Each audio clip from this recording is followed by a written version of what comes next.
Ubier's house. Looks pretty creepy. I'd been away from Paris and hadn't seen Nico for nearly 6 months. I wanted to celebrate our reunion, but she had other plans, an appointment with an archaeologist. Something to do with a Mayan stone she came across while researching a story. The guy who answered the door didn't look much like an archaeologist to me. I had a bad feeling about this.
I glanced over the books, vaguely hoping to find a copy of How to Deal with Poisonous Spiders While Tied to a Chair. No such luck.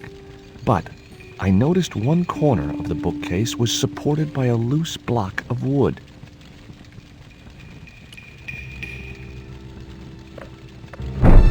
Maybe I'd been a little heavy-handed, but it was a question of survival. Of course, I was still tied to a chair in a burning house with no means of escape.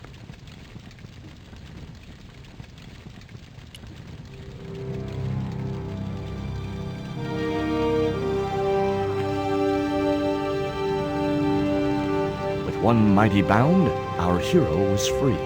Now, I had to deal with that fire.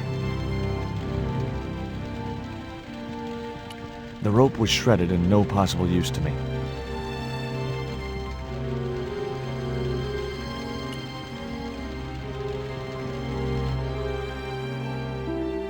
Nice couple.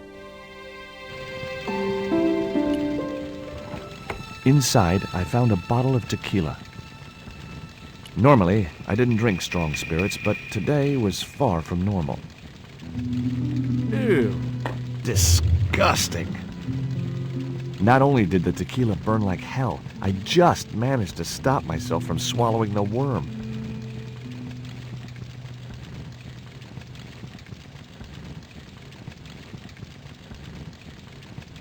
There was something short, fleshy, and gross on the carpet. It was the worm from the bottle of tequila. In the drawer was a small decorated pot.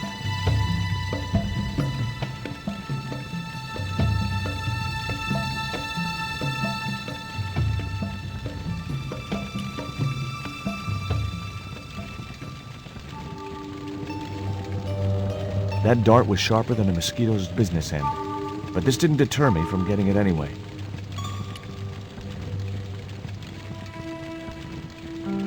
It was a stylish little canvas number containing a lipstick, a handwritten note, and a pair of nylon panties with a large love heart emblazoned across the front. It occurred to me that Nico's tastes must have really changed while I was away.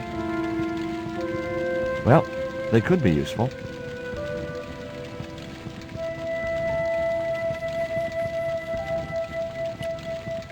I wasn't going to get through those sturdy bars. I wasn't going to touch the box after that spider had been inside it.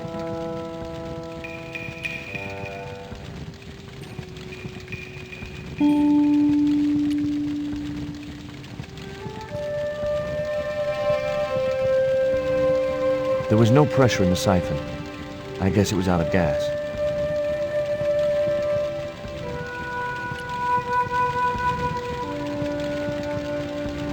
The cabinet was locked.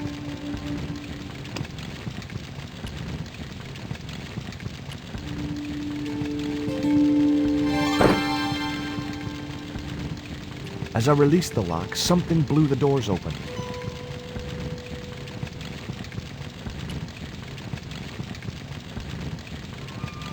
That cylinder was hot. I couldn't pick it up with my bare hands.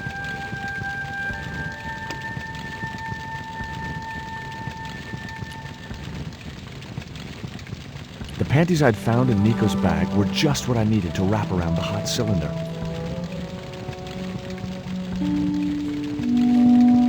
The cabinet was already open.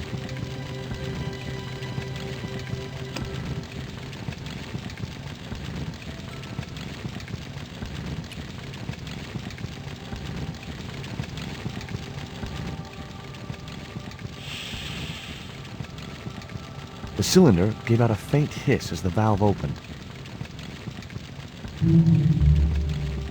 What? Now I had one primed up and ready to use extinguisher.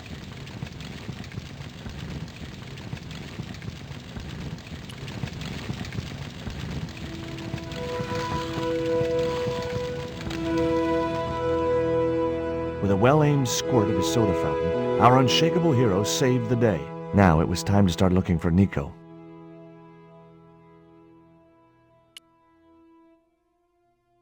I wasn't going to burn myself on that red-hot doorknob, and it wasn't the time for subtlety.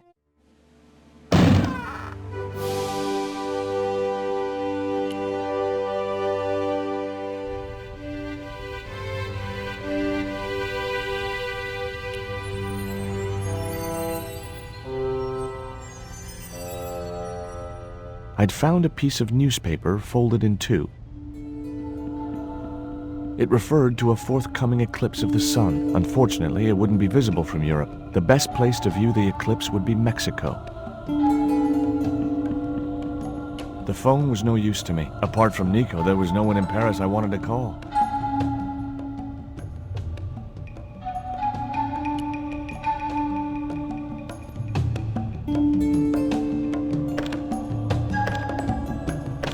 It was locked.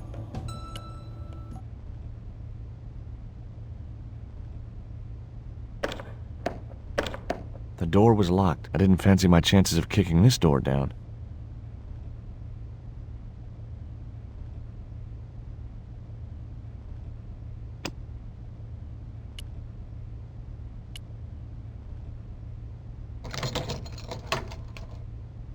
The tiny point was only of use for picking small locks.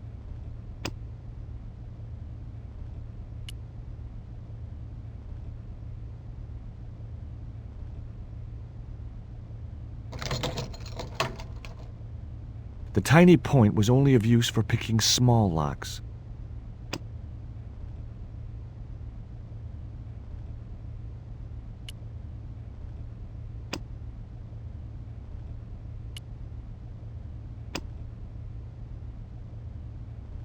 Nope.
The bookcase had fallen on its front, making it impossible to reach the books inside.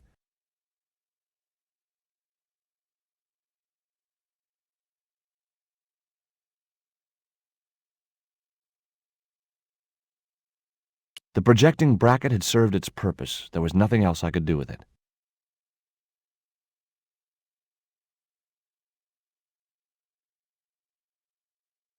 I had no time to sit around.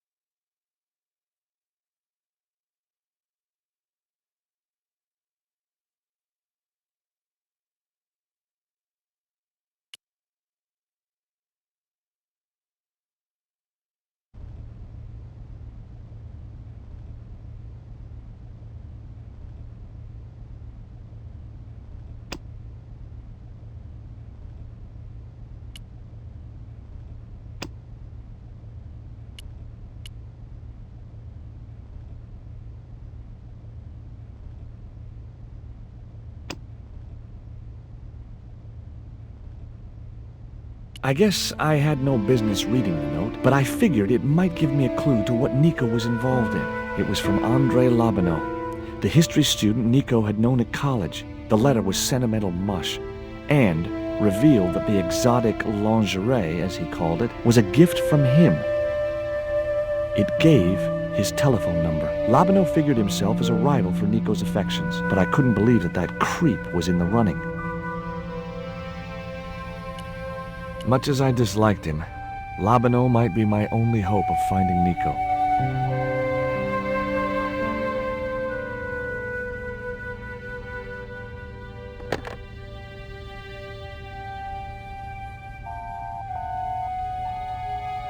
Hi, Andre? Who is this?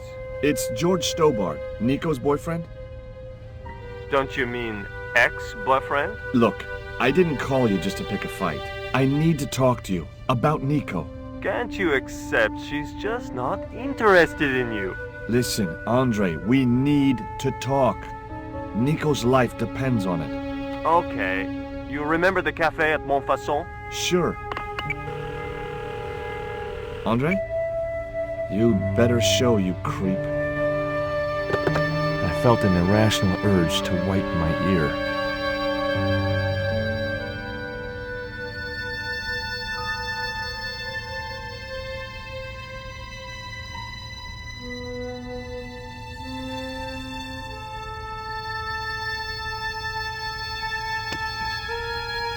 It was the poisoned dart which had stunned Nico. I'd never known anything keep her quiet so effectively. It was that itsy-bitsy tequila worm. I really must remember to take it out of my pants before I send them to the laundry.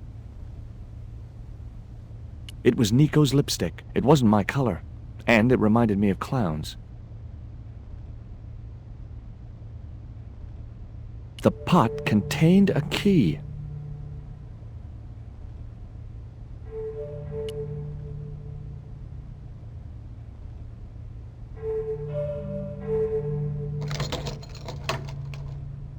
The house key didn't fit this lock.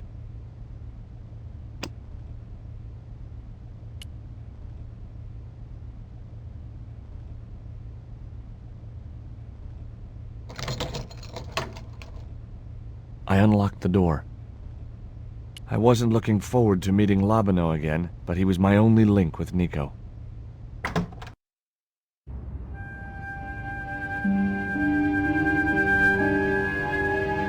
There was no sign of Labanau when I got to the cafe. I decided to order a coffee and wait for him.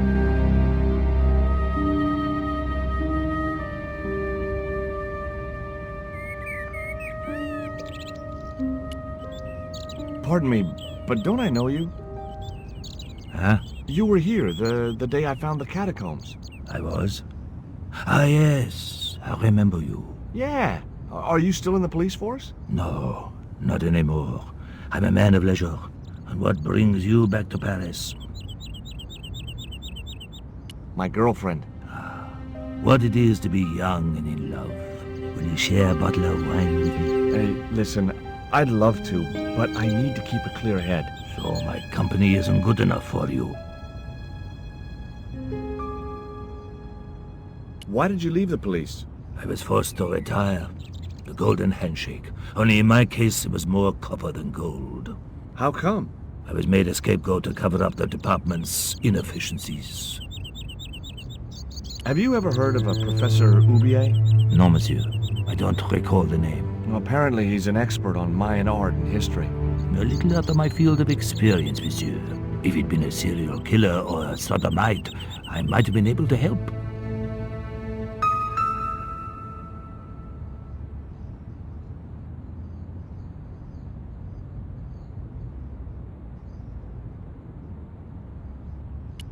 Oh, garçon. He ignored me. I'm sure it was deliberate.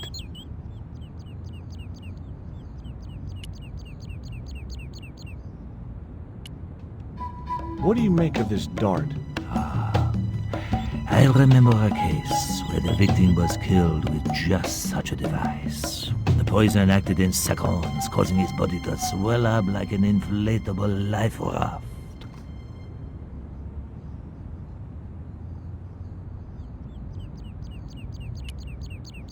What do you make of this news cutting? Orphanage supplied fast food chain? No, it's the article above that. Oh! Total eclipse of the sun. Oh, that's very dull in comparison. I don't know anything about eclipses. Tell me what you make of this note. From my years of experience, I gained a pretty good insight into handwriting. I'd say that note was written by a compulsive, obsessive type with an Oedipus complex. Hey, you've got just about everything apart from the ponytail.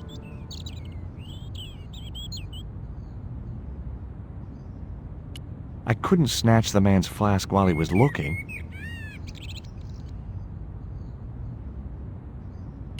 Hey, you. Quoi? I'd like a cup of coffee if you don't mind. When I finish serving this gentleman.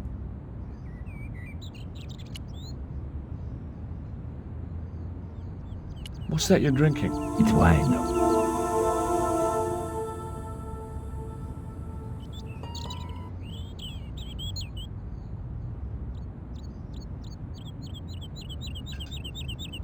Un café. Thanks. Do you know a guy called André Lobineau? Oui, I know him. What of it? Well, I'm supposed to meet him here. Did I miss him? No, I have not seen him today. Do you know that man over there? I should think so. He's a regular customer.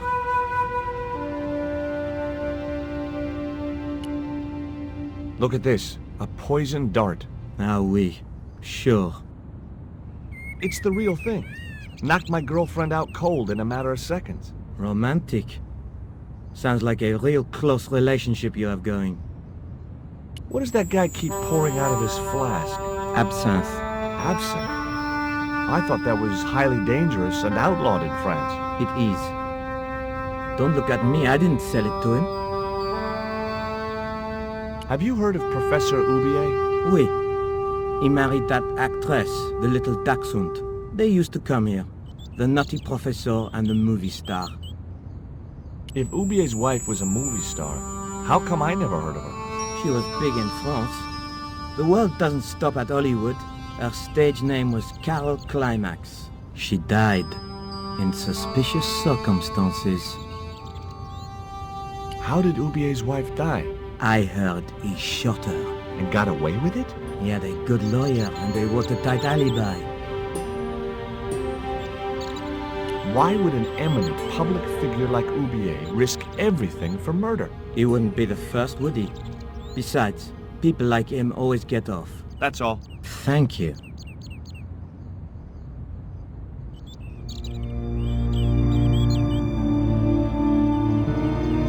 Well, this is a surprise, Georgie.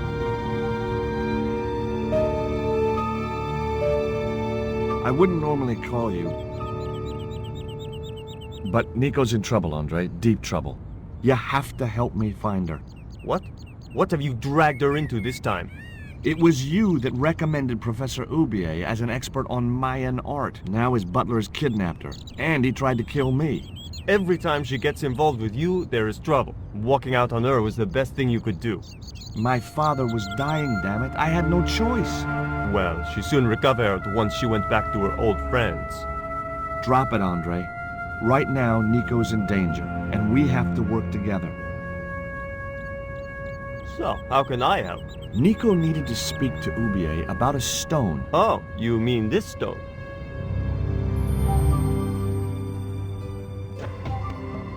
So that's what all the trouble's about. Precisely. Nicole told me to guard it with my life. Well, it's worth more than that, surely. Oh, very funny. What's funny is that your life really is on the line. What are you talking about? The stone is a Mayan artifact, dummy, and the guy who kidnapped Nico was from Central America. It was the stone they were after. Oh my god, you mean I could be in danger too?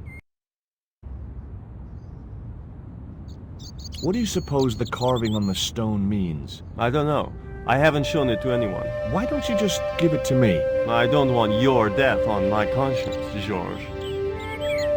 Where did Nico get the stone? I'm not sure I should tell you. Oh, you should. It was something to do with smuggling. Why didn't Nico take the stone to Ubier? I don't know.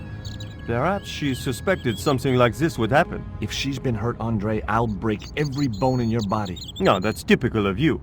Do you think I don't care what happens to Nicole? It occurred to me that slugs don't have bones to break, but I kept that thought to myself. Tell me about your friend Ubier. He's more of a professional acquaintance than a friend. I see. So you don't really know him at all? No, I don't. Does Ubier employ a guy from Central America? Maybe. I don't know. What do you think this is, Andre? I don't know. I'll give you a clue. It's got more backbone than you. You think you're amusing, don't you? What can you tell me about this pot? South or Central American, I'd say. I have a friend who'd be able to tell you more. Where can I find this guy? He owns a gallery on the left bank. The Gliese Gallery. See you later. Goodbye, Georgie.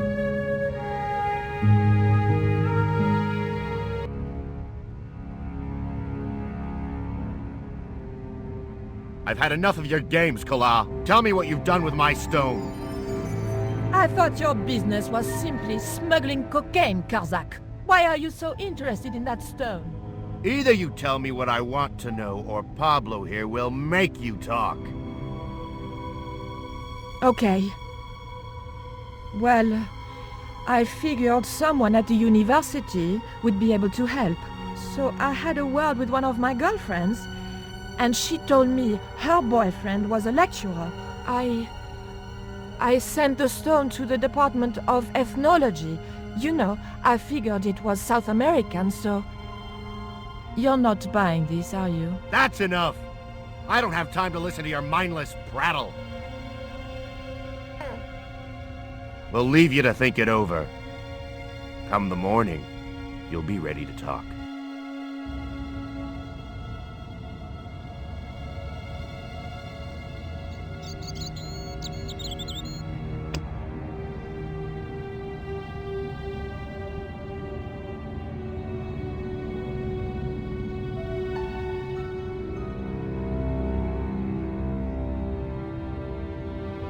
No, that's wrong. The man was still looking.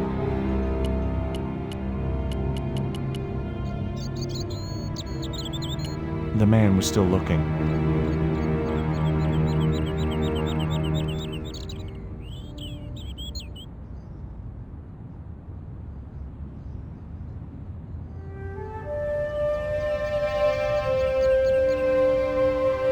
The man was still looking.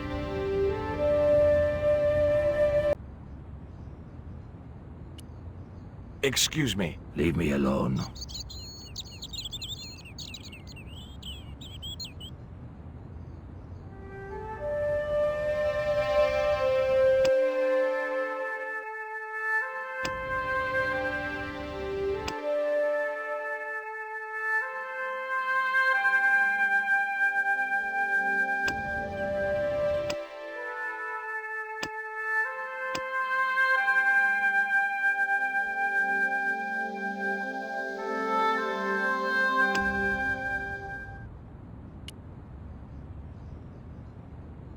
Ever heard of Carol Climax, the movie star? Yes, but I don't care for the kind of movie she's made. It's smut like that which has caused the moral decline of the Western world. Is it true that Carol Climax was murdered by her husband? First I heard of it. I thought she just retired.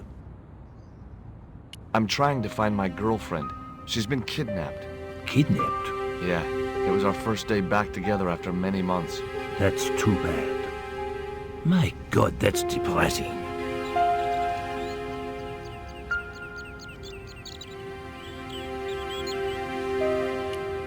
Excuse me. Leave me alone.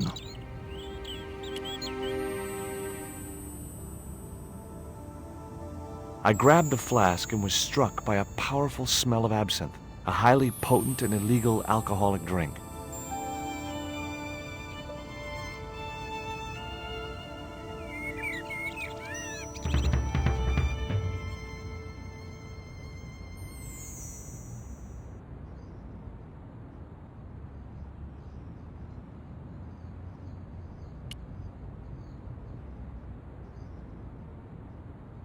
You need anything else? There was nothing I wanted to say to him.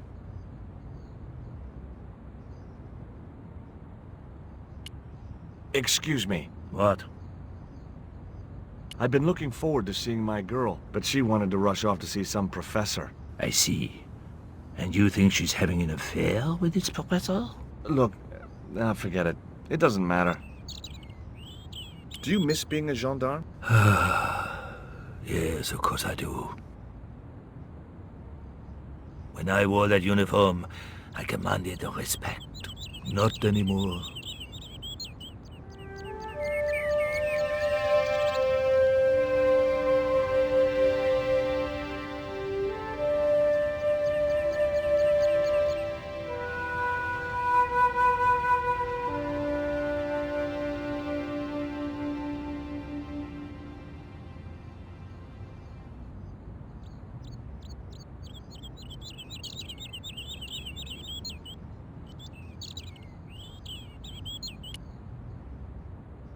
You need anything else? There was nothing I wanted to say to him.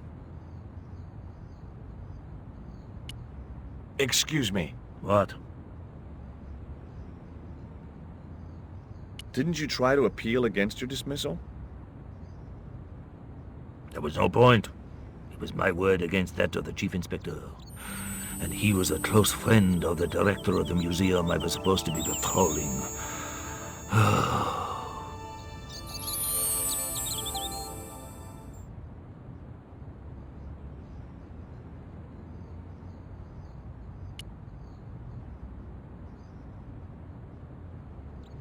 You need anything else? There was nothing I wanted to say to him. Excuse me. What? Which museum was it you were supposed to be patrolling? The croon. It wasn't as if anything important was stolen. Just a rusty old tripod. The tripod had returned a few weeks later.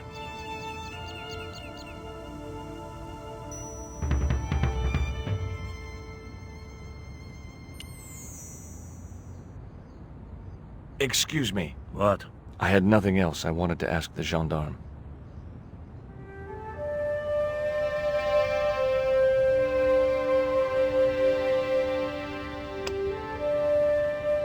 It was the letter to Nico from that creep Labano. Sickening.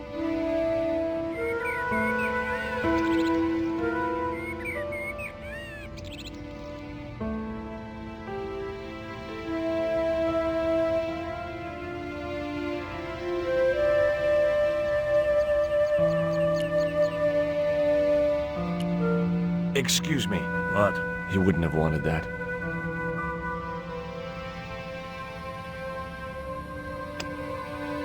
It was the flask of absinthe I'd borrowed from the gendarme.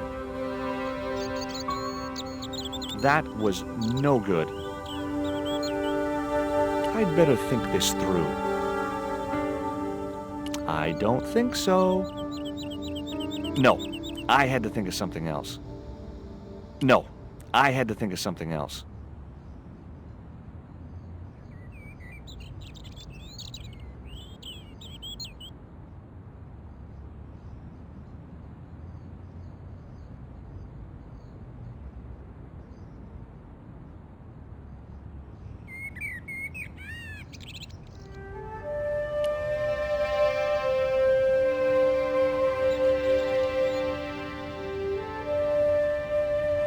was too hot to sit inside the cafe.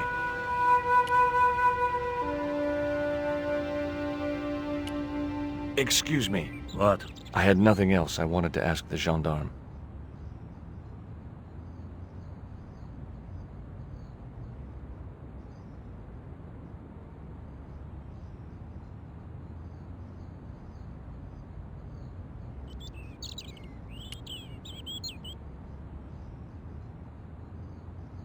You need anything else? There was nothing I wanted to say to him. Now I had another lead. I could either go back to Ubier's house or visit the Glee's gallery.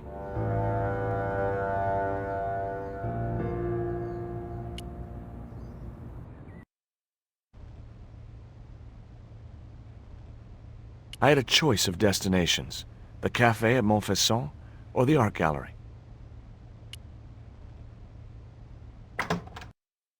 The Glee's gallery had style and class, but very few customers.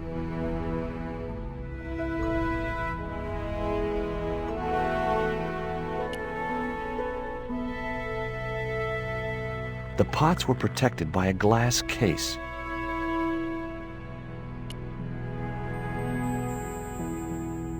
Hi, girls.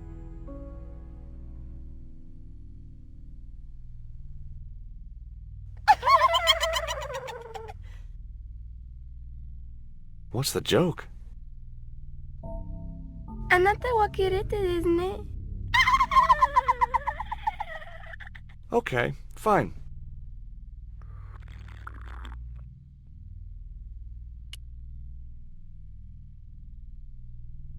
I couldn't believe it. The pots were marked at 5,000 francs each. As far as I could tell, the pots were almost identical to the one I'd found in Ubier's house.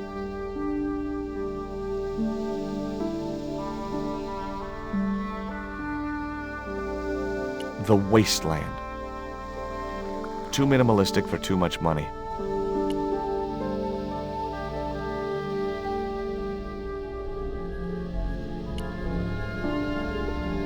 Are you Mr. Glees, the owner? Good God, no. Then I guess that must be him over there, right? Your powers of deductive reasoning astound me.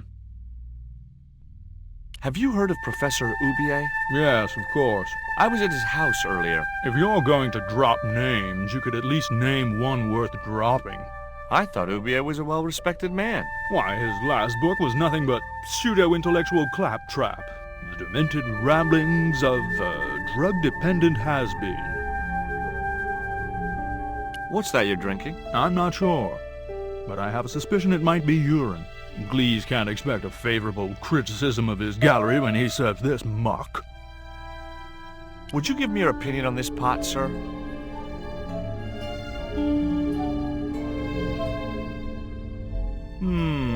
Yes. Very rapouche. Rapouche? Hideous. What the hell do you think you're doing? You smashed my pot. Certainly, it was not only worthless, it was ugly and offensive. To you, maybe. Believe me, I was doing you a favor. What's the difference between my pot and all those other pots? Yours is broken. Why, you smug, pompous sloth. Sticks and stones, dear boy, sticks and stones. I wasn't going to waste any more breath talking to that pompous blimp. Maybe I could turn the situation to my advantage, and at the same time, get my revenge. It was a machine for reading credit cards.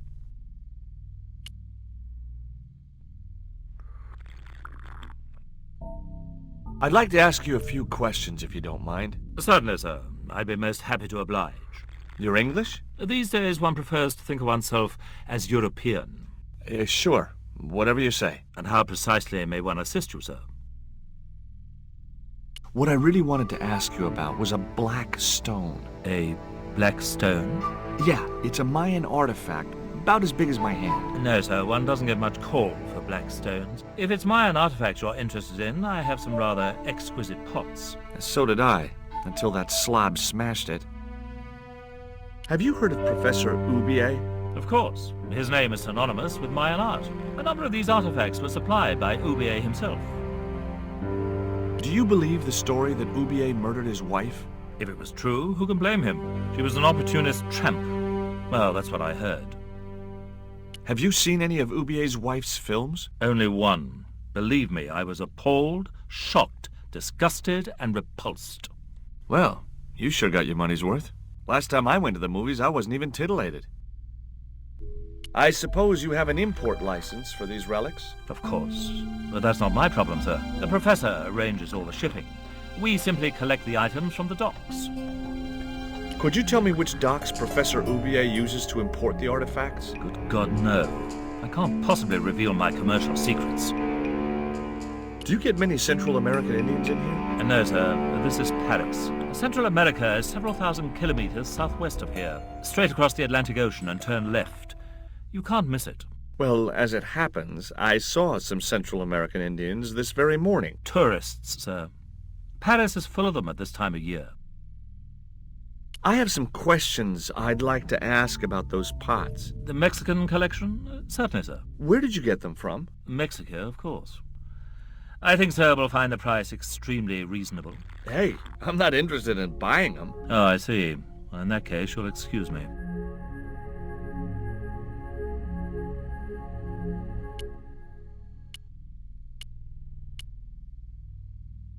There is a gentleman over there who seems to be enjoying your wine. I can't think why. It was very cheap.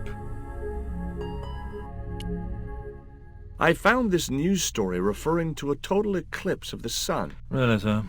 Well, fascinating. There was nothing else I wanted to ask the man. The pot had smashed into too many pieces to retrieve.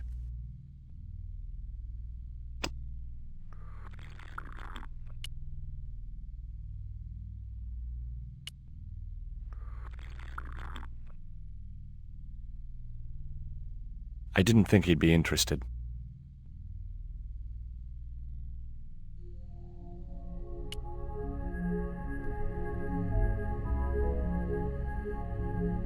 It was a sturdy packing case.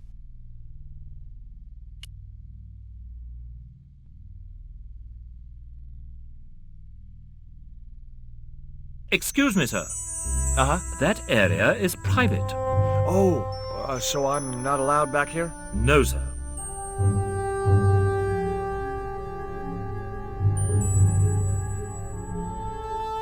I had no possible...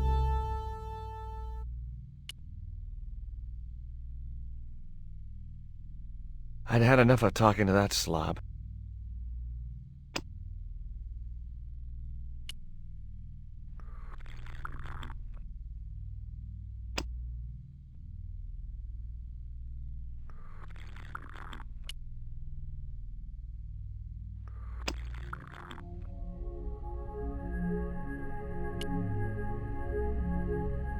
I didn't think he'd be interested.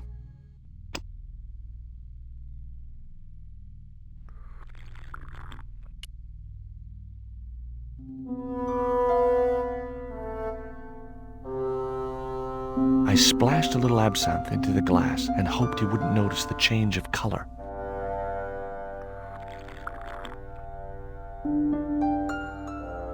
Did you put something in my drink? Yeah, I did. Well, what do you think? Well, it's certainly an improvement over Gleese's wine. In fact, I could grow to like it.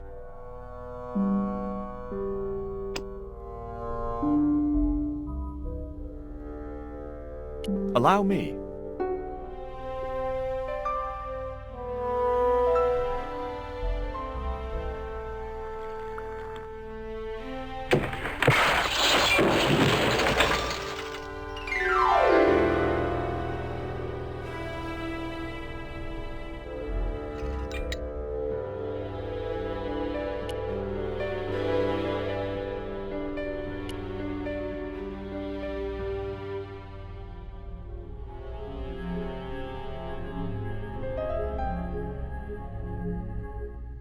There was nothing in the case but styrofoam packing, but pasted on the side was the remains of a label.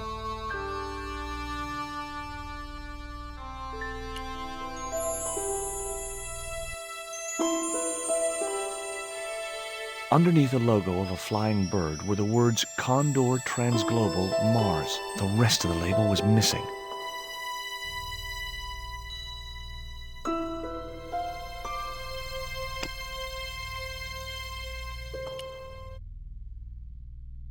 I had no... The pot had smashed.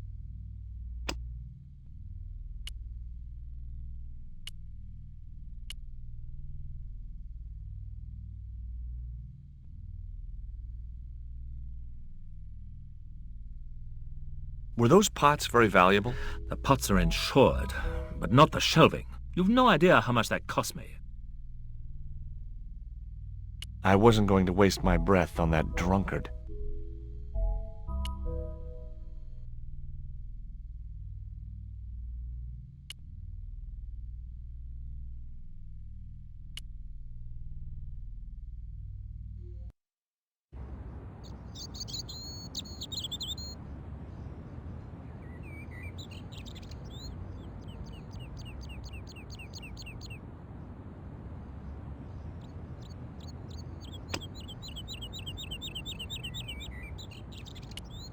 Excuse me. What? He wouldn't have wanted that.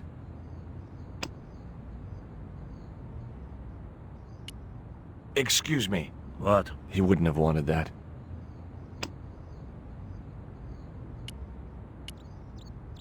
You need anything else? There was nothing I wanted to say to him. I could either go back to Ubier's house or visit the Glee's gallery.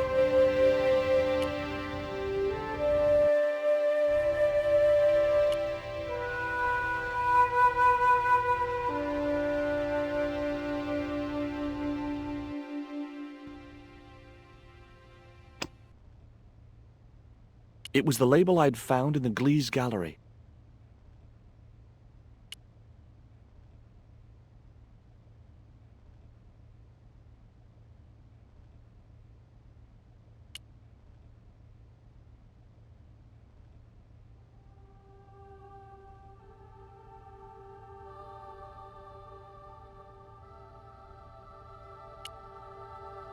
The cabinet was already open.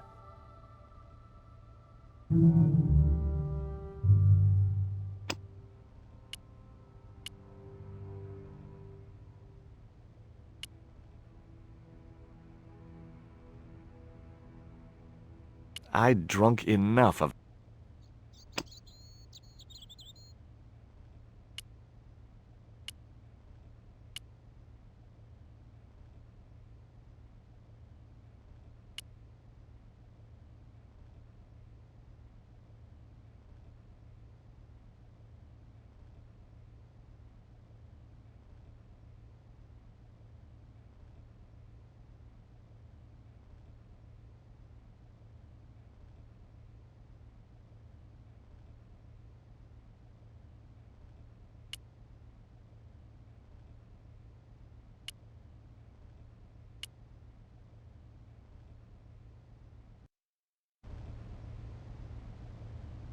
I had a choice of destinations.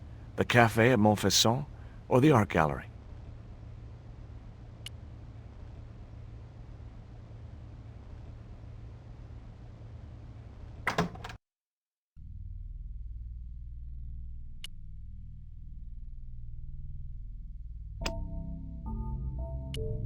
It was a label bearing the name Condor Transglobal.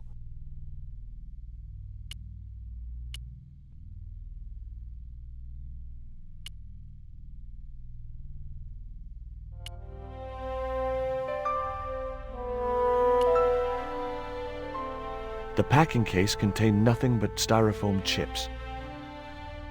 It was a sturdy packing case.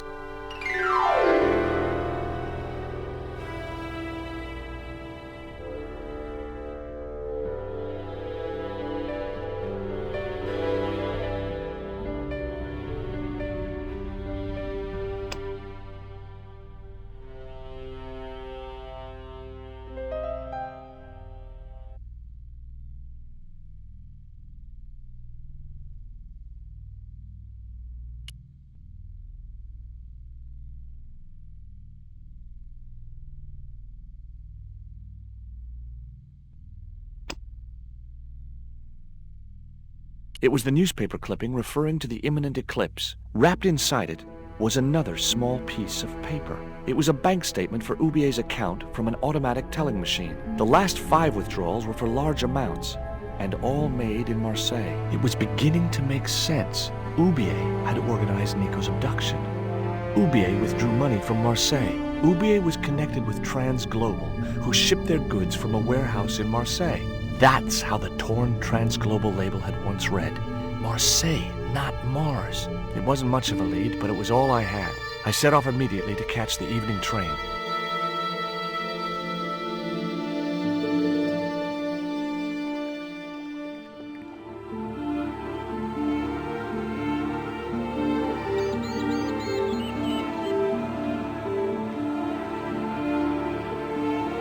It was almost dawn when I arrived in Marseille. I traced Condor Transglobal to a desolate dockside.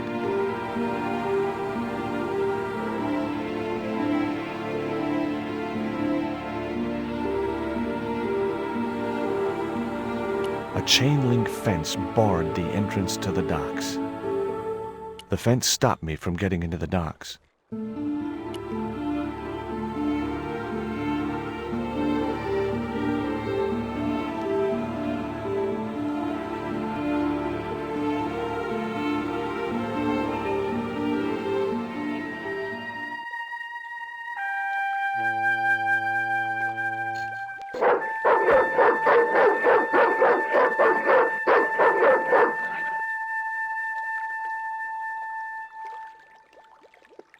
What's the big idea? I don't know. The dog went berserk for no apparent reason. He's trained to do that. The idea is to deter any would-be intruder. Oh, I get it. Okay, I'm sorry. That's okay. Just remember, he's a trained attack dog. A killer.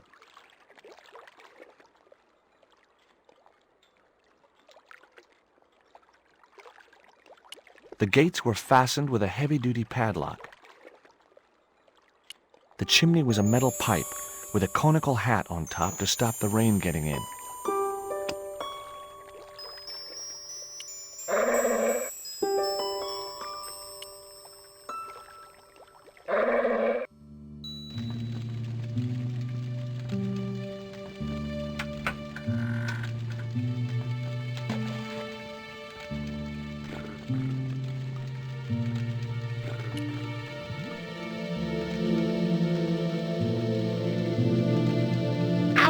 Gotcha! That'll learn you to leave things alone.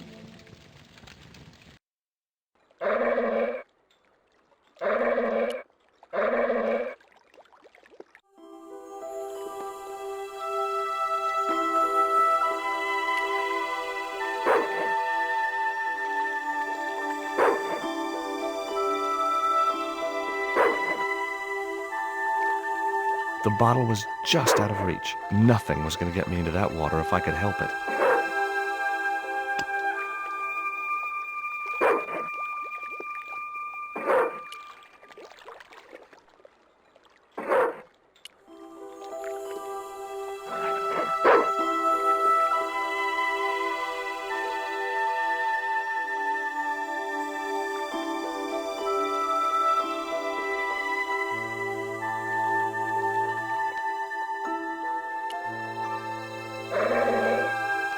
Ouch!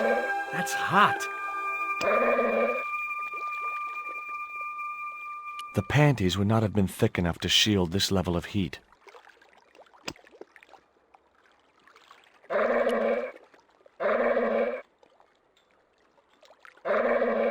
Here, boy.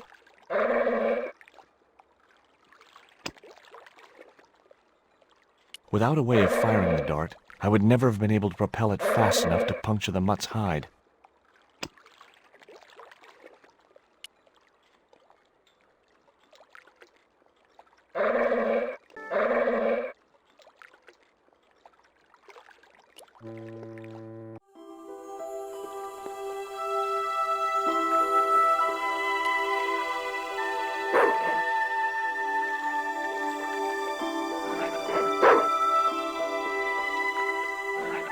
The stick had a hook on one end.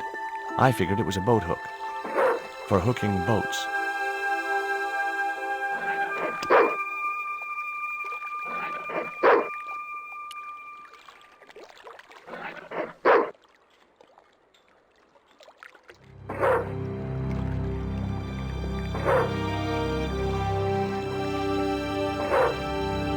I just knew that boat hook would be useful for something. As for the bottle, even if I couldn't find a use for it, it cleaned up the dock a little. It was the beer bottle that slob of a watchman had dumped in the sea, now half full of filthy dock water. The label read, "Surge, the beer that clears your head."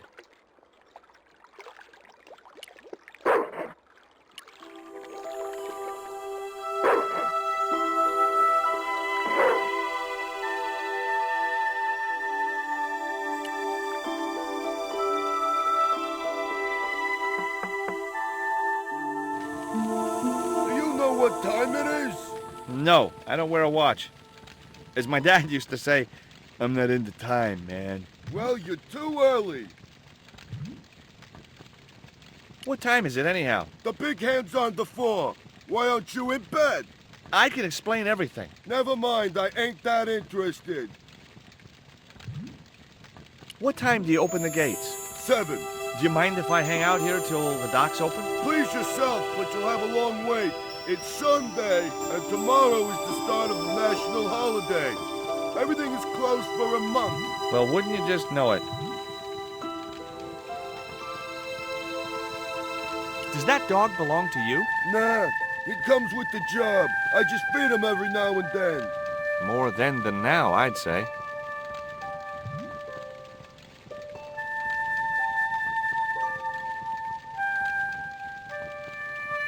What's the dog's name? 20.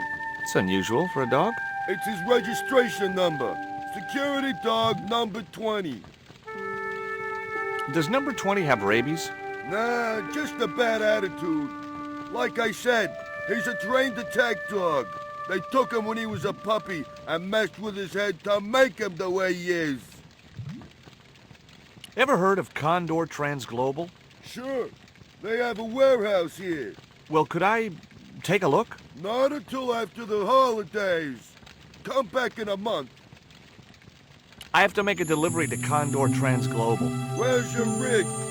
About half a mile down the road. And you walked here? Jeez, are you some kind of nut? Nah, it was easy. I just put one foot in front of the other. I'm looking for a young woman. At the docks? What kind of woman do you have in mind? You don't understand. It's my girlfriend I'm trying to find. Well, I ain't seen her, and you should tell her the docks ain't no place for a young lady. They're dirty and they're dangerous. Are you gonna let me make my delivery? Not without the paperwork. You get the papers, you make your delivery, and I get a fat backhander. I was getting nowhere with the story about being a trucker. Do you know what kind of business Condor's involved in? I'm paid to guard the gate. Their business is none of mine.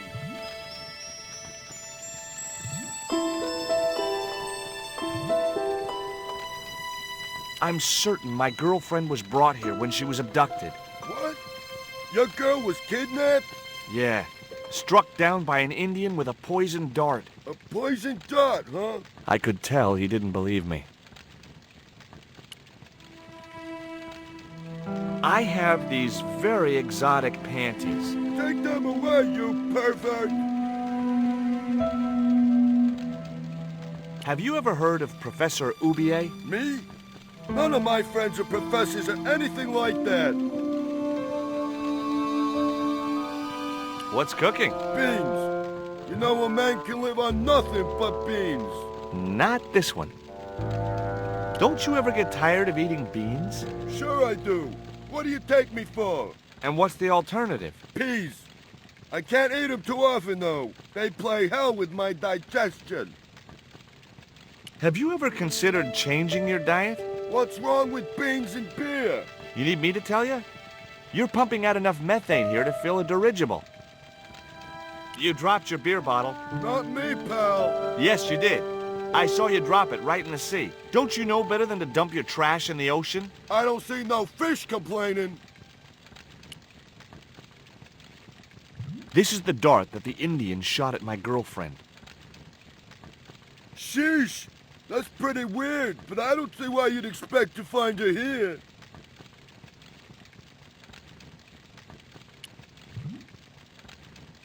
Take a look at this letter. That's sick. Did you write it? Oh, no. No, it's a letter from my girlfriend's admirer. If I was you, I'd smack him in the mouth. Well, that's not my style, but thanks for the advice. I gotta go now, but I'll be back. Can't wait.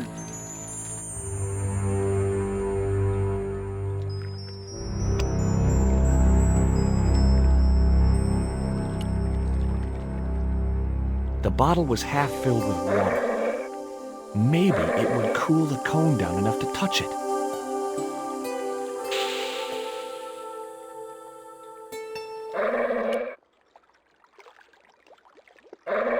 Now I could see into the pipe which formed the chimney.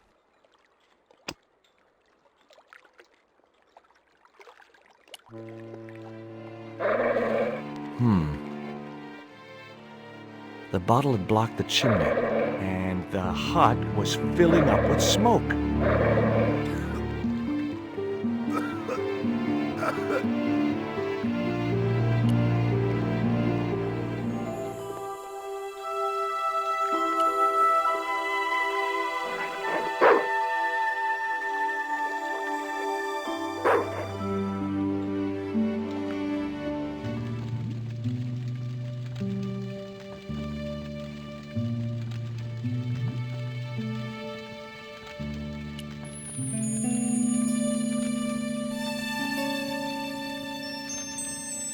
The packet was full of dog biscuits.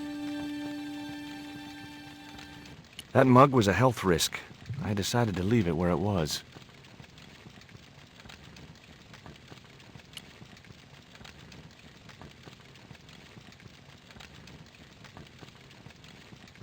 Baked beans in ketchup.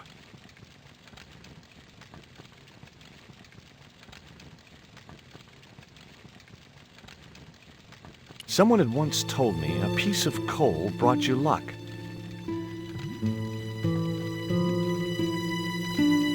Who was I to argue with irrational superstition?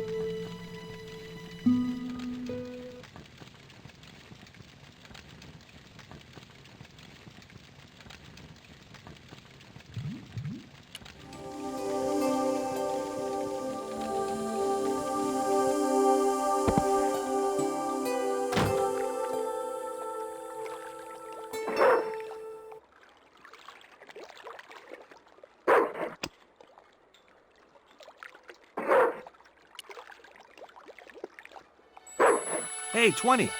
Come and get it, boy.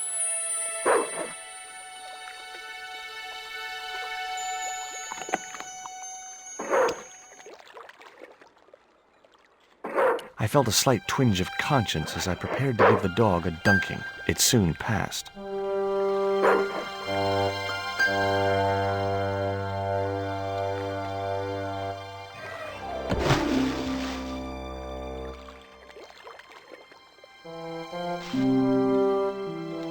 As I'd expected, the dog could swim like a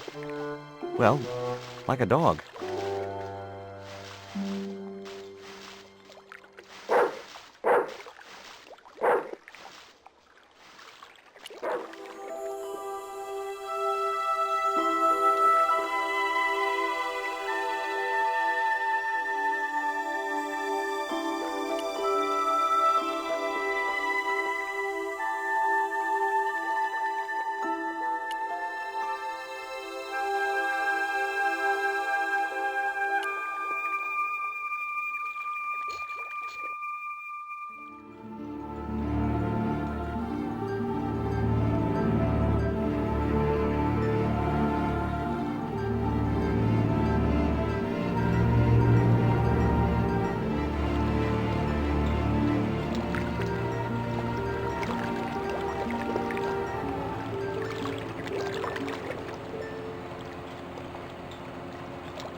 The sign looked as if it was firmly attached to the wall. Anyway, I didn't really want it as a souvenir.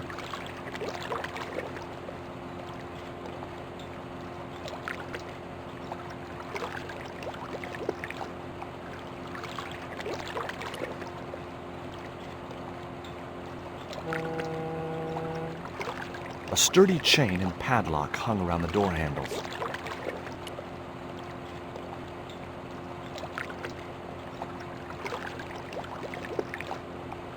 A sturdy chain and padlock hung around the door handles.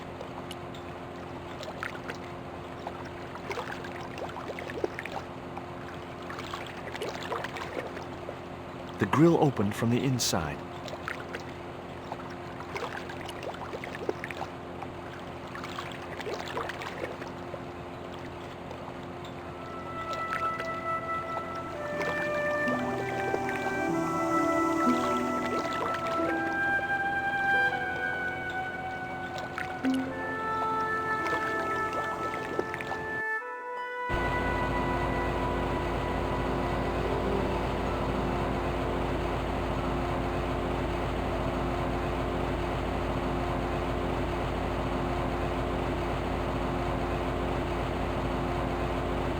I couldn't reach the blades of the fan, which was just as well. If I'd stuck my fingers in there, I'd never be able to play guitar again.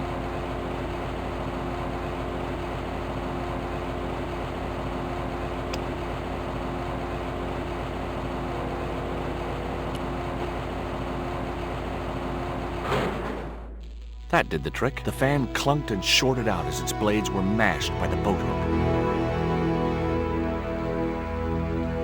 Hey, you make any more noise, I break your arms. That bully needed to be taught a lesson. Garzak's already mad because we didn't get the stone. You give me any trouble, I'll tell him it was all your fault. Karzak? That must be his boss.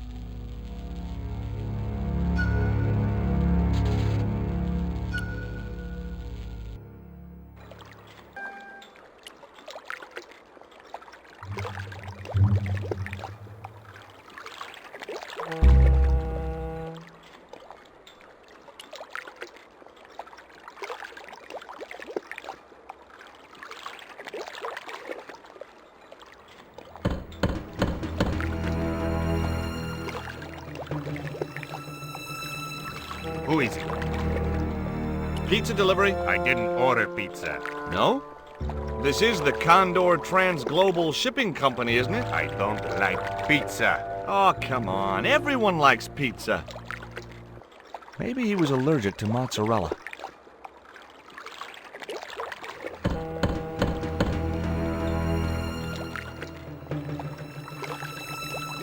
Hey, What now?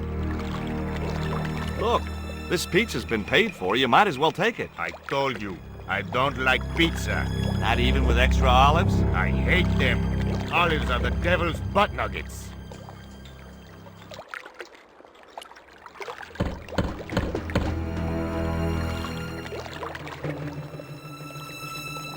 If you know what's good for you, you'll open this door. What if I don't? I'll kick your head in. Okay, I'll come out, you creep.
Among the paperwork which adorned the notice board, was something which caught my eye. It was a delivery note from Condor Transglobal, and the address was Coromante City. There was nothing else of any interest on the notice board.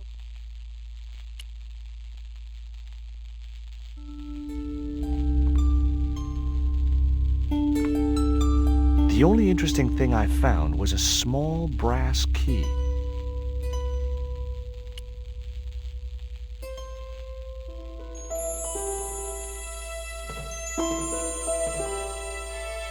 It was locked.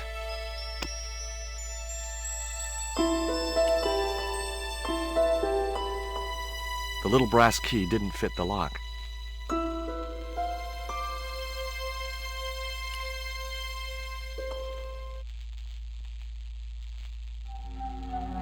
Whoa! Don't shoot! The little guy had a blowpipe. That confirmed my suspicions about what had happened to Nico. I waited for him to shoot me, but it didn't happen. Instead, he seemed to want to tell me something. What? What do you want? He seemed excited, almost desperate. What did he want so bad?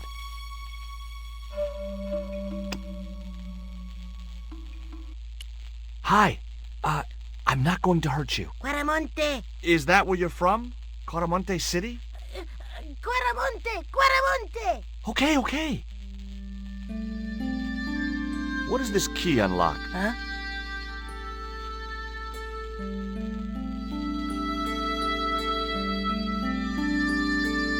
Hey, you're manacled. Who did this? That big thug? I'm gonna set you free, okay?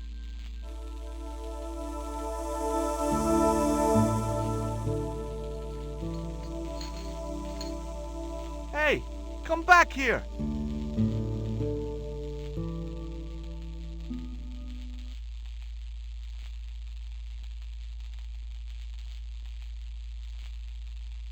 The little guy had gone to ground amongst the stack of crates.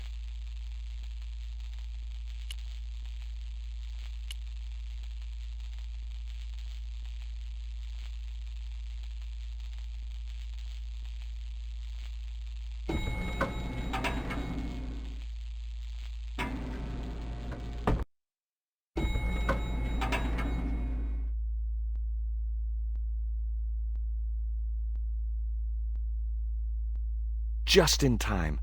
Interrupting the beam of light kept the doors from closing and stopped anyone from using the elevator. But what now?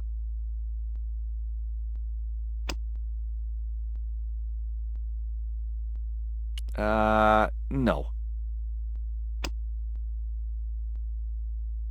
I wasn't convinced that was the right thing to do. That was no good. No, I had to think of something else. That isn't it at all. Holding my hand in front of the eye would stop the doors from closing, but I couldn't stay like that forever.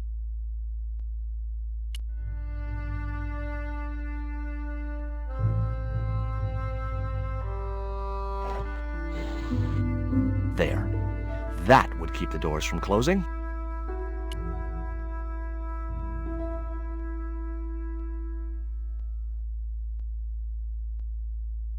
I was wrestling with the small crate when I noticed the label on its side. Danger. Live contents do not drop.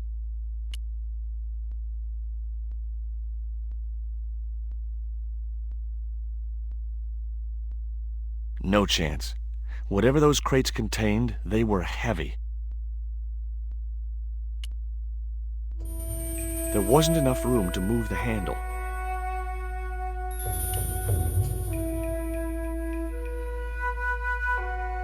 There wasn't much I could do with a pulley that didn't have any rope.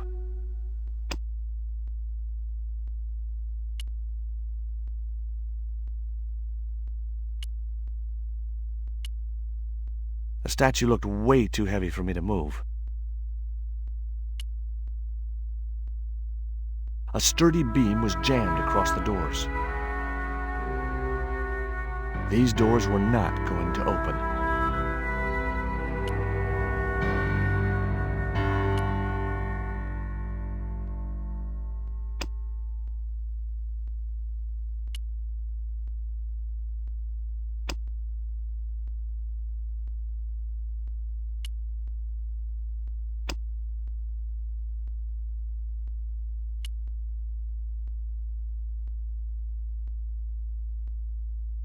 The statue looked as if it was Central or South American in origin.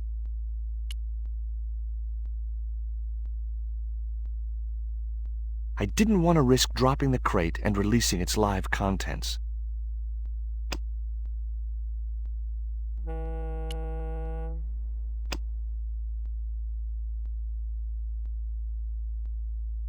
That was no good. No,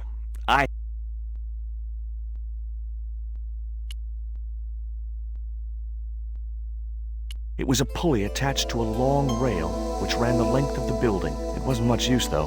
No rope.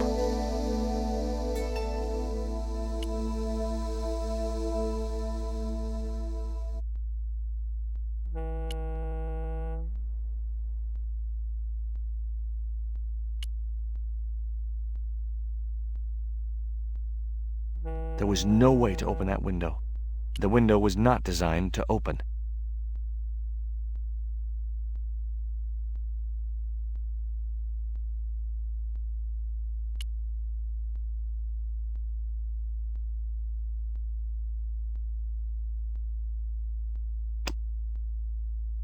It was Ubier's bank statement.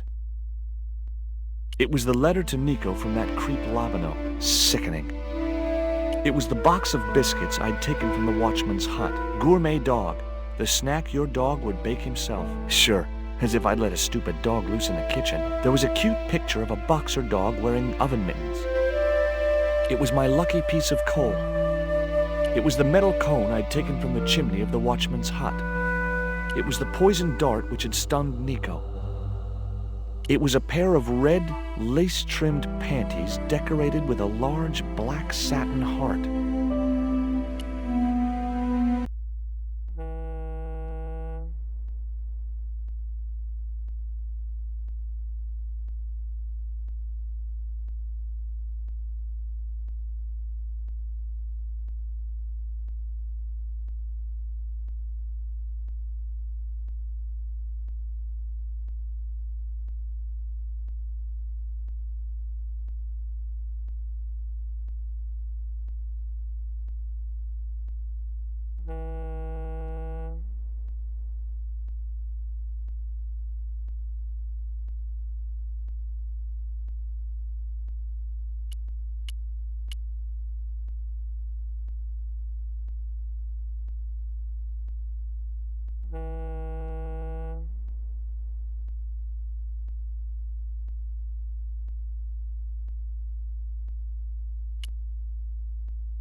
There was an arc-shaped scratch on the floor, as if a door had been opened in the nearby wall. My fingers traced the outline of a secret door in the wall. Then I found a small round stud, which was set flush to the surrounding wooden paneling. Just as I'd hoped. A secret room. Nico!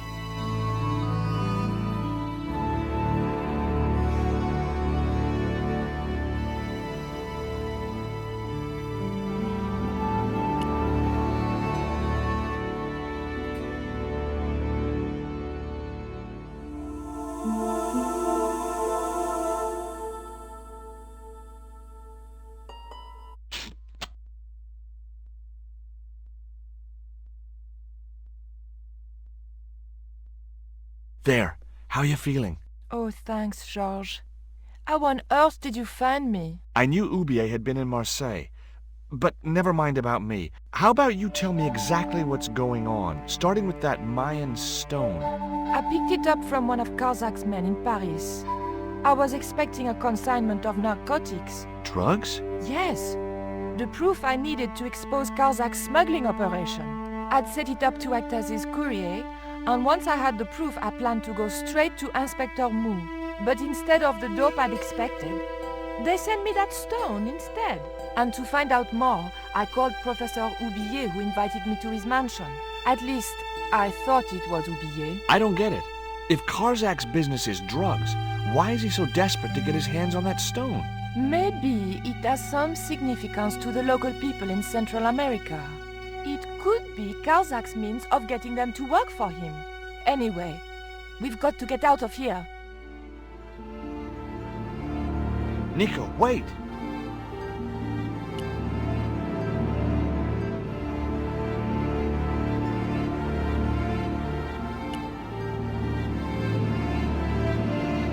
I decided to keep the masking tape. It was bound to be of some use to me.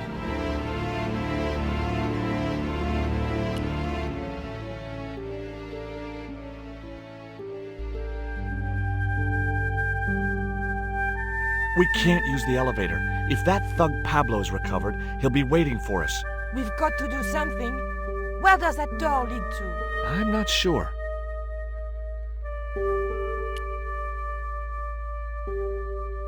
Okay, tell me what you know about Condor. Condor Transglobal exports Aztec and Mayan relics from Central America to Europe. But that's just a cover for the real business. Drug smuggling. What proof do you have? Nothing yet.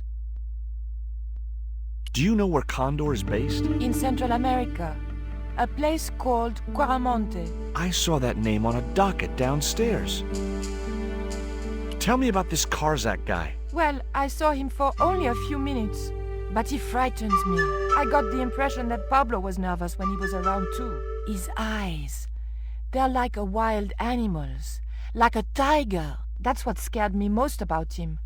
He looked so unpredictable and dangerous. Did you know Oubier's wife was a film star? No, I didn't know he was married. What happened to her? She died. In mysterious circumstances, apparently. How mysterious? I heard she was murdered. Possibly by Oubier himself. A murderer, huh? André said he was something of a celebrity. Did I hear you refer to Inspector Mu? Yes, you remember him? Well, of course I do. But I thought he was dead. Oh no, he reappeared after the broken sword case had blown over. When he found out who was in with the Neo-Templars, he went into hiding. Mu knew more than was good for him. Does he know about our involvement with the case? If he does, he's not telling. Still, he got a sudden promotion. Did that Indian guy mistreat you? If you forget about the abduction, verbal threats, and bondage, no. Well, what about the little guy? I don't think he knows where he is or what he's doing here. The big guy, Pablo, he brought Titipoco from the jungle. Titty what? Titipoco. That's what I heard Pablo call the dwarf. Do you recognize this? Is that the dart which knocked me out? That's right. I kept it as a souvenir. Have you any idea who this little statue is supposed to be? I'm not very well acquainted with Mayan deities, Georges. But whatever his name, he sure is ugly. I found these in your bag. Oh, they were a gift. I know. I read the note. God knows what was going through André's mind. I think that's quite plain enough. Look, the little guy downstairs was chained up with these. That must have been Pablo's doing. I don't blame him, though. That little guy is dangerous. You're still sore about that poisoned dart? Of course I'm sore.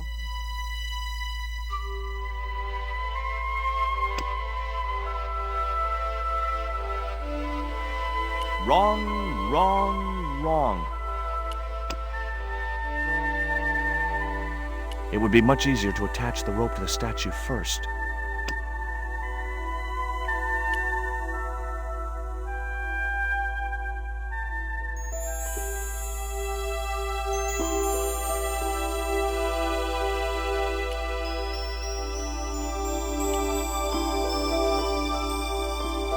The rope wasn't long enough to reach the pulley.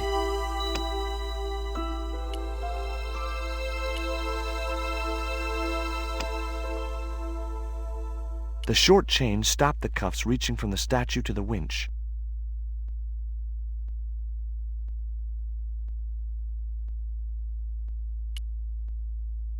I didn't want to risk dropping the crate and releasing its live contents.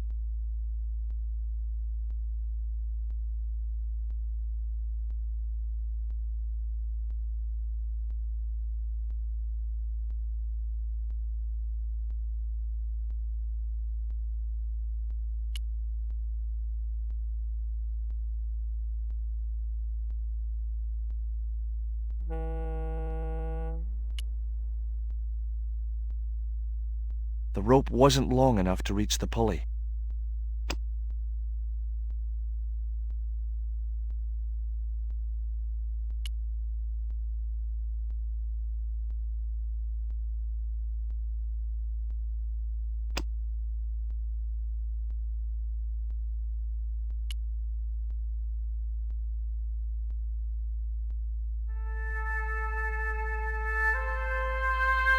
Hopefully, the tape would prevent those doors from closing and stop the Indian from being able to call the elevator.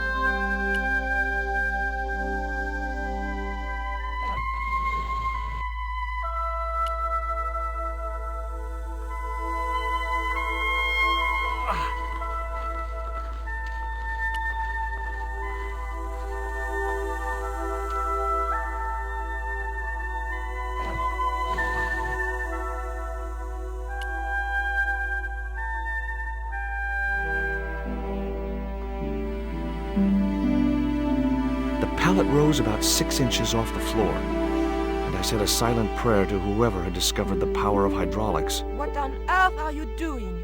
Trying to raise the statue so I can hook it to that pulley. Is that really going to help us? I like to keep myself occupied in times of stress.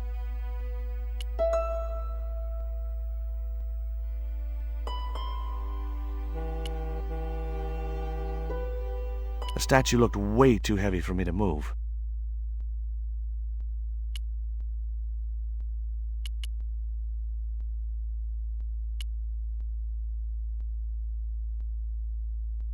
There was nothing else I wanted to talk to Nico about at that time. The statue looked as if it was set.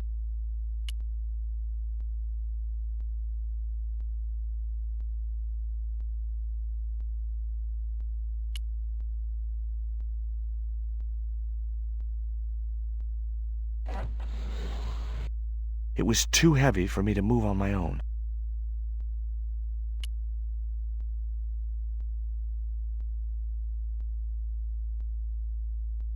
Could you give me a hand to push this statue? What for? This, my dear, is our passport to freedom. If you say so, dear.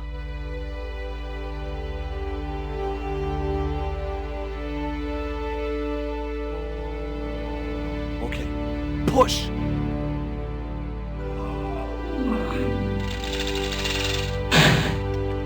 Great teamwork.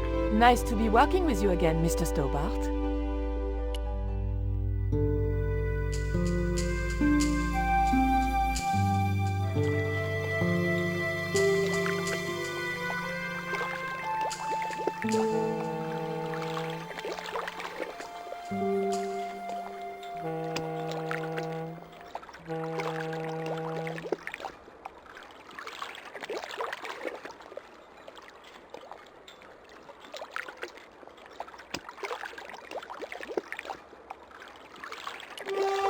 Nico, I have a great idea.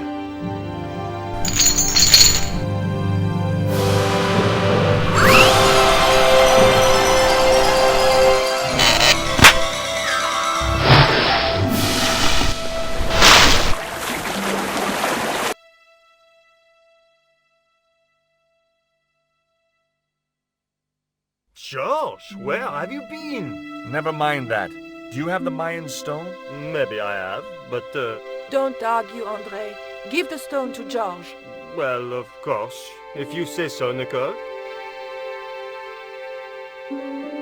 Thank you so much, André. George, he told me you'd been kidnapped, my dear. I'm glad to see he was mistaken. Oh, but it was true. If it hadn't been for George, I wouldn't be here now. It's not finished yet. Karzak's thugs will be back for that stone, you can bet. The best lead that we have is Coramonte City. Coramonte? It's in Central America. That's where Ubier gets his artifacts. That's all we needed to know. Come on, George.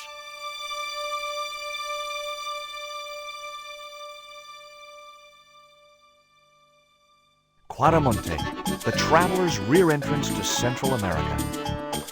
Well, that's how it was translated in the brochure. We didn't know what we were looking for, but the offices of Condor Trans Global seemed a good place to start.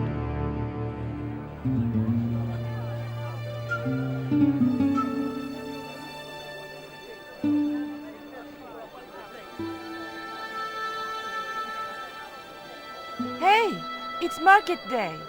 I don't see any cabs. Let's ask someone how to get to Quaramonte City. Okay. Keep your eyes peeled for any sign of Condor Trans Global.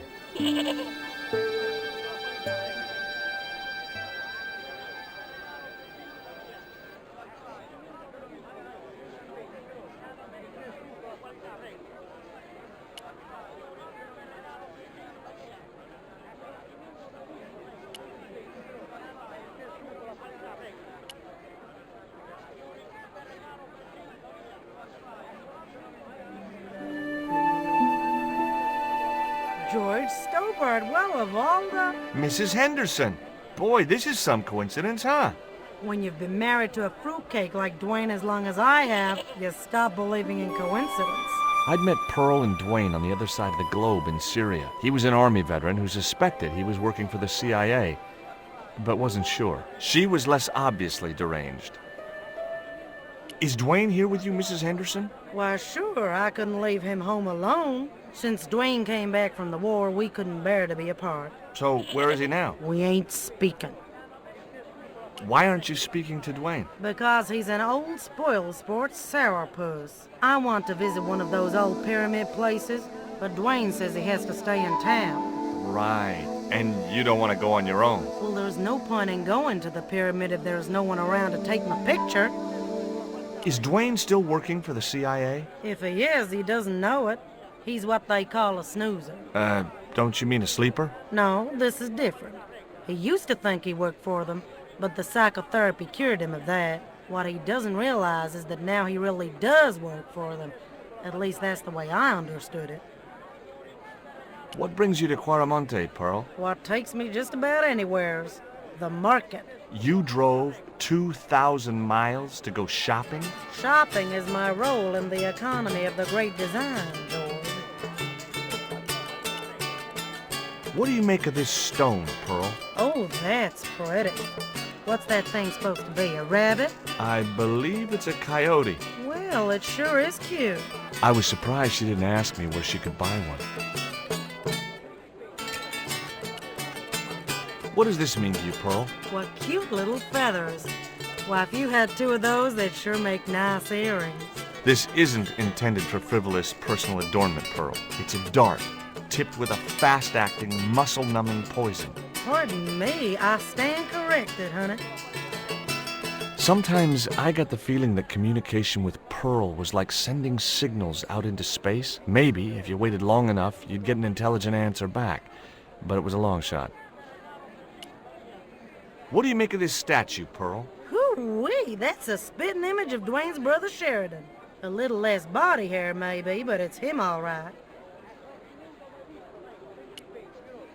Look at this, Pearl. A tequila worm. Don't you bring that thing anywheres near me, honey. I swear I'll scream like a hog on a hot plate. Take a look at this news cutting, Pearl. You'll have to read it to me, George. I left my specs in a gay bar in Santa Barbara. Well, it's about an eclipse of the sun, which is due to occur in a few weeks' time. You'd think the government would warn us about these kind of things. It's not dangerous or anything. Apparently, the best place to view the eclipse is right here in Quaramonte. Oh, my. She didn't appear to be the slightest bit interested. Catch you later, Pearl.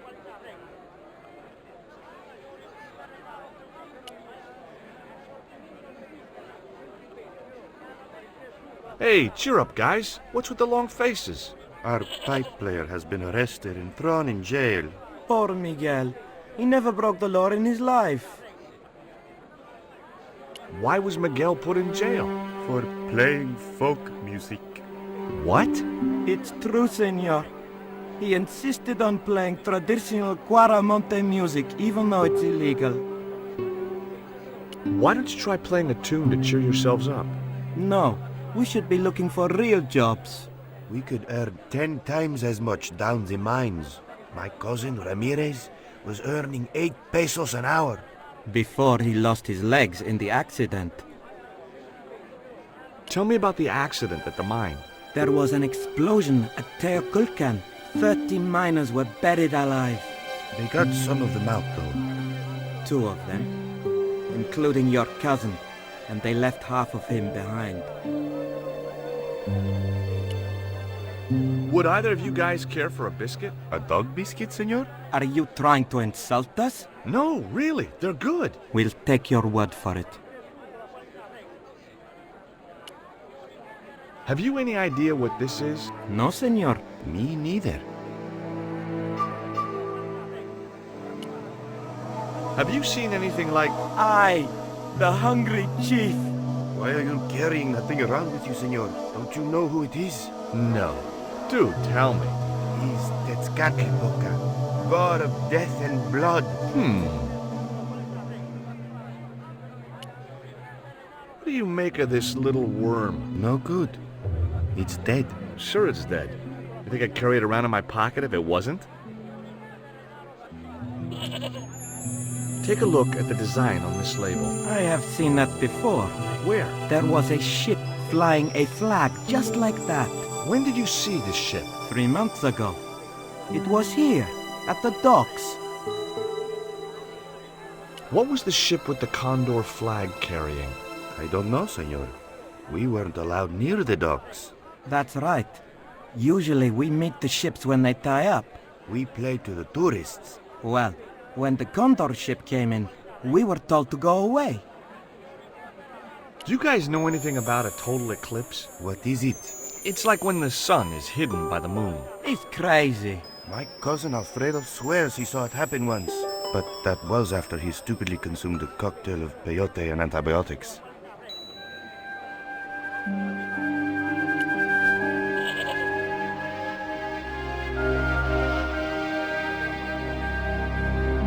Do you have crabs? No, only fish. Nice fish. Thanks. If by some remote chance I ever need a fish, I'll be back. Do you recognize this statue? Si, senor. It is very, very bad luck. That is Tezcatlipoca, the Night Hunter. I know, but I don't believe in luck, good or bad. You may not now, but you will. The guy looked scared out of his wits. Go away.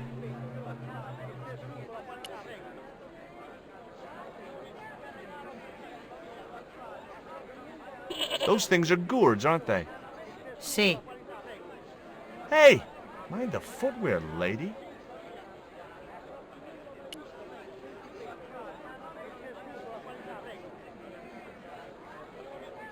Do you have to spit like that? See. You think I want to swallow that crap? What I mean is, it can't be doing your business any good. I'm sure you'd sell a lot more gourds if you didn't. Nobody ever complained before. Okay, I can see I'm not getting through. I wasn't gonna get anything out of the gourd lady except spit.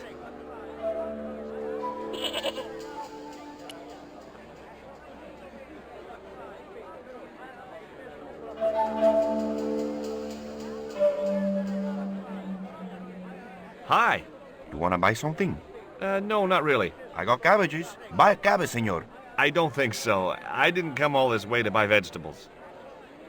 Listen, have you heard of Condor Transglobal? No. Buy a cabbage. I'll give you a discount on both purchases. I'm not into cabbages. Have you ever seen anything like this before? Aye, Tezcatlipoca. Put it away, senor. Tezcatlipoca brings nothing but evil. The poor guy was so freaked, he didn't even mention his cabbages. See ya.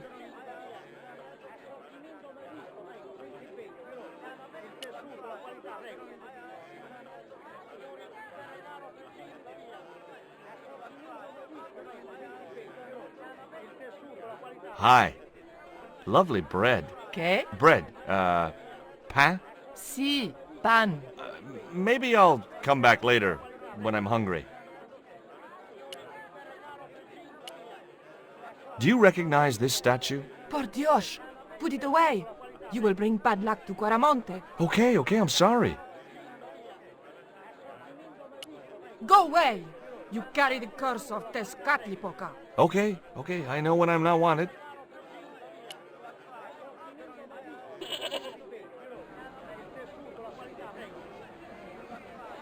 Hi there. What have you got for sale? ¿Qué? I said, what have you got? Oh, never mind. That guy just didn't look like he was gonna help me.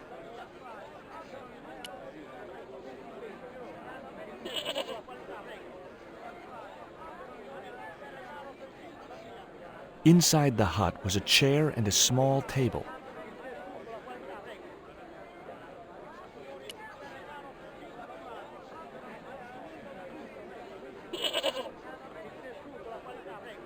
In Quaramonte, defacing a poster was probably a capital offense.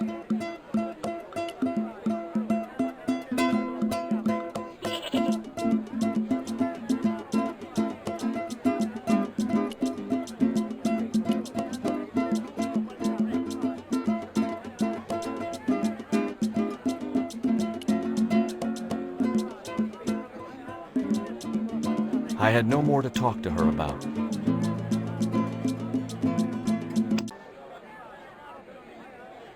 Hey, Nico!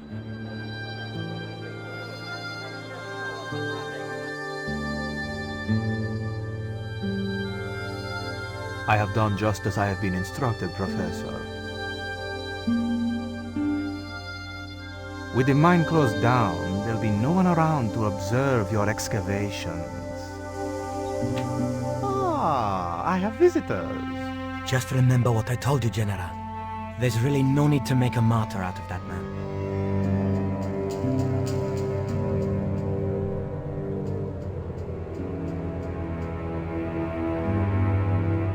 I'm sorry to keep you waiting, Senor. Welcome to Quaramonte. Thanks. My name's George Stobart from California. But what is this? An angel come down to earth. Nicole Collard. Enchanté, mon général. Pardon me, senorita, but I couldn't help myself. Look, we'd like to ask you a few questions. You've come to the right place, senor. Tourist information. General Graciento, at your service.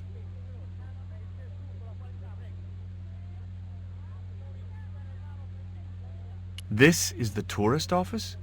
It says police on the sign outside. It is both, senor. I am a man of many parts. I can see that, General. Have you heard of a guy called Karzak? No, I never heard of him. I hear there was an accident at the mine a few months ago. That's correct. A lot of men killed, weren't there? A few. 30? Barely 1% of the working population. Is it true there's a restriction on music in Quaramonte?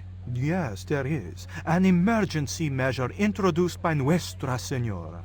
Folk music is a link with the past for some of these people. Take away their musical roots and what do they got left? Easy listening. You think easy listening could replace a musical heritage hundreds of years old?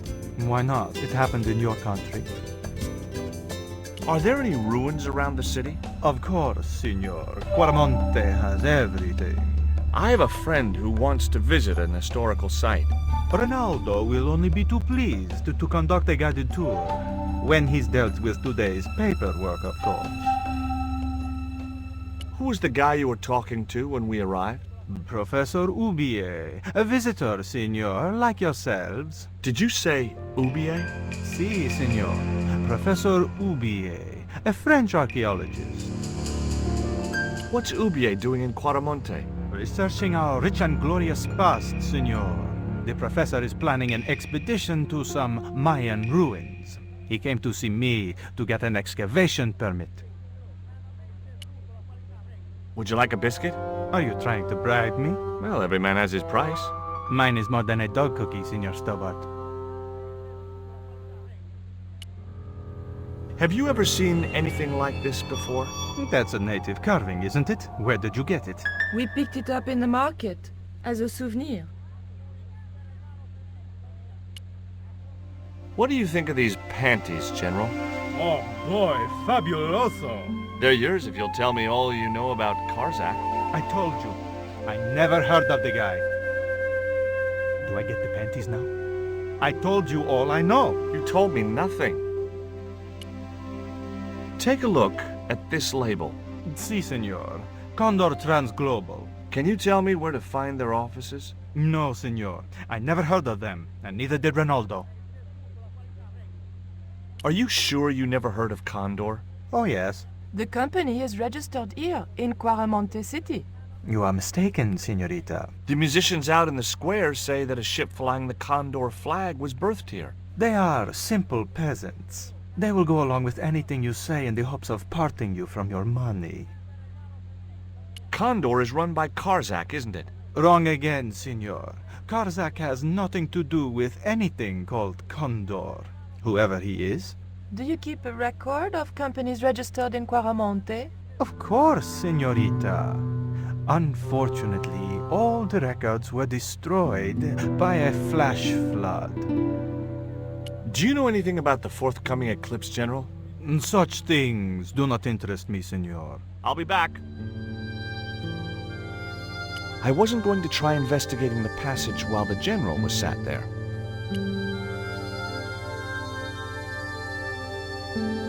Hi, I'm George Stobart. Hello, senor. How can I help you? Are there any ancient pyramids near Quaramonte? Si, senor. But it's not very impressive. It's in ruins. That's perfect. Would you be willing to give a guided tour of the ruins? I can't. The General would have a fit if I left all this paperwork. Would you like a gourmet dog snack biscuit?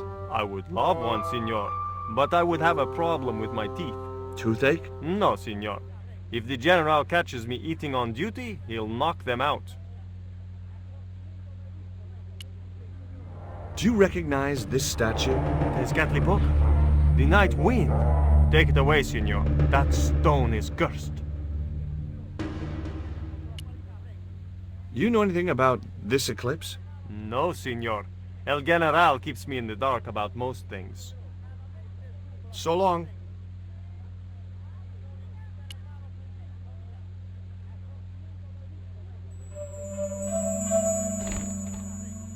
Senor.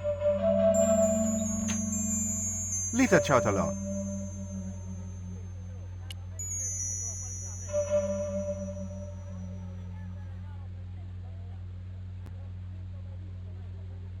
Do you have a map of Quaramonte?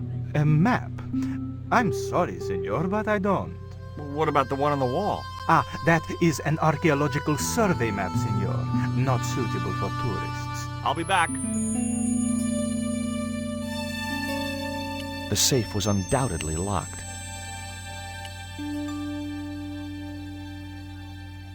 It was a computer monitor with some kind of outdated game displayed on it. I didn't have time to get sidetracked by playing computer games.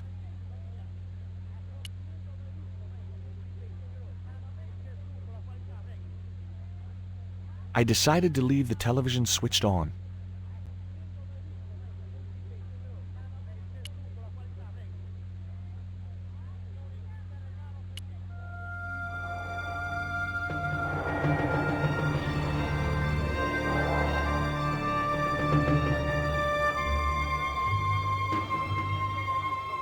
Why did you show him the stone? I thought maybe he might know something about it. Well, he does now, for sure.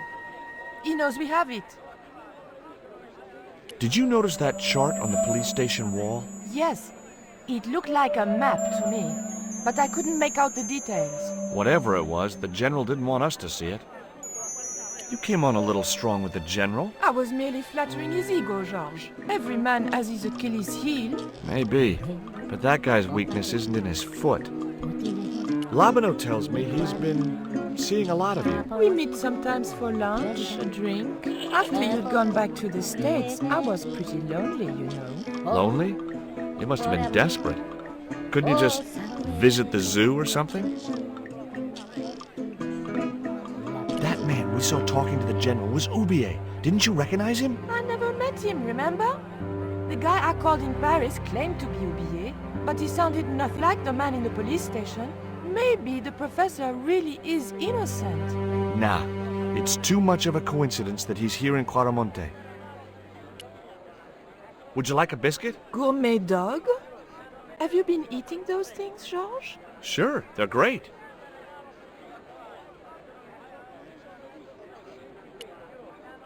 Guess what this is?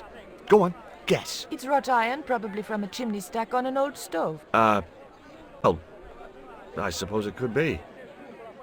How did she know that? My grandfather used to work in a foundry. Take a look at this, Nico. That's disgusting, Georges. Why are you carrying around with you?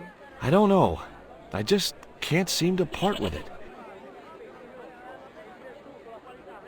Take a look at this. An eclipse of the sun. Why the sudden interest in astronomy? I found the cutting in Oubier's house. Apparently, it's only visible from Central America. Take a look at this. Mon Dieu! Where did you get that kind of money? It's not mine.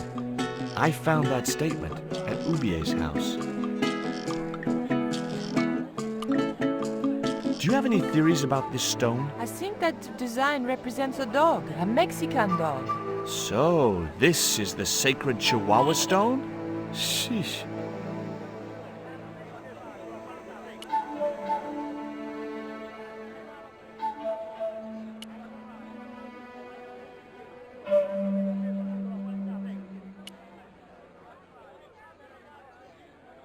It was Pearl's husband, Dwayne. Hey, Mr. Anderson. Good to see you again. Do I know you, son?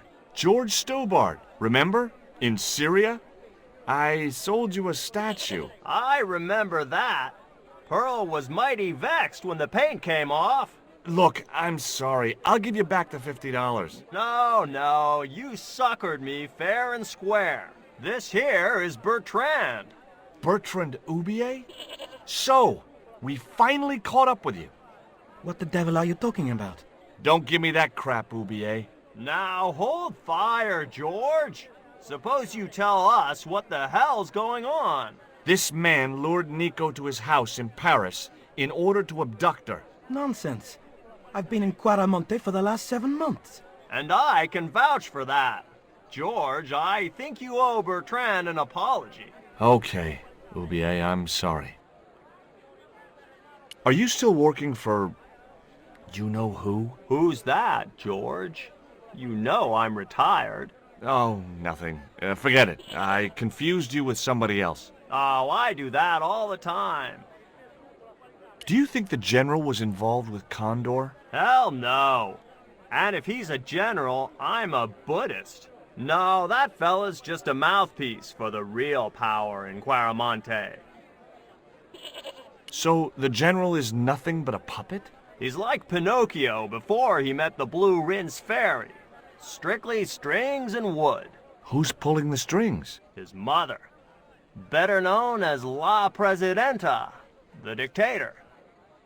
Does the name Karzak mean anything to you? Sounds like a comic book villain to me, son. He's the man behind Condor, and the rat who kidnapped Nico. You know, the first time I met you, I was deeply impressed with your naive simplicity.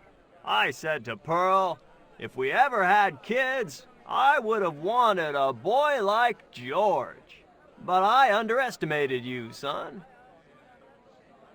Did you know that traditional music is illegal in Claramonte? Is that so? Seems reasonable to me. No, really.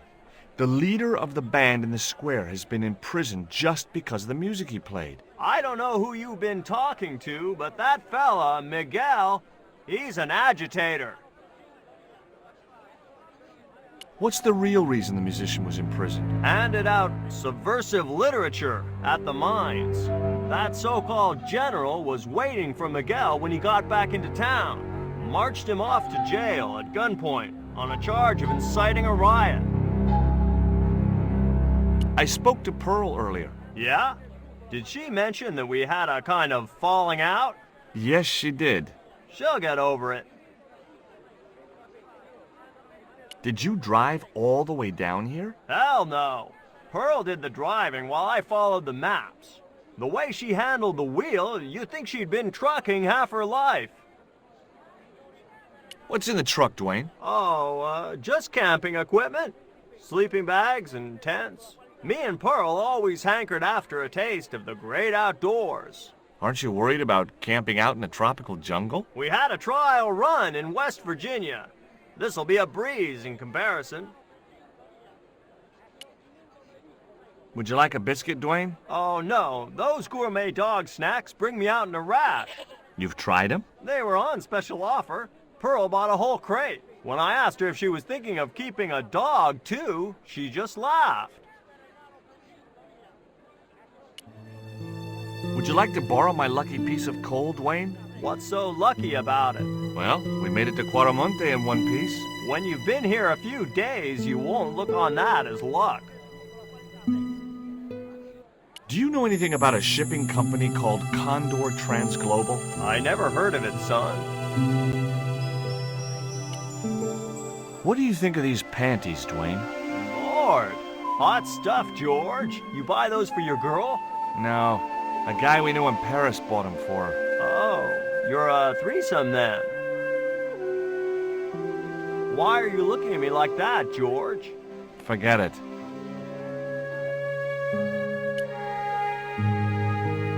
Does the name Arzak mean anything to you? Yes, I know him. In fact, if it wasn't for Kazak, I wouldn't be here. What? He's financing my expedition. Tell me about your wife, Professor. Please, I don't want to talk about her. Maybe you don't, but I do. Why was she known as the Little Dachshund? It was just a silly pet name I used to call her. Somehow some damned reporter found out. Have you ever employed a Central American butler or servant? I've never employed any kind of servant, monsieur.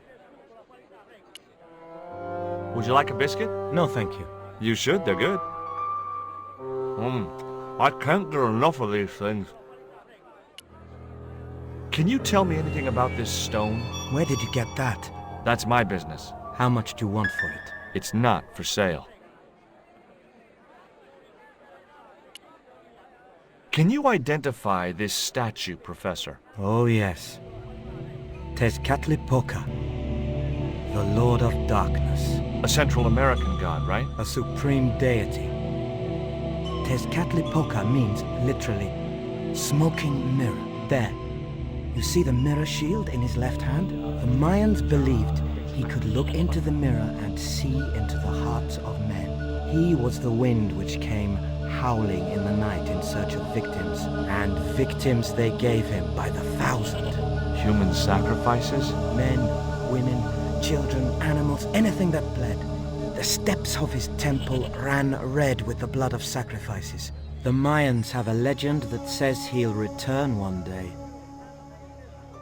I hope I'm not around to see it.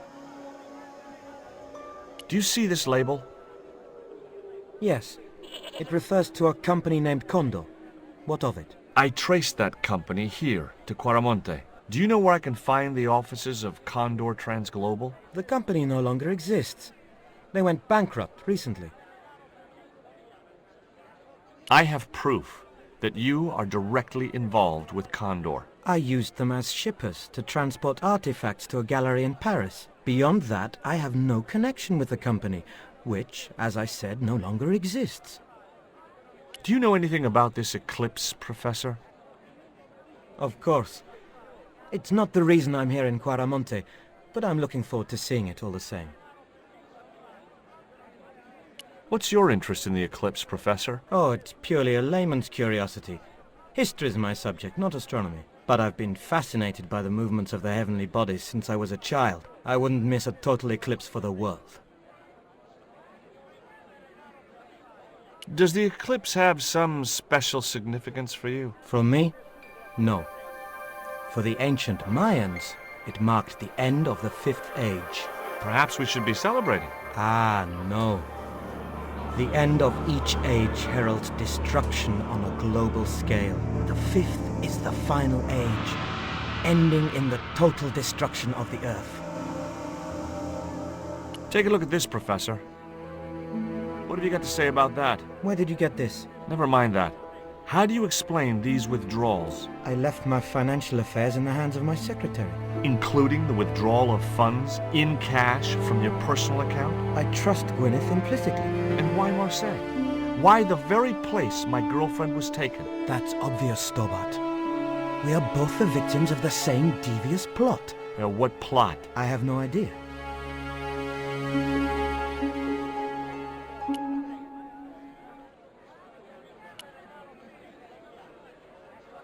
The cell was vacant. There was a forlorn-looking guy asleep on the floor of the jail. It was Miguel, the pipe player. Hey, Miguel! He didn't hear me.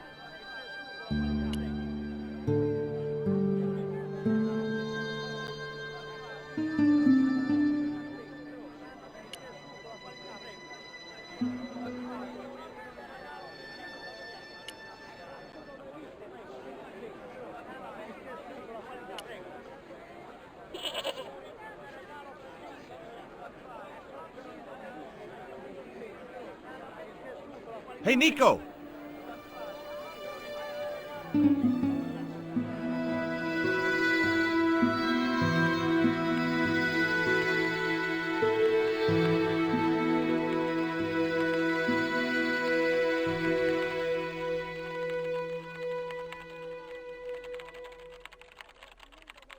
Hola, señora. Hi. We were wondering... I was talking to the lady, Chico. Hi, my name is Nicole Collard. Concha Garcia. How can I help you, sister? The corporation I represent is considering a major investment in Quaramonte. Your advice, as the head of an obviously successful concern, is precisely what I'm after. My assistant, Mr. Stobart, has a few questions he'd like to ask you.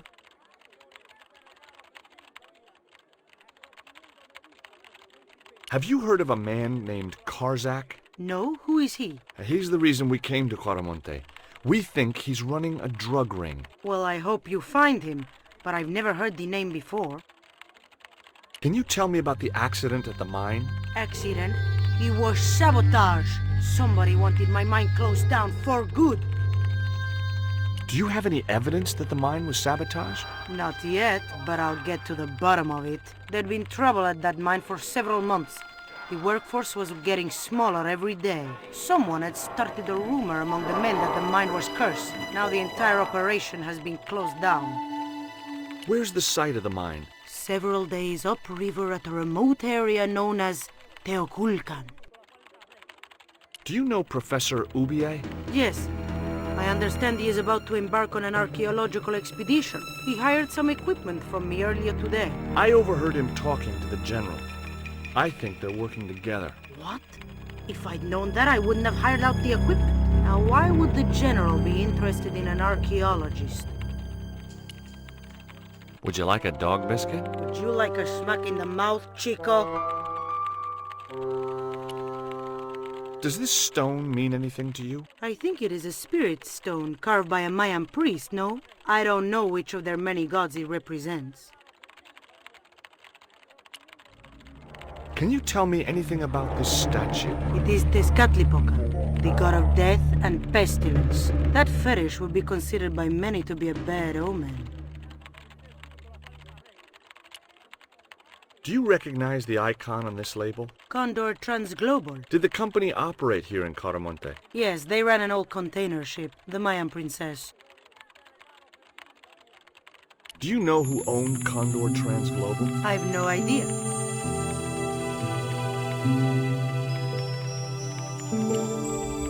You see this? It's my lucky piece of coal. What's so lucky about it? I'm not sure yet.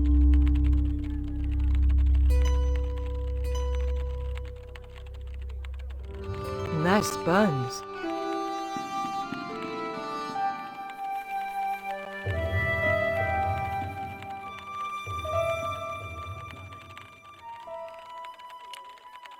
Have you heard about the forthcoming eclipse? I don't take much interest in things like that. One of the boys might know about it. Would you be interested in these panties? They look about your size. Is that your best length, Chico? I'm serious. They were an unwanted gift. Put them away before you get overexcited.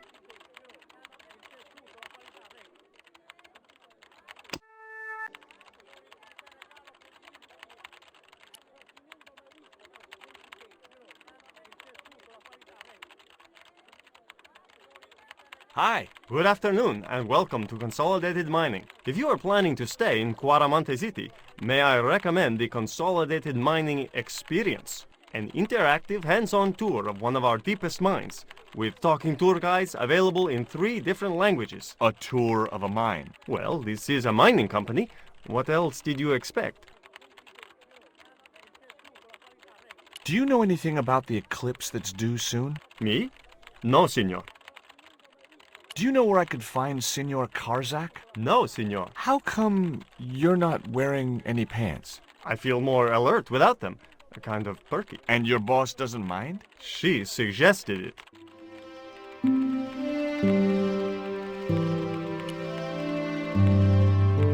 I had nothing else to talk about.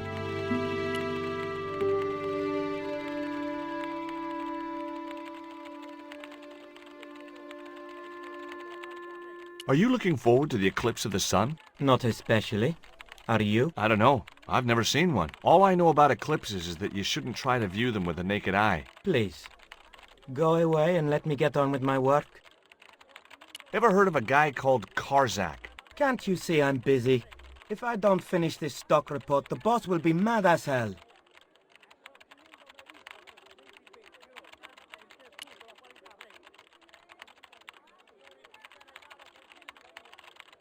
Ever hear of a guy called Karzak?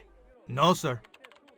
Did you know there's an eclipse of the sun in a few weeks' time? Yeah, Joe told me about it.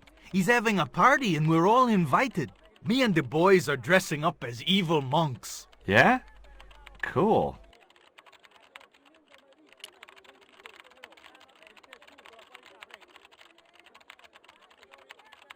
Do you know anything about the eclipse? Yes, and I'm really looking forward to seeing it. I heard it's going to be pretty spectacular. It's in a few weeks' time, isn't it? 9 days. Thanks. Ever heard of a guy called Karzak? No.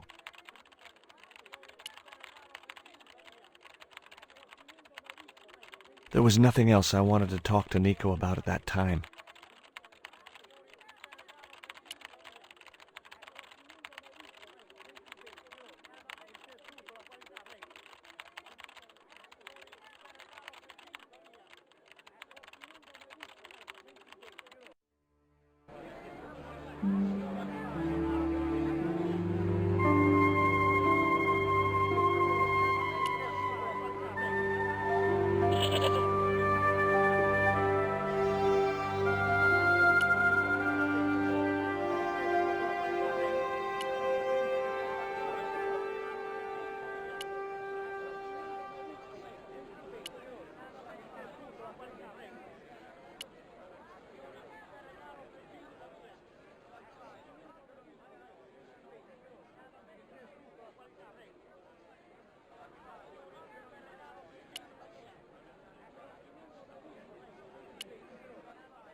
Hi, I'm George Stobart.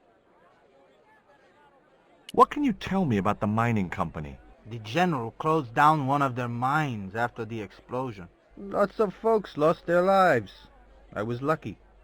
I only lost my legs.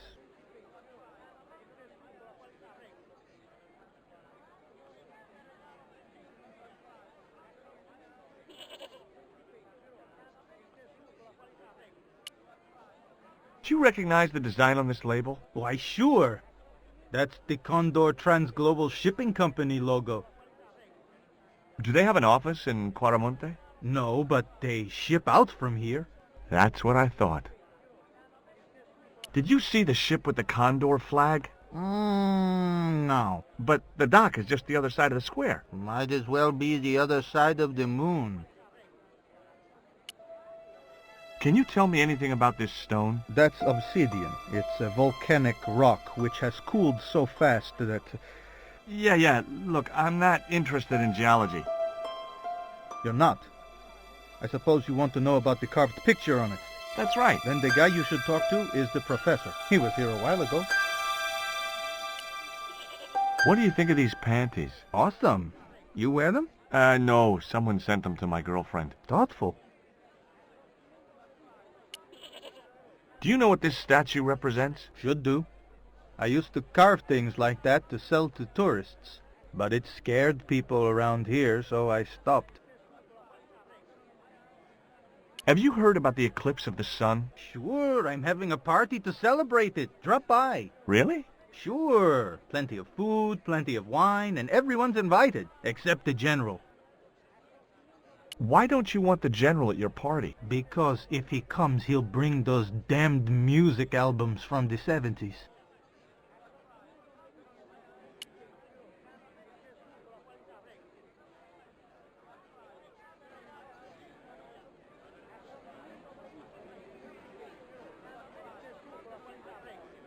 Have you really never heard of Condor? Of course I have, son.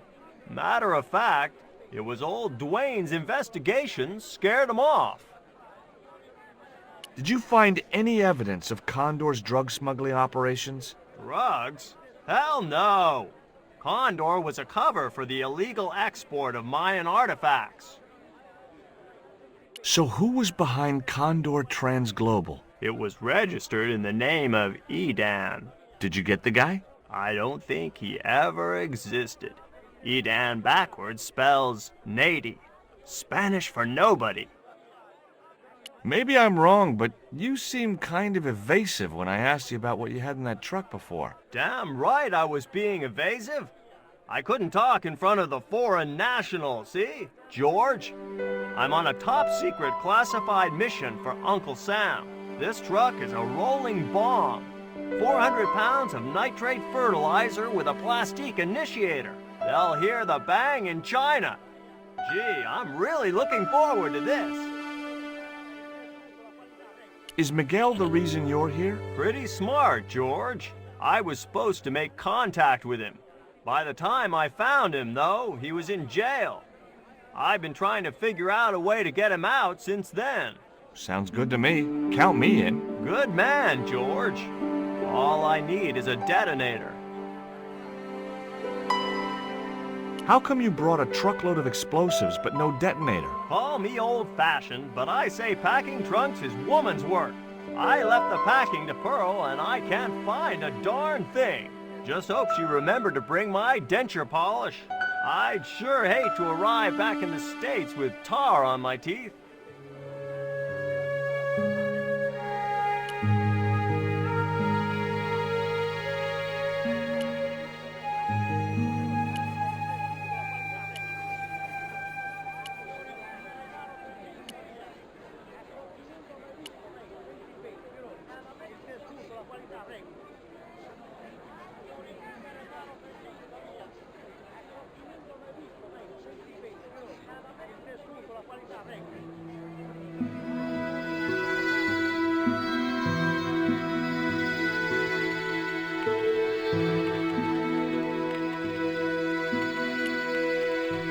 Do you have any kind of detonating device in stock? Sure. They're kept in that cupboard. I don't suppose you have one spare? I can't simply give you a device like that, no without a damn good reason. The General has a chart in his office, which he was discussing with Ubier. Perhaps that chart will tell us where they're heading. Maybe, but I can't get anywhere near it while the General and his sidekick are there.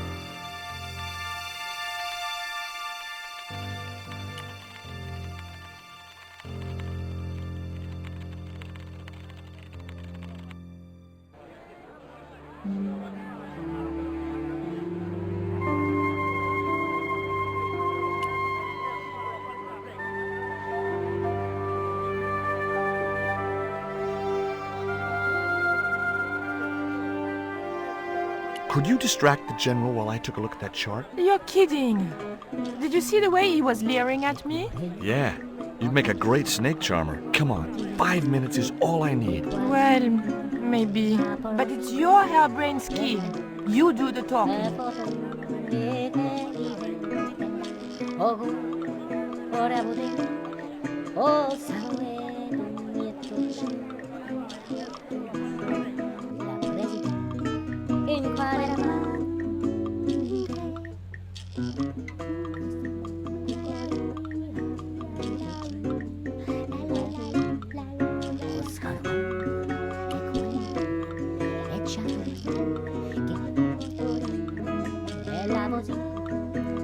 My girlfriend has a favor she wants to ask you, General. For you, my dear. Anything.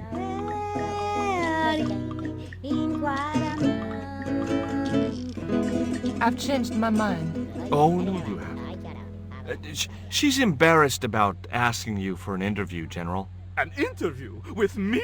Fabuloso! Well, I want to write a story about you.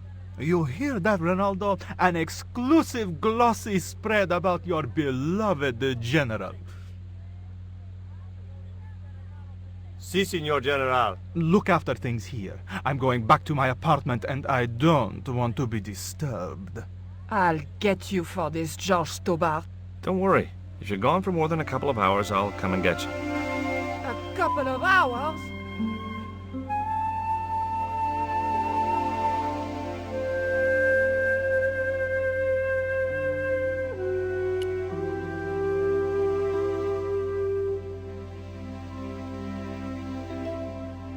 No, no, no, Signor. The General said nobody must see that chart. He won't know unless you tell him. You don't know him, Signor.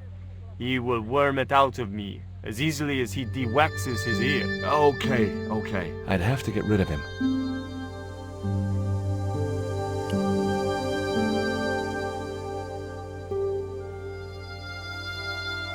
I'd like to visit your prisoner.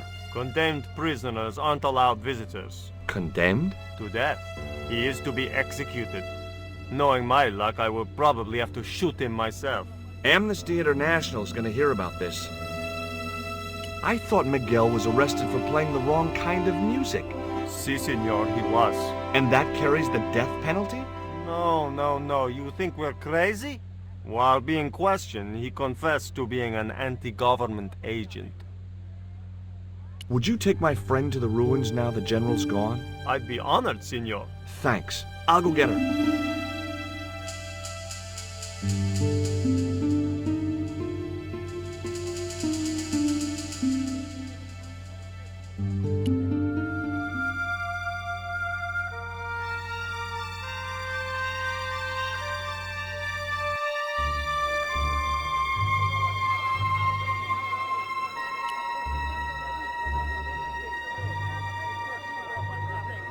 Do you know where I could buy a detonator? Did Dwayne put you up to this by any chance? Hey, come on, I was kidding. Did you think I was serious? I know what you boys are like when you get together and make plans. Dwayne says he could solve all the world's problems if he had enough missiles. I hear you drove all the way to Quaramonte. In a truck. That's right. You would not believe the state of some of those roads. It makes me downright sad to think there's still some places you can't reach in an automobile. In this day and age, you'd think there'd be decent highways just about anywhere folk choose to go. Did you know that the truck was full of explosives? Whatever gave you that idea, as if I couldn't guess? Your husband. He was exaggerating, wasn't he? Sometimes I wonder how I'm gonna cope with Dwayne's over-fertile imagination. Have you met the guy who calls himself the General? No, I haven't. Is he a real general? I guess so. He wears a lot of medals on his chest. The wrong side of his chest. At least for any army I'd ever seen.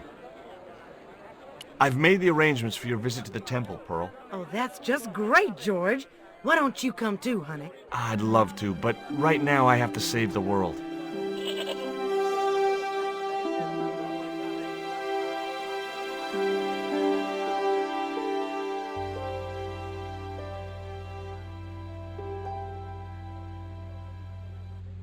Listen, sweetie.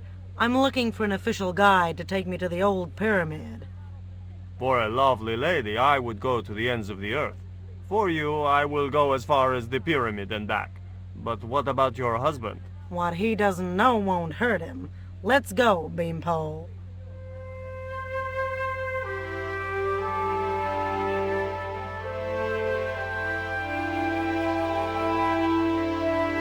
As Pearl and Ronaldo set out for the ruined pyramid, I prepared to search the police station.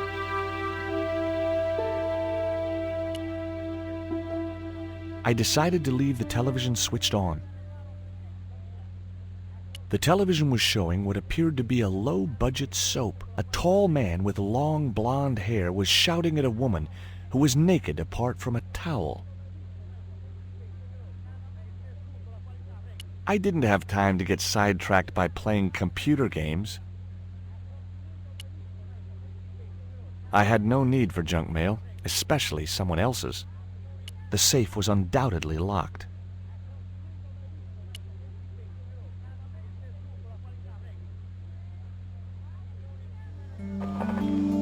It looked like a geological survey map showing the land to the southeast of Quaramonte City. About 60 miles inland and upstream was an area marked Teoculcan.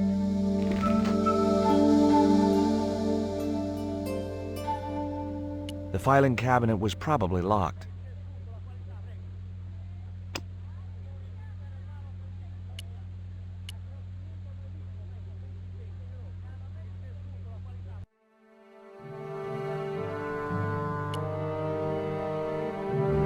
I'm George Stobart. You're Miguel the musician, aren't you? Ex-musician, senor. My career is finished. Going to jail could be the boost your career needed. Senor, I would rather die than live with this shame. Have you heard of a guy called Karzak? Yes. The old man spoke of him. The foreigner? Professor Ubier? That's right. This man Karzak is Ubier's boss. Why is that noose hanging from the bars? Ronaldo strung it up, for me to hang myself. Don't cry for me, Senor Stobart. When I am dead, the goddess will take my soul to rest in paradise. I couldn't reach the noose.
I got a good look at that chart in the police station.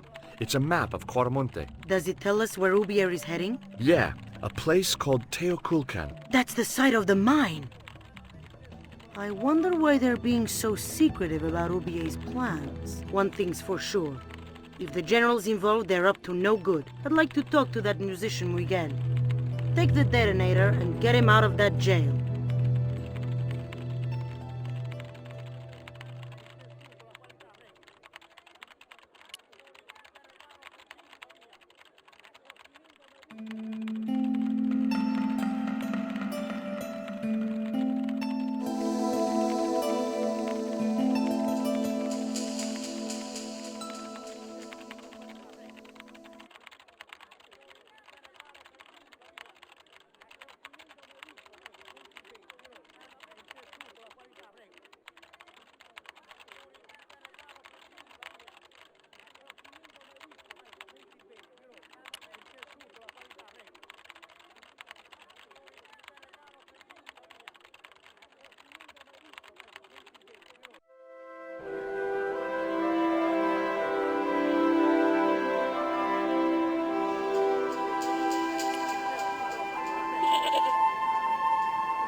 Here is the detonator, Dwayne.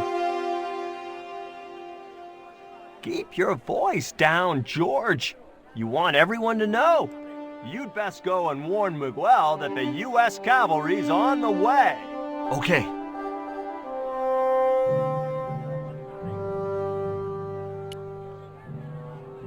I had nothing else to ask him.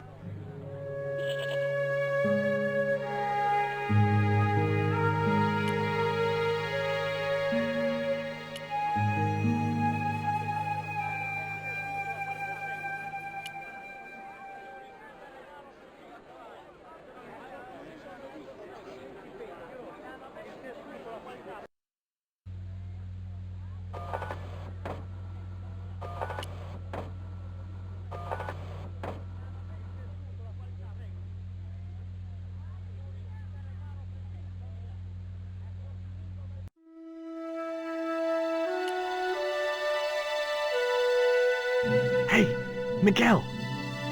What is it? What is happening? We're getting out of here. Who's we?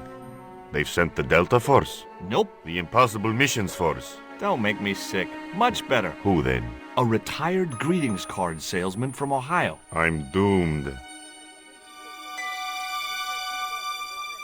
You're not the only one. I should have known you'd be trouble the moment I saw you. Look, I can explain everything. Get in that cell, now. And what if I refuse? He'll shoot you. Okay, here I am, going quietly into the cell. Very wise, not Americano scum. One of the reasons I hate guns so much is the way they make people so damned impolite.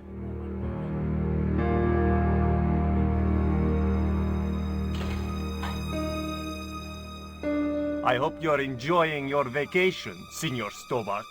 Go polish your weapon, Ronaldo.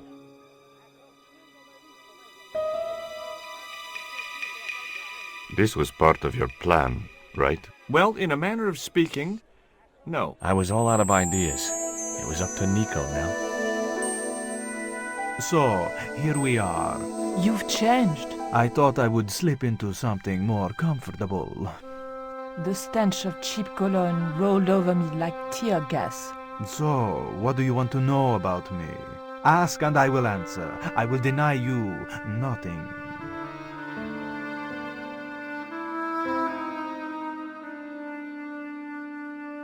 I am a very giving person. How nice for your friends. Your eyes are glittering like stars. His damn cologne was making my eyes water. I was running out of sofa.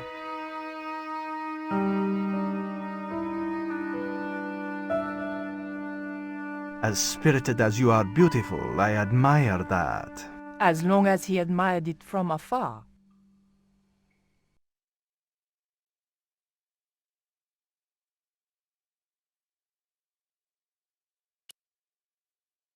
I didn't want the picture. It was a portrait of some thug in a uniform.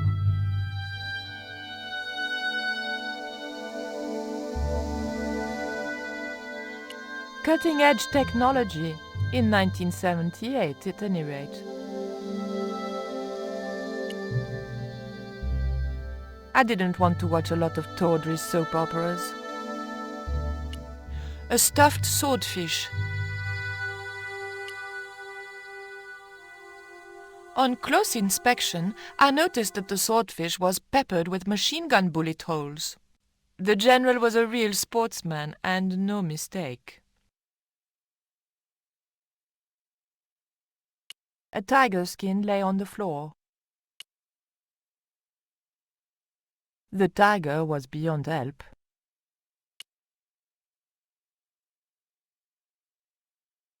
That tiger skin. You didn't kill it yourself, did you? Alas, no. I had to import a synthetic one from the United States. It is very comfortable to lie on, naked. Unfortunately, I'm allergic to man-made fibers. I, love your TV. Oh, yeah, cool, no? Oh boy, female mud wrestling. Big fish. Catch it yourself? Catch it. Fishing poles are for children. Then how did... Are those bullet holes? 2 magazines on full automatic. It put up quite a fight. That's an impressive hi-fi system, General. Would you care to hear some music, my dear? No. Oh, it's no bother. I don't even have to get up. Oh.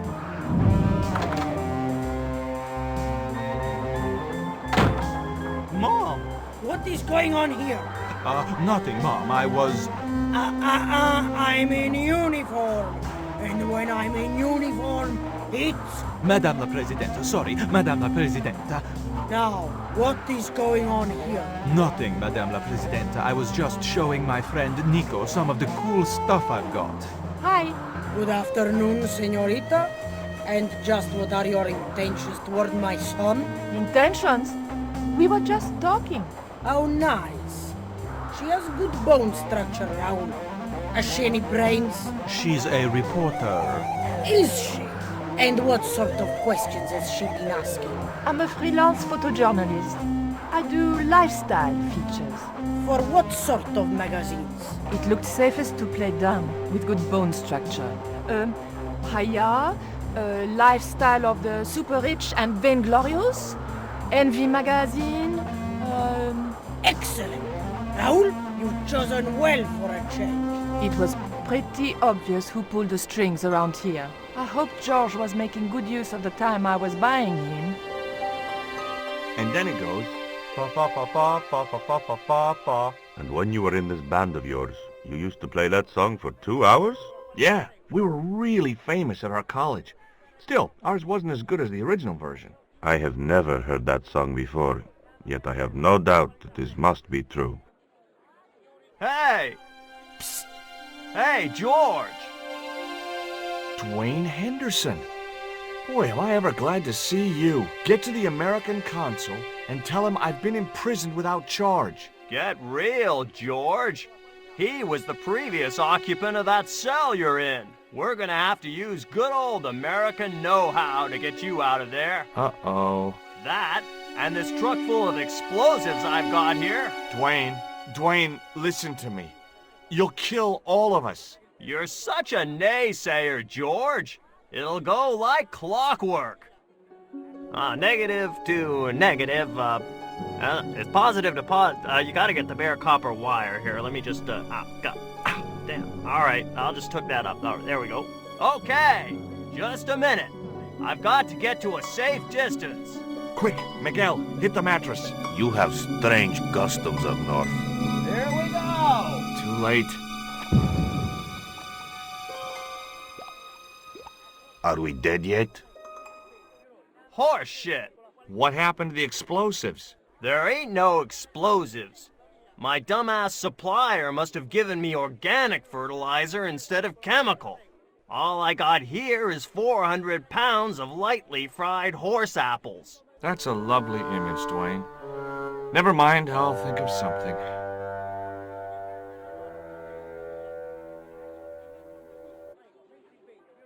My very own slop bucket. Already I was feeling institutionalized. I wasn't going to demean myself by using the bucket until I was desperate. Solid bars protected the small window. I wasn't getting out that way. I couldn't reach the noose. Listen to me, Miguel. You give me that rope and I'll get us out of here. Is there somewhere you can hide from the General? Of course. My friends have a boat ready to take me upriver. But how are you going to break out of here with just a short piece of rope? I'm not sure, but I'll think of something.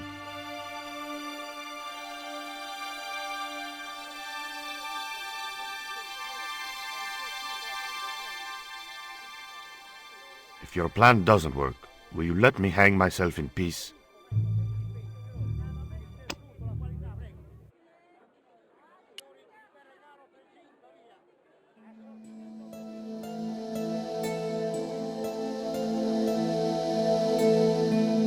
I had nothing else to ask him. I couldn't escape that way.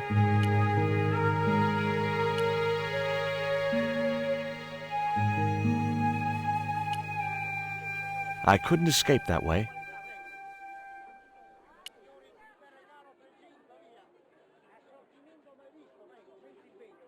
The door was locked. I had nothing else.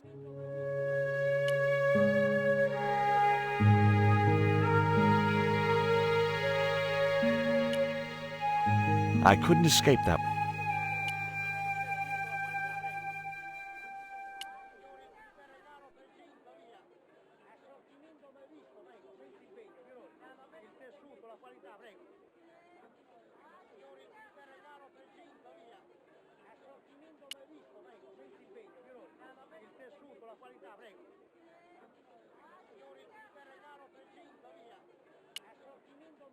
I couldn't escape.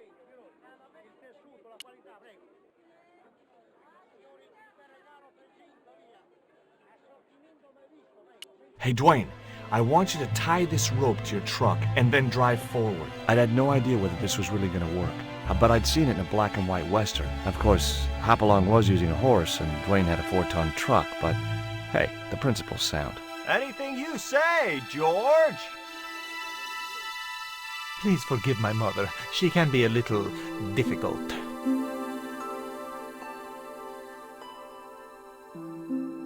Oh, my feet, Raoul! Propose, you idiot! Don't mind her. She just wants grandchildren. Don't think I can't hear you, Raoul. I want the worthy successor, and you're not it. Propose now, or I'll do it for you. Look, Nico, we haven't known each other very long, but... What the hell was that? I didn't know what was going on, but Georges had to be involved in it somewhere.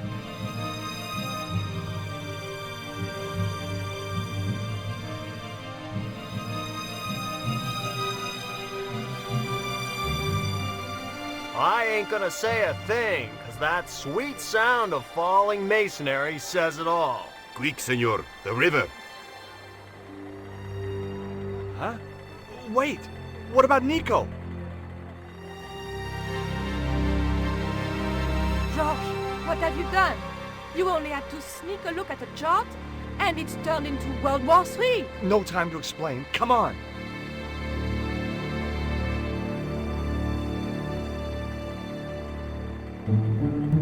Don't move, terrorist scum. You talking to me, Junior? Yes, I'm talking to you, fat man. And my name's not Junior. A word to the wise, Junior. You carry on waving that pea shooter in my face, and the next person who sees it is gonna be your proctologist. Savvy? General, I am happy to report that I have apprehended the terrorists. You idiot, not them. The other American and the French woman. They're the ones.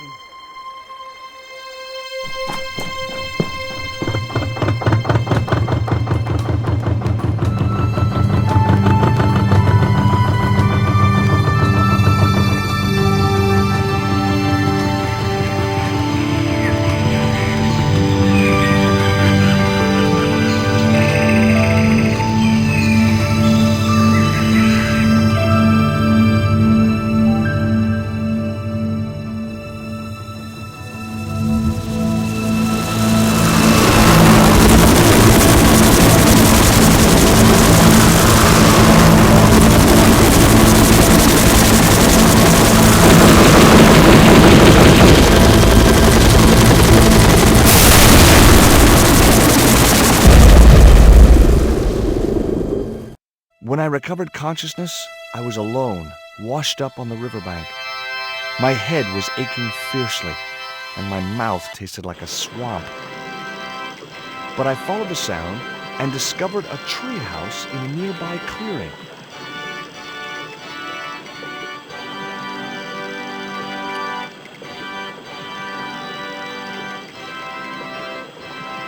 That vine rope could be useful. The contraption consisted of a crude wooden wheel with wooden slats.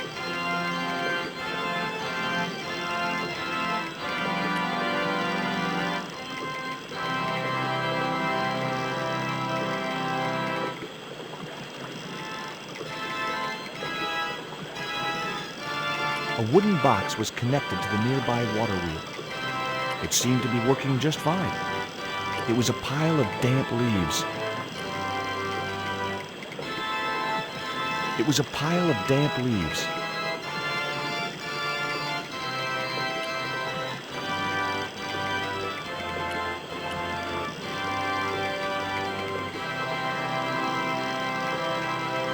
It was heavy. I guess that was intentional.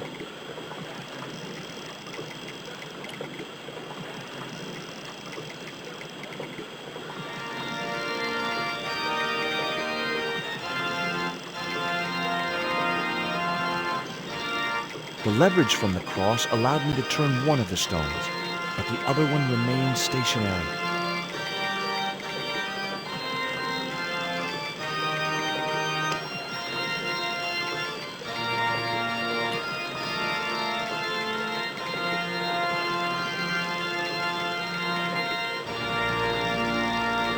The vine provided a drive belt to connect the two stones.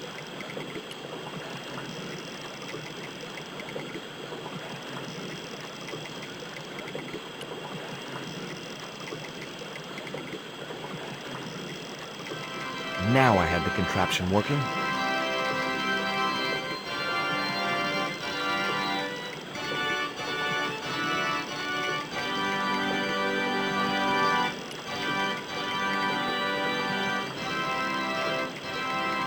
I'd always wanted a treehouse like that when I was a kid. Hello? Anyone home?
The contraption consisted of a crude wooden wheel with wooden slats.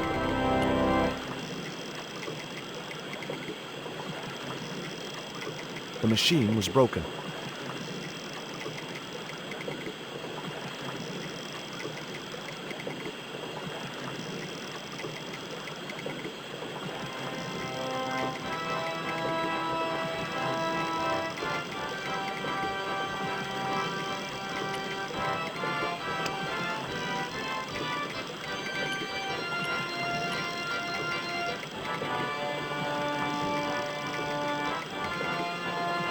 It seemed to be working just fine.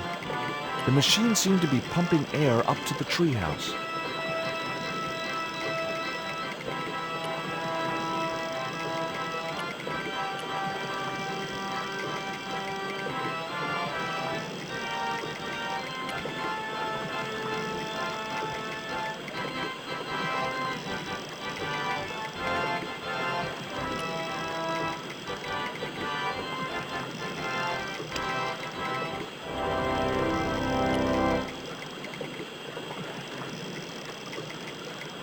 I placed the bank statement over the damp leaves.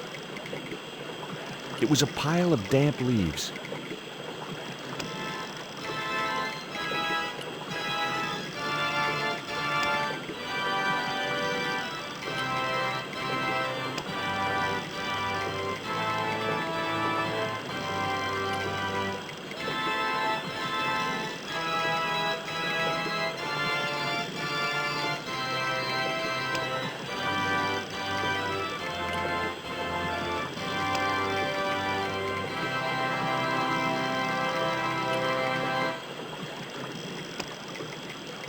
It was the flint statue of Tezcatlipoca I'd found in Marseille.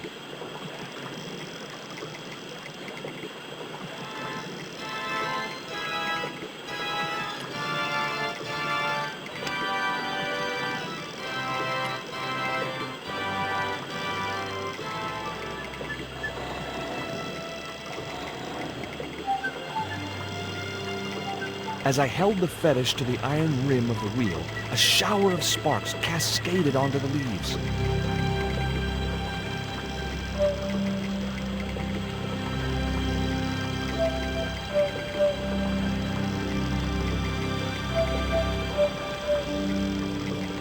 Quick, men! Put out that fire! I've got a sick woman up here. Sorry, Father, but I needed to attract your attention.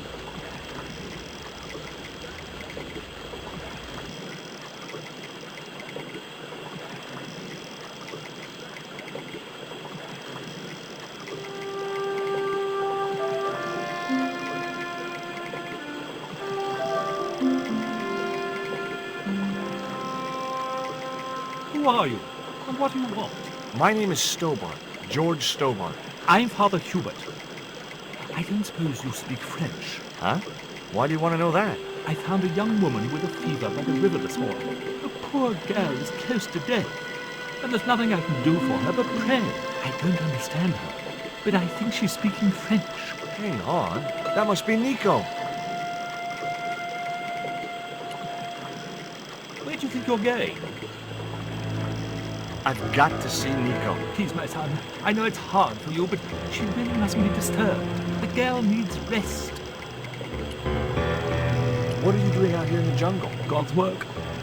Not quite the destination I had in mind when I set out, but well, you know what they say? Mysterious ways and so on. You didn't plan to end up here? No. I was on my way to the miners' camp in the north. I was stuck here when my boat capsized on the river. That's exactly what happened to me. How long have you been here? 11 years. That's my girlfriend you've got in your treehouse. What's the matter with her? She's been bitten by a venomous river snake. But can't you do something for her? There's a cure, isn't there? I ran out of penicillin and morphine years ago, but the local people speak of a root which they believe will counteract the poison. Where can I find this root? I don't know, but maybe the shaman at the village can tell us. Will you show me the way to the village? Me? Oh, but I can't. Can't? Nico's life depends on it. You're right. Of course I should, despite my own guilt and shame. But I can't go as a representative of God with a creased collar. A creased collar? You mean you put your personal attire higher than the life of a sick woman? I will not go to that village looking anything but my best. Give me your collar. I'm sure I can find a way to press it. Thank you, my son. In the meantime, I must contemplate my sermon. There was obviously more than a creased collar bothering the priest.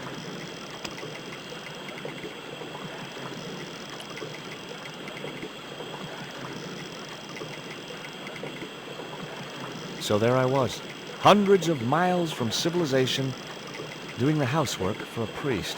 It's a strange world.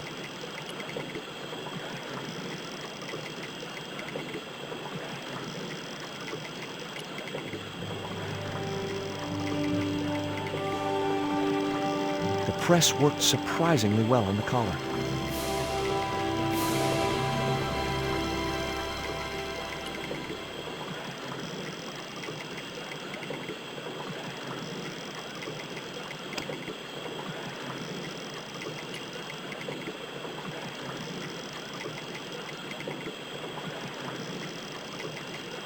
Here's your collar, Father.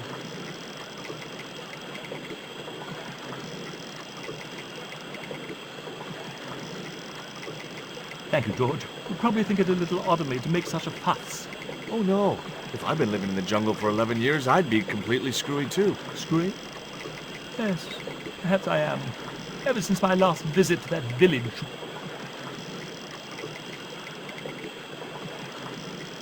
Do you want to tell me what happened at the village? I forgot my vows. I let myself be overwhelmed by the beauty of this unspoiled paradise, and in a moment of weakness, animal passion reared its rampant head. You know, you should be writing romantic novels. Did you experience some kind of a physical liaison at the village? Yes, I'm ashamed to admit it, but I found myself doing the monkey dance. I've never heard it called that before. And I didn't want to pry any deeper into Hubert's murky past. Now you've got your collar back, will you take me to the village? I've still not finished my sermon. Look, Father, I still don't know why you're so reluctant to visit that village, and it's none of my business. Whatever the reason, it can't be more important than saving Nico's life. You're right. I must be crazy. We must make haste if we're to reach the village before nightfall. By the time we reached the village, it was sunset.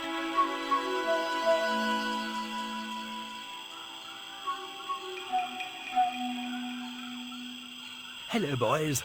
Glad to see you're still wearing the underpants. What? They're the best Christmas present we ever had, Father. Mine are too tight. Well, we all have our cross to bear. This is George. He has a request to make. I'm afraid I can't stay. Good luck, George.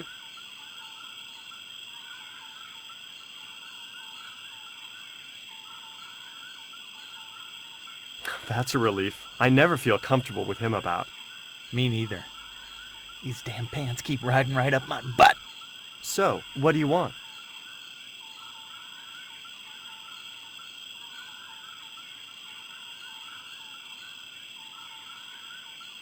My girlfriend has been bitten by a snake. So, everyone in my family has been bitten by snakes. I was bitten by a dormouse once. She's real sick. I hoped your wise man might have medicine. Wise man? You must have the wrong village. Father Hubert said there was a wise man in the village who could help me. Ooh, he must mean the old man, the shaman. Are you going to stand by and let my girlfriend die? Of course not. What do you think we are, savages?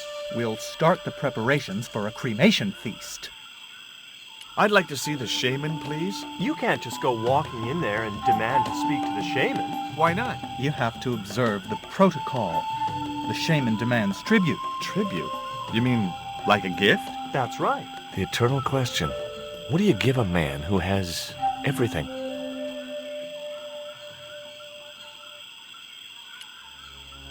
This stone is what brought me here. That's a spirit stone. I wouldn't touch it if I was you. You're right. It could be cursed. Would your wise man have any use for lipstick? Not in that color. Haven't you anything in black? Of course I don't. Look, I know it's not much, but I want your shaman to have this. Do you expect him to eat that? He's an old man, you know. He might choke. This cone could have 1,000 uses. Yeah? Like what? A protective helmet? I don't think so. Here, he'll like these biscuits. If you say so.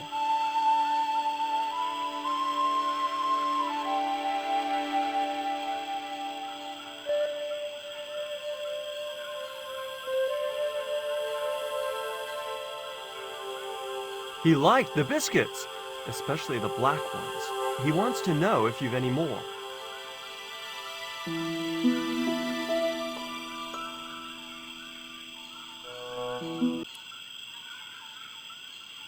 Stop! This is a private village.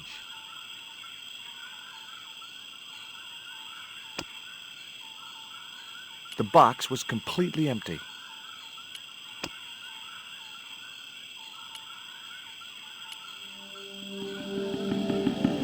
I put the Mayan stone in the empty box.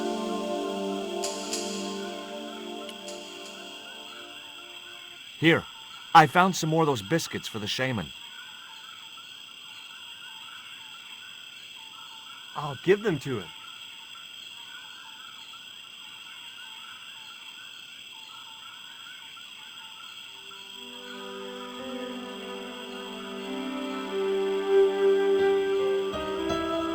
shaman wants to talk to you. I hoped he would. Well, it's been nice to talk to you guys.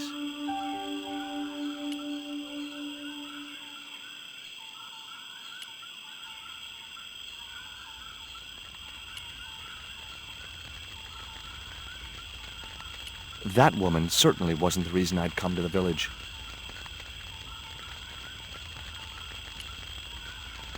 Hi, my name's George Stobart. Please, sit down. Welcome, George. Thanks. It has long been foretold that a white man would bring the Coyote Stone to this village. My girlfriend's been bitten by a snake. And you want me to heal her? That's the idea. Can you do it? I'm not sure. My gums aren't what they used to be. Listen, my girlfriend's in a coma. Please, old man, give me the root. What root? Why is Father Hubert so reluctant to visit the village? I don't know. He used to come here a lot, but then he just stopped. You'd think he'd want to spend some time with his kids. Did you say Father Hubert has kids? 3 girls and 5 boys by my reckoning. All conceived in the same week at the Feast of the Monkey Dance. Father Hubert told me of a root which could cure the bite of the river snake. There's nothing sacred with these people. That was our secret, known only to members of my tribe. If that root is my chance of saving Nico's life, then I want it. Fast. There is time yet, George Stobart. Time to learn why you were called here. Fine. If I listen to your story, then will you give me the root? The eel travels far, but still returns to the place of his spawning. And look, I'm running a tight schedule, so can you skip the riddles? Many years ago, when the world was young, the great god and king Quetzalcoatl was defeated by trickery and deceit. His enemy Tezcatlipoca took his place as leader and demanded terrible human sacrifices. A group of loyal priests found a way to trap Tezcatlipoca. But his powers were so great, they knew he would not remain trapped forever. His time of incarceration would end with the eclipse, which marked the close of the 5th age. So the priests fashioned 3 obsidian stones which contained the power to seal the mirror for all time. But before the stones could be put in place, they were seized by the invading Spanish. But how did they trap Tez, the evil god? They built a pyramid which they told Tezcatlipoca was dedicated to him. At its center, they fashioned a huge mirror of perfectly smooth obsidian. Luring him into the pyramid with praise and flattery, they used sorcery to ensnare him in the mirror. There's an eclipse of the sun due very soon, isn't there? Correct. The eclipse which marks the ending of the 5th age will come before the next full moon. Less than 2 weeks. I didn't really believe that Tezcatlipoca would return, but I figured Karzak's plans were in some way connected. What happened to the stones? They were taken by the Spanish to the coastal town that is now called Quaramonte City. Only 1 stone reached Spain. The other 2 fell into the hands of buccaneers. The Jaguar stone was captured by an English captain, El Draco. The Eagle Stone was taken by a pirate called Ketch. The 3rd stone, the Coyote Stone, reached Spain safely. That is the stone in your possession.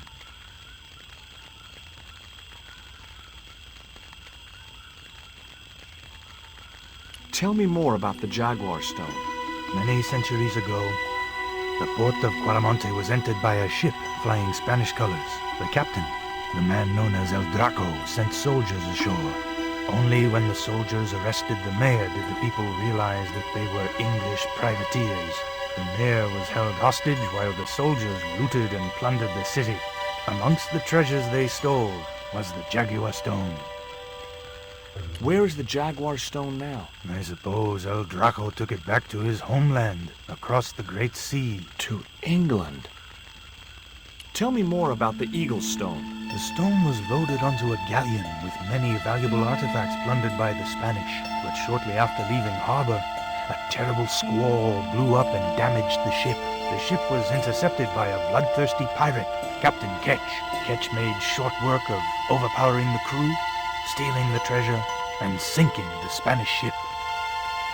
Where's the Eagle Stone now? Nobody knows for sure. Ketch retired from piracy and bought an island in the Caribbean. What do I do when I find the stones? Bring them here to me and I shall prepare you. The stones must be taken to the heart of the pyramid. Only there can they be used to seal the gate by which Tezcatlipoca will return to this world. Now do I get the root? Here, take it. Make haste if you wish to save the girl's life. The hummingbird sings to me of death to come. Now you're talking in riddles again. Listen, is it okay if I crash here? I've got no chance of finding my way through the jungle in the dark. You're welcome, but you probably won't get much sleep. Tonight's the night of the monkey dance.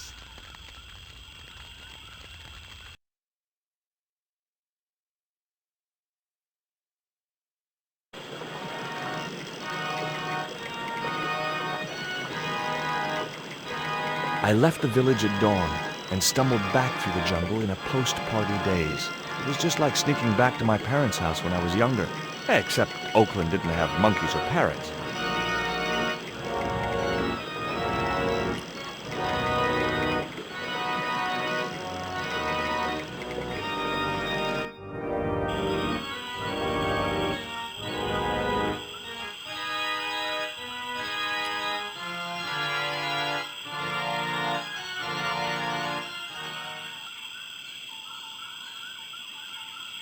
The shaman thinks you should go visit your kids.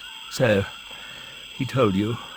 Look, Hubert, having an extended family is nothing to be ashamed of. If I was you, I'd be ashamed of not being there for them. It was that damned monkey dance that led me astray. Yeah. A sight like that must be difficult to forget. I've got the root, Hubert. So what are you waiting for? Give it to the gal. Right.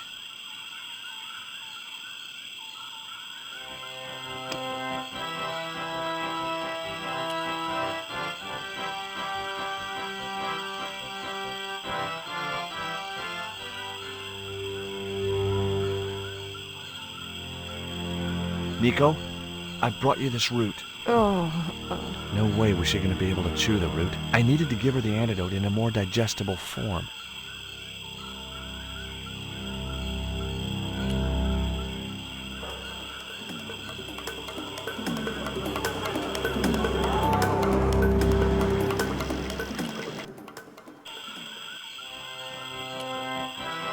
I couldn't steal from a priest.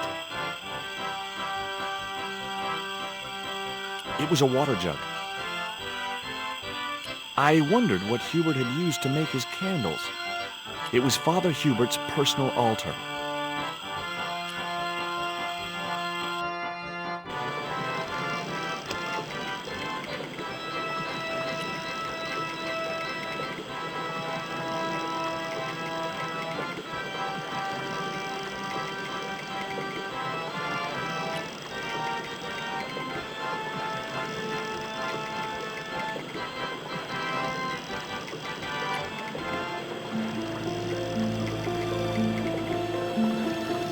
The juice from the root was soaking into the ground.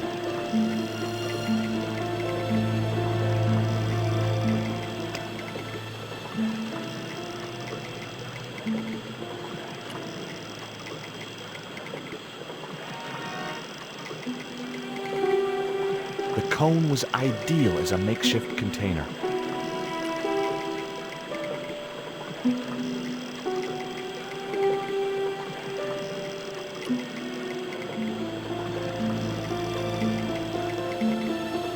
As the liquid was squeezed from the root, it collected in the cone.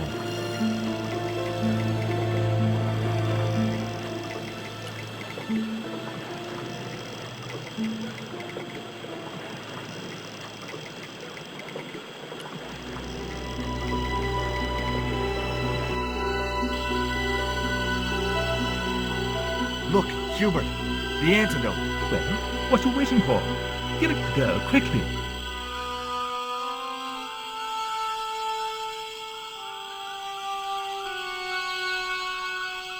Nico. Here, drink this. Oh, George, it's horrible. Just swallow it down. Okay, try and rest now, darling. You'll need all your strength when we go after the other 2 stones. Other stones?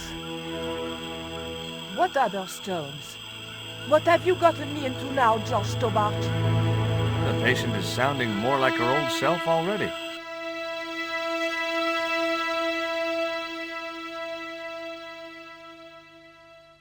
Nico recovered quickly from her fever. To save time, we decided to split up and look for each stone independently. I traced the pirate Ketch to a remote island in the Caribbean. With the fortune he'd amassed from piracy, he'd retired to a place that was later called Ketch's Landing. It looked like a set of plans.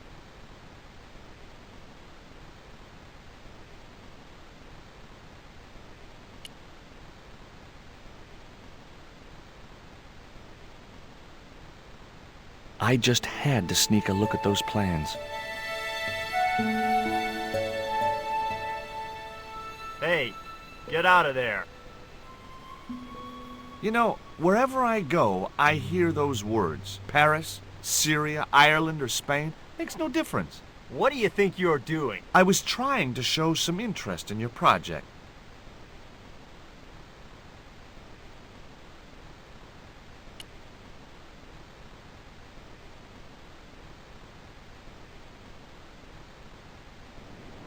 I didn't want a fishing net.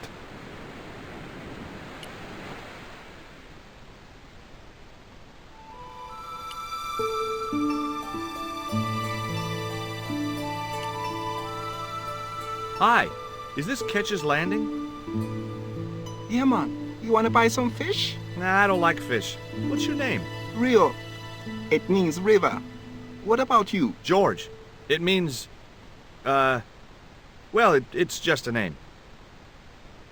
Is it true that Captain Ketch lived around here? That's right. That's his house up on the hill. It's a museum now. Yeah? That's exactly what I need. Thanks, kid. You won't get inside, you know. The old ladies close it down. What do you know about Captain Ketch? Just what everybody knows around here. He was a pirate and get himself hung. No school today? No, sir. What about your education? I can fish, sail, and swim. I've been looking after myself since I was 6, and I'm bilingual. Aren't you a little overqualified for a beach bum? Well, you know, there's a lot of competition. Who are these old ladies you mentioned? Miss Frost and Miss Mina Ketch. How come the old ladies closed the museum? It's Bronson's doing. The guy with the theodolite? Him have the plans for redeveloping the museum. They're going to regret it, you know. The man's a crook. Will you help me get those plans? I don't want to go nowhere near that man. He promised to drown me when he found the fish I left in his sleeping bag. Do you know anything about pirate treasure? Man, that's all stories. There's no such thing as a real pirate treasure.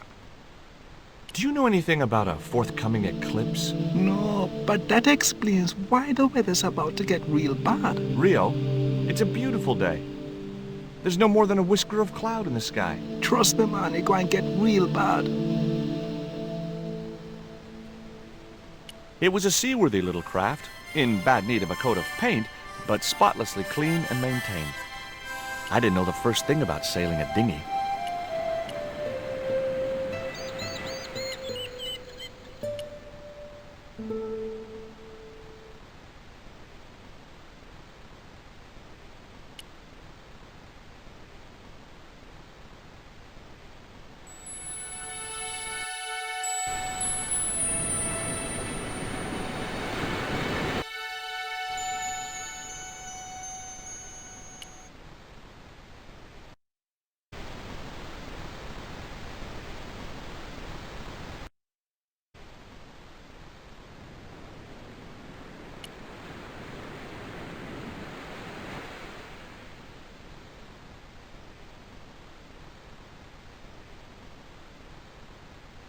My name's George Stobart. You're a surveyor, right, Mr. Bronson. And of course I'm a surveyor. Why the hell else would I have a theodolite? I don't know. Hobby, maybe? Yeah, right. What brings you here, anyway? I'm searching for an ancient Mayan artifact. What is it? Some kind of jewel? No, it's obsidian. A black stone with supposedly mystic powers. You're nuts. What do you think of Rio? Fish boy? If he comes near me again, I'll throttle the little squirt. Calm down. What's he ever done to you? Socked me in the back of my skull with some kind of fish, that's what. Tell me about the two old ladies. Who? The Ketch sisters. One of them's crazy as a coot, and the other will turn you to stone if you're not careful. What are you doing with the theodolite? Surveying the old house. I got great plans for this place. Oh, yeah? You bet. Take a look around. What do you see? Paradise. I see opportunity. This place is ripe for development. I like it just the way it is. And that's where we differ. You see, Mr. Stobart, I'm what you might call a man of vision. I see a great future for Ketch's Landing, and it all starts here, with that house. Can I take a look at your plans? No way. What interest would they be to you, anyhow? I've always had a secret desire to be a surveyor. You have? Sure. I mean, you surveyors are just like the great explorers, aren't you? Henry the Navigator, Vasco da Gama, Chris Columbus. Maybe you don't sail uncharted seas or discover new continents, but you're okay in my book. Horse shit. You just stay away from those plans, you hear?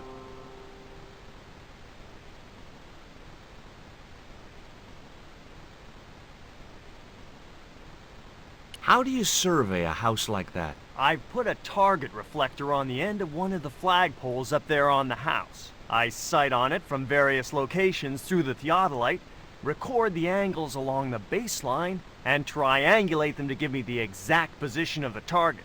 Understand? Why the end of the flagpole? Wouldn't it have been better on a corner of a wall or something? Are you a surveyor? No, my degree's in law. Then shut up. This is similar to the stone I'm looking for. What makes you think you'll find it here? Because when the stones were stolen in the 17th century... Hold it! The stones have been lost for 300 years? Approximately. And you're hoping to find them again? You're nuts. And why here? A wise old Indian shaman told me he saw the stones in a vision. Ha ha. That's rich. Listen, I got work to do, okay? Look at this.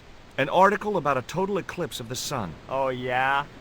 Listen, I don't want to be rude, but it just comes naturally. I really don't care. Catch you later, Bronson.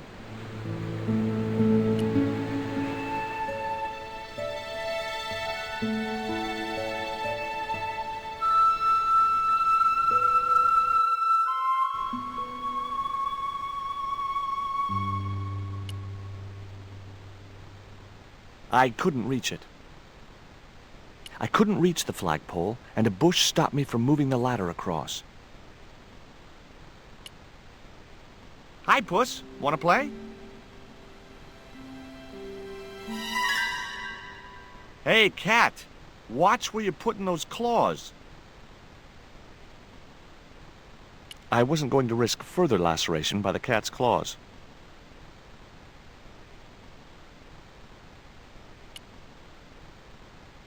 Hi, my name's George Stobart. Good afternoon, Mr. Stobart. Would you care for tea? No, thank you, ma'am. I don't like tea. Is that your cat? Yes, it is. That's Ruddles. Do you like cats, Mr. Stobart? You bet. Especially spit roast. Can you tell me anything about Captain Ketch? More than you can tell me about your great-great-great-great-grandfather, no doubt. You're his descendants? Certainly. Captain Ketch was born in Dorset, England, in the reign of King Henry VIII. His family were undistinguished farmers, but young Frederick Ketch decided to go to sea. We have plenty of seamen in our family, Mr. Stobart. Are you interested in history, Mr. Stobart? Yes, I am. You were telling me about Captain Ketch. Do go on. Oh, Oh, yes. He sailed under Hawkins. Jim Hawkins? John Hawkins, one of the great traders of the Elizabethan age. In 1568, Frederick Ketch was a young man serving aboard the Jesus, Hawkins' flagship. They sailed from England to Africa and across the wide Atlantic to these islands. Ketch was never to see the shores of England again. Is it true Frederick Ketch was a pirate? Frederick Ketch was emphatically not a pirate. They hanged him, you know. Down there on the beach in front of his family. Didn't bother with a trial. Just whipped him out from his breakfast table and hoisted him up in chains. How come Ketch never made it home? Because the Spaniards sank the Jesus in an act of treachery. You said Hawkins' fleet traded between Africa and the Indies. What was it they were trading? Black men with no shirts. You have to understand, Mr. Stobart, that this was the 16th century. But that doesn't alter the fact that Hawkins and Ketch were slavers and pirates. Would it surprise you to learn that Hawkins was also a devoutly religious man? He transported slaves in a ship named after Jesus Christ. In my book, that makes him a hypocrite.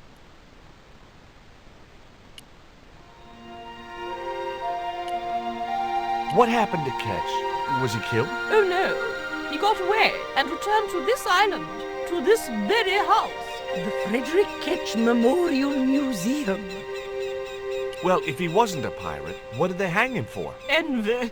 Pure green-eyed envy. He had been a successful privateer, you see, and had accumulated great wealth. As rich as a mink in a paddock. Shut up, Mina. Yes, Frost. The small-minded governor and his lackeys wanted his money, trumped up some ridiculous charge about breaking the conditions of his letter of marque, and hanged him like a common thief. The blackguards! Letter of marque? The document that permitted him to engage and destroy the enemies of the crown. The difference between a lawful privateer and a pirate. Yoo-hoo! Sorry, Frost. Well, why didn't Ketch just say, "Take a hike, guys, I've got a pirating license"? Frederick Ketch was not a pirate. But he did show them his letter of marque. But they destroyed it and hanged him anyway. I've been talking to Rio, the little fisher boy. I'll thank you not to mention that little wretch in my presence. Dirty little whelk. Nasty fishy boy. That will do, Mina. I gather you don't have much time for the little boy. That child is a delinquent, Mr. Stobart. Yeah, well, he's only, what, 11, maybe? A knave with one hand on the tops. What is it about Rio that you don't like, Miss Frost? Well, once upon a time, he and Emily... Be quiet this instant, Mina. What can you tell me about Emily? Emily? What business can she be of yours? Her parents were killed in a typhoon. We, as her only living relatives, took it upon ourselves to raise the child. It's good to know Charity isn't dead. Oh, but she is. Washed overboard in the typhoon. Mr. Stobart wasn't talking about Emily's mother. He was being sarcastic. What else can you tell me about Emily? How dare you pry into our family in this way? I refuse to answer any more of your impertinent questions.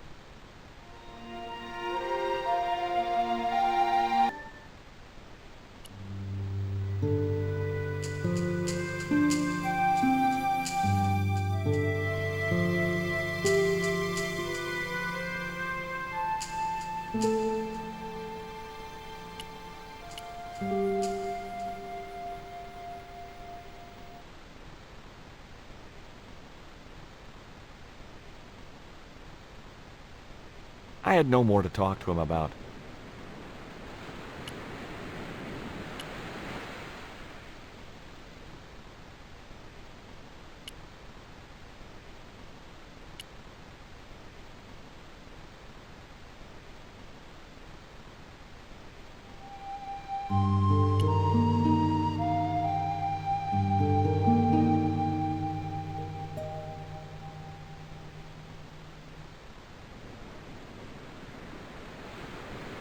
I think Bronson is trying to cheat those sweet, vulnerable old ladies. That's a little unfair, isn't it? Okay, he's trying to cheat those seriously demented, poisonous old ladies. You have to admire his acumen.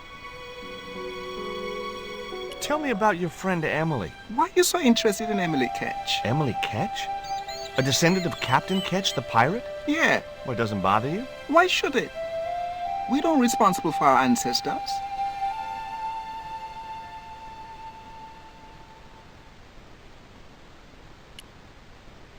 There was nothing else I wanted to ask the boy.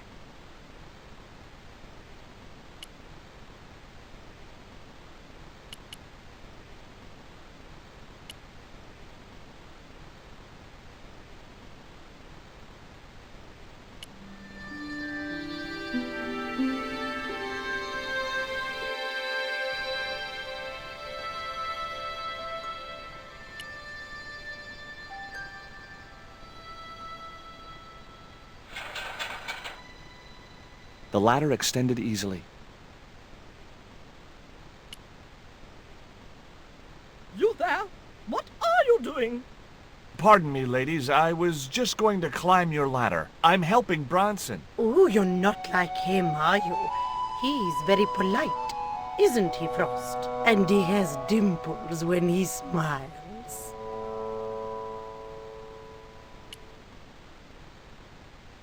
Get down! Sorry.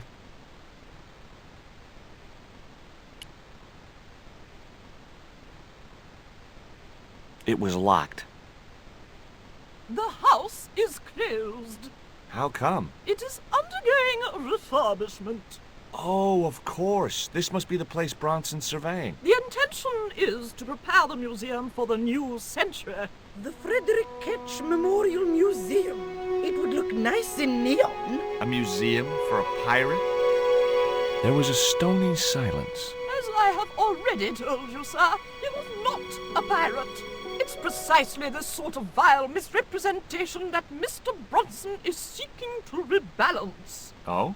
How? Mr. Bronson has kindly agreed to undertake the museum's refurbishment at a very reasonable price. He understands the importance of a sense of history. Funny. That's not the impression I got of Bronson at all. He also understands spherical geometry. Mina? Well, he does. Listen, ma'am. I came a long way to visit this place. If we make an exception in your case, everyone will want to get in. Pardon me, but I didn't exactly have to fight my way through the crowds. You're the second visitor we've had today. No, I'm sorry, but it's impossible.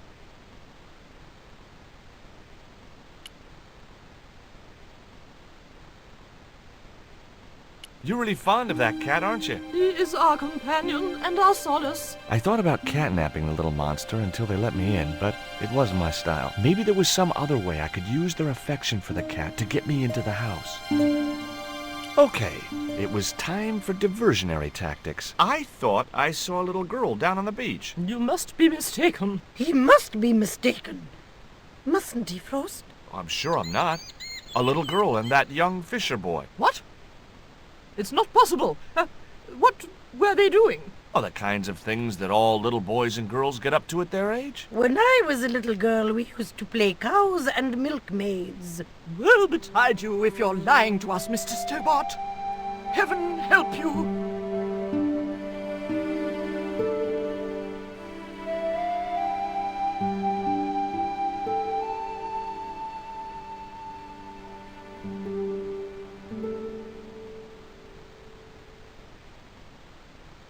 With a creak of ancient corsetry, the sisters sailed majestically over the distant horizon.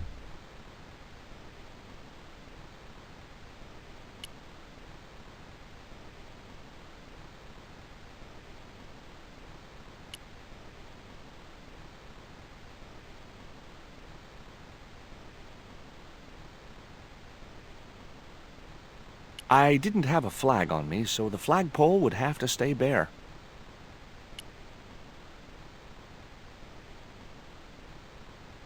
I couldn't reach the flagpole, and a bush stopped me from moving the ladder across.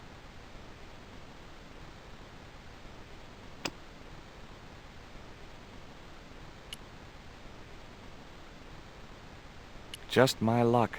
I'd struck out again. The windows were all locked.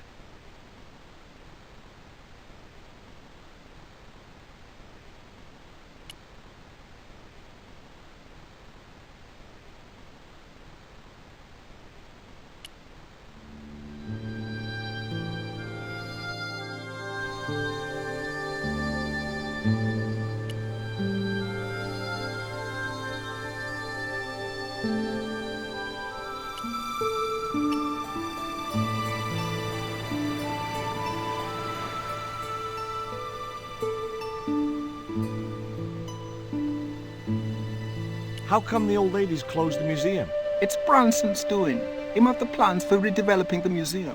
Oh, I know all about Mr. Bronson's plans. Can you let me have a fish, kid? I thought you say you don't like fish. It's not for me. It's a present. For the old ladies? Well, it makes a change from flowers and candy. No, it's for their cat. Okay. What do I get out of it? I can pay you. I've got Quaramontian dollars, French francs, and traveler's checks. You must be joking. The nearest bank is 3 islands away. Will you give me a fish if I give you Rio, are these ugly, tasteless nylon panties worth a fish? No, man. Will you give me a fish if I give you this, crayon? You can do some great pictures with this. Crayon? That's the Rapouche number 24 lipstick. New this season. You know a lot about it. You'll be amazed how many fashion photo shoots we get round here. Do you want it? No, man. These supermodels are always giving me this kind of thing for my sister. Is this worm worth a fish? Could be good bait. How did it die? I think it drowned in tequila. Just like my Uncle Gabriel. Yeah, I'll have that. Okay, I'll get you a fish. It might take a while, though.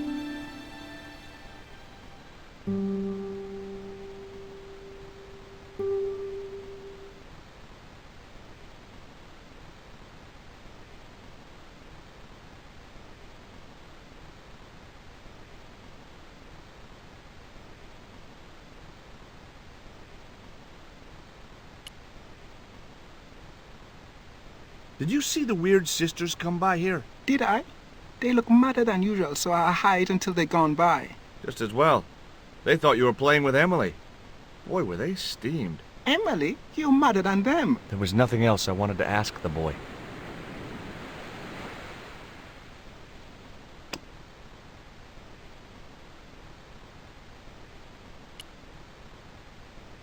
I wasn't going anywhere in that boat without Rio to sail her.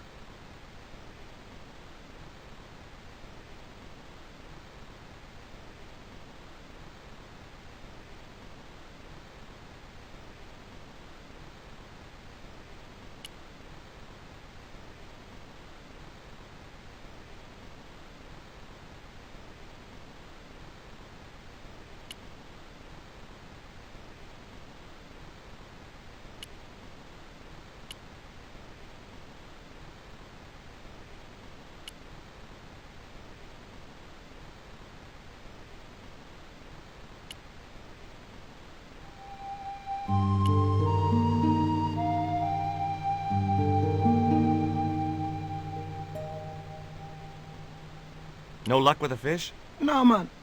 They don't want bite. That's 'cause they know there's a storm brewing.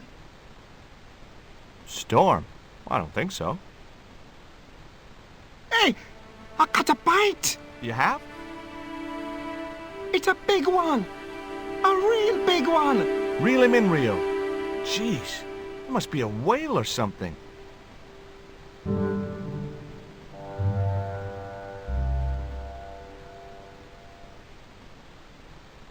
Rustiest whale I ever see. I still need a fish, Rio. Okay, make me try again. Maybe you better change your bait.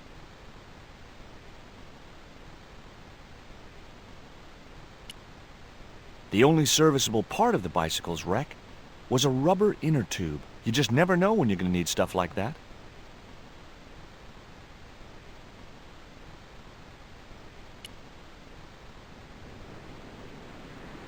There's a fish, my man. I can't put it in my pocket while it's flapping about like that. No problem.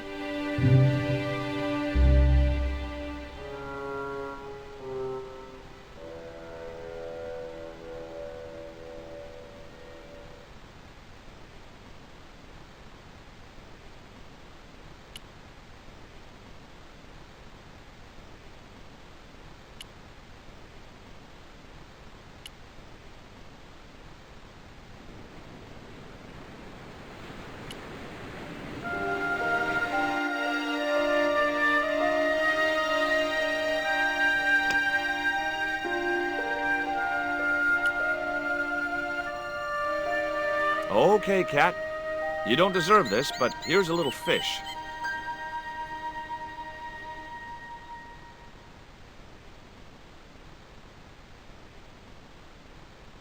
The little monster ate the fish, but never strayed far from the ball.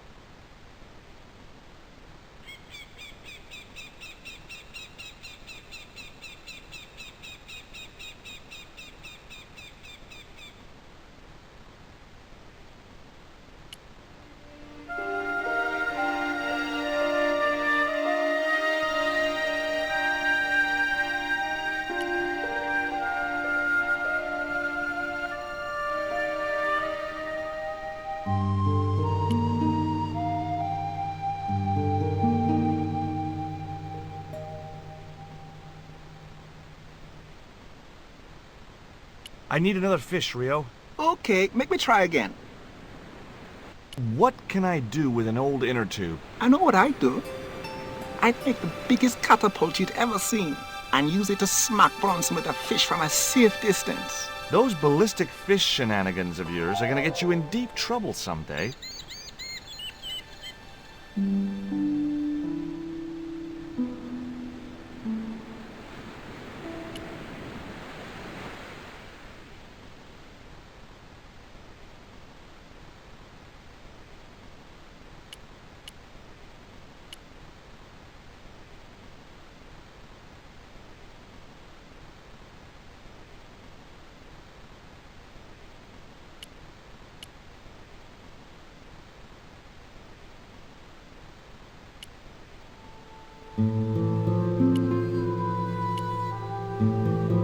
There was nothing else on the bicycle wreck There's a fish, my man.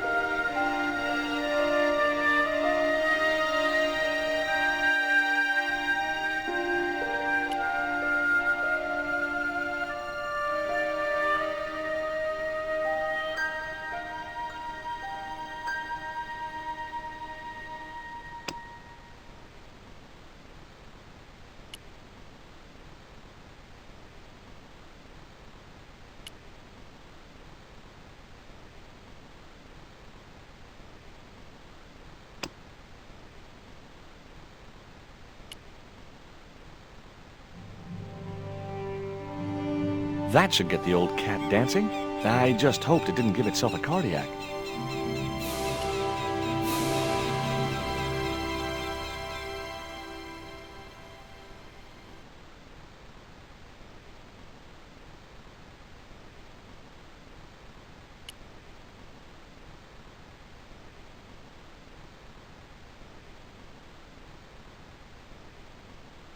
I didn't have a flag on me, so the...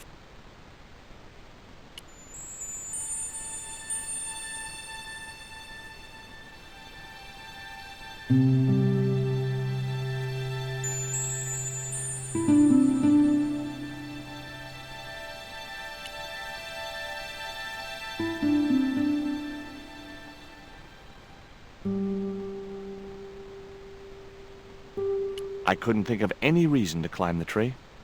A large tree stood beside the house, with a suggestive U formed by the branches.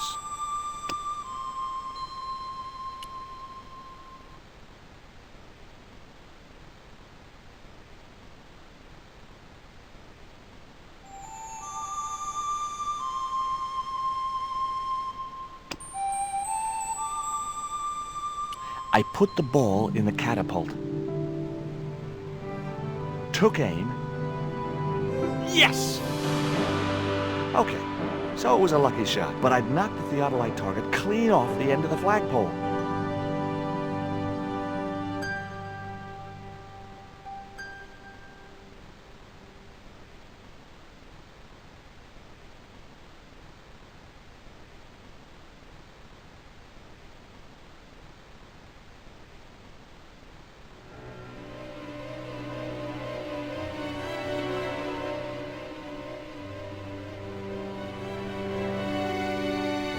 What the hell's going on here? Hi, Bronson.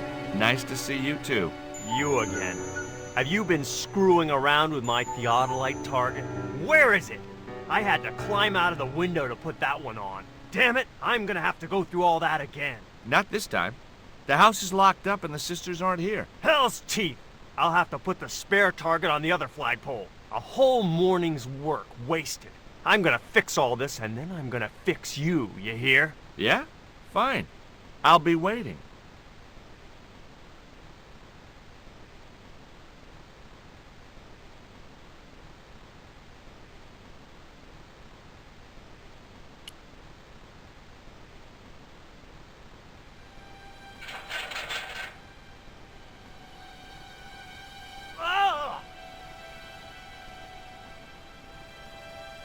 What you doing, Bronson? Just hanging around? I'm gonna kill you for this, Stobart! Get me down from here! What, so you can kill me? Gee, you talked me out of it, Bronson. I felt a little guilty about leading Bronson up there, but not much, obviously. The marker was a bright, shiny thing, and I have a weakness for bright, shiny things. It wasn't going to be much use without the theodolite, though.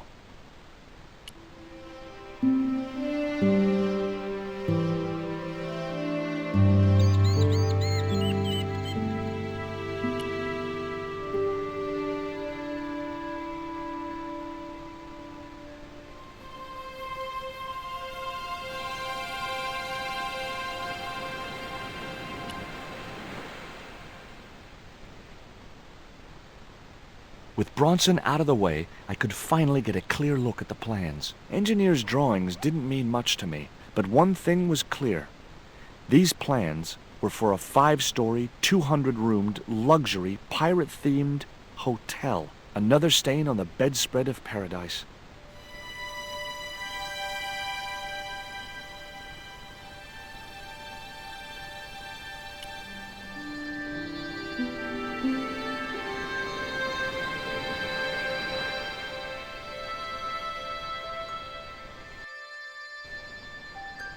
You there! Why is Mr. Bronson hanging from that flagpole? He climbed up there of his own accord. Then help him, you stupid man! Quickly, before he falls!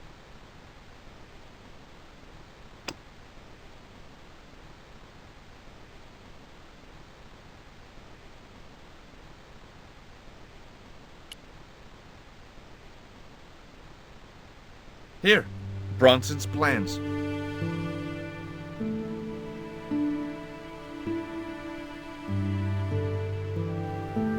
This means nothing to me. She's not wearing her reading glasses. Ah, wait. Yes, I see now. I see it all too clearly. That man is planning to build a huge hotel. Bronson is a confidence trickster. Mina, we have been duped. I'm glad we didn't sign his contract. Oh, I hate tricksters, especially confident ones. Come, Mina.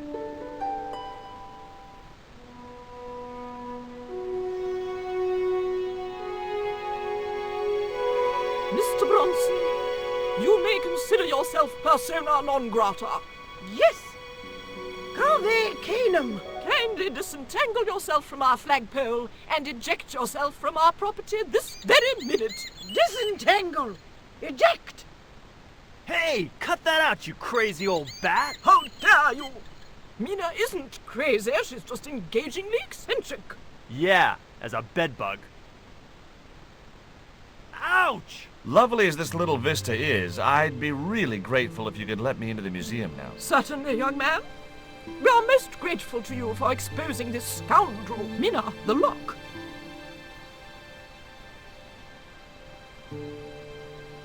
Thanks, ladies. Stobart, be a pal. Get these harpies off me. Ooh!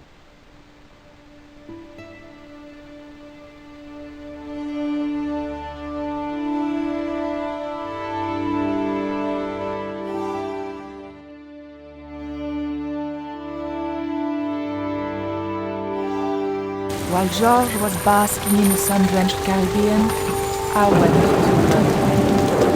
It was a long shot, but I thought I'd start my search for the Jaguar Stone at the British Museum.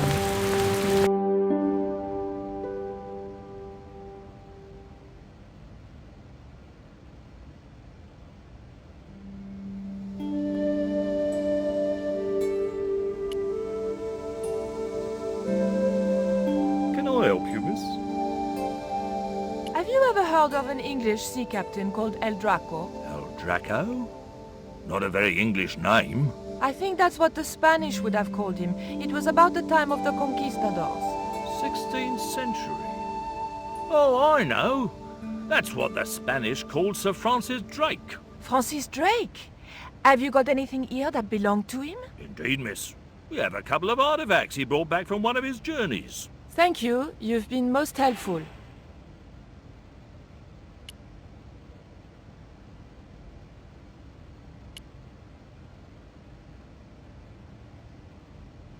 Bonjour. I wonder if you could help me. Ohayou gozaimasu. What's so funny? Oh, never mind.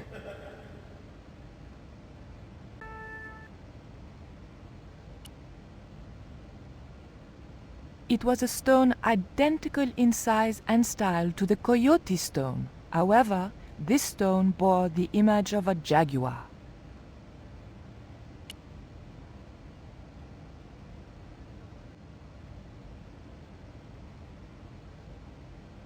Excuse me, miss. Please don't touch the exhibits.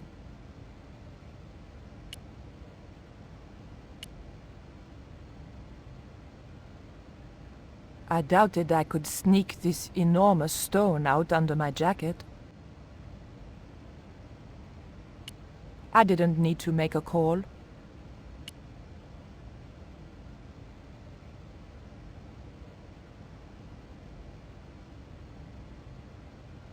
I wanted nothing to do with that statue. It made me nervous somehow.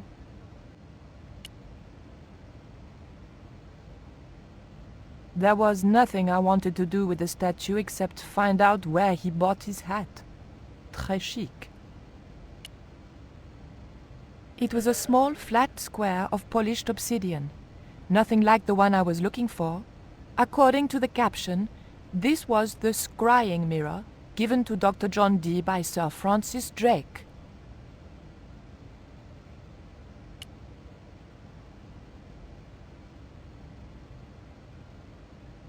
What can you tell me about the scrying mirror? Ah, that belonged to the alchemist and part-time Elizabethan spy, Dr. John Dee.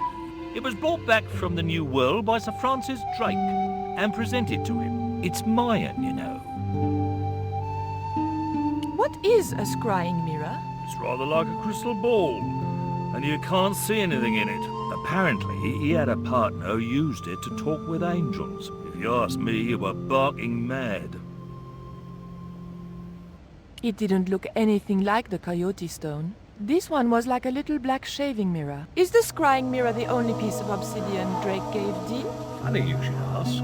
There's another called the Jaguar Stone. Dee never liked it, though. Said there were angels in the mirror, but devils in that stone. Can I take a closer look at Dee's mirror, please? No, you cannot. That's why the cabinet is locked. They tried some newfangled interactive scheme. And you can guess what happened. Bloody kids ran off with half the exhibits. Hands-on experience, my foot. In my days, it was hands off, I ask you. What do kids know about ancient Mayan civilization? Nothing. Can you tell me something about the Jaguar Stone? Certainly, miss. The so-called Jaguar Stone was brought back from the Americas by Sir Francis Drake and presented, with, as you already know, the more famous scrying mirror, to John Dee. The old loony didn't like the stone, though. Reckoned it was tainted by the devil. Come along, miss. I'll show you the mirror. I've already... Oh, never mind. There. John Dee's famous scrying mirror, given to him by Francis Drake. Do you know if this mirror has any relevance to Tezcatlipoca? Who? I can't even say it. Ah, there's someone here who'll be able to help you better than me.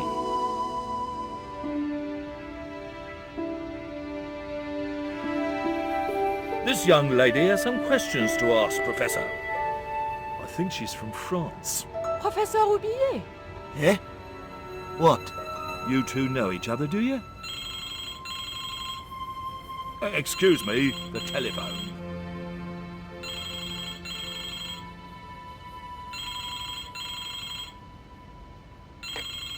We meet again. Mademoiselle, France, eh? Yes, I believe that's where you live, Professor. I have a house there, on the outskirts of Paris, but I haven't been back for many months. What can you tell me about the Jaguar Stone, Professor? It's obsidian, from the Chichen Itza region.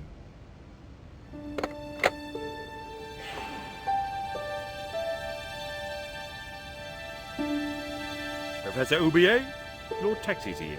If you'll excuse me, I have some urgent business to attend to at the docks.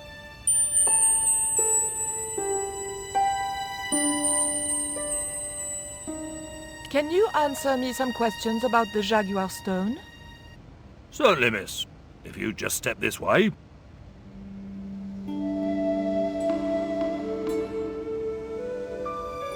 It's gone. Some sods half-inched it. Half-inched? Stolen it, miss.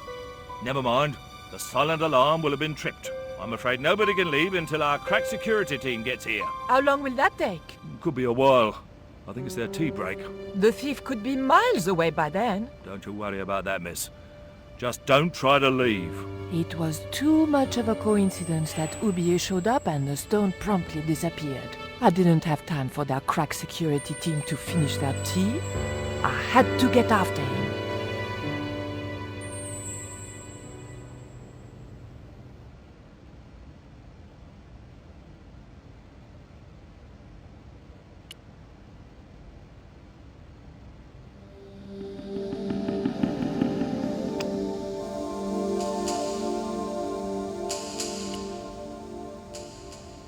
What was it you wanted? Look at this. The thief left this key in the cabinet. Oh dear. Oh dear, oh dear, oh dear. That makes the theft an inside job, right? Oh dear. In other words, the thief was Professor Roubillier. Well, let's leave that for the police to decide, shall we? I better phone them right away.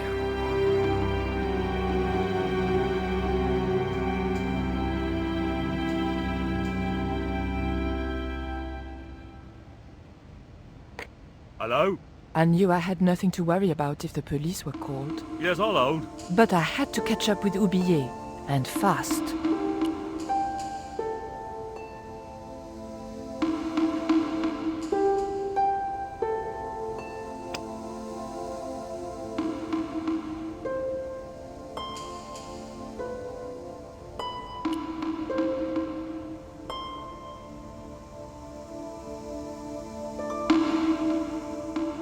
The key didn't fit this lock.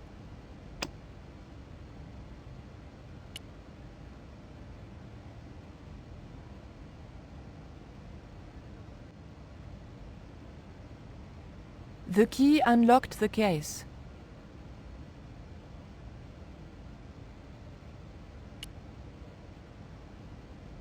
I locked the case again and took the key.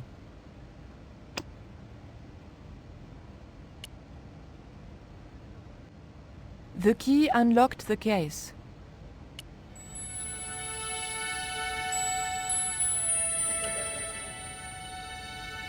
I locked the case again and took the key.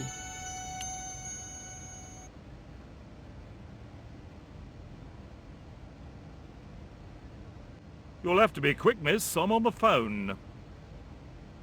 Take a look at this. What are you doing with that? Just looking. What was it used for? It's a sacrificial dagger, and I'd feel a lot happier if you put it down.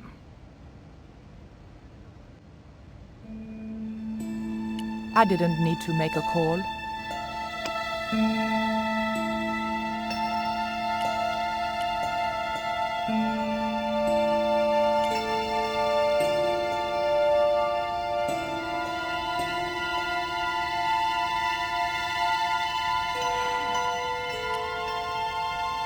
The doors were securely locked. The dagger might lever open the doors, but I wasn't going anywhere until I knew where Oublié had gone.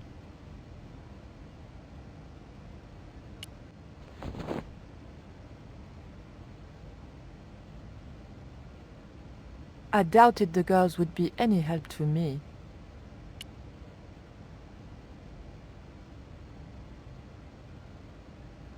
I'm sorry, miss, but I shall have to ask you to stay.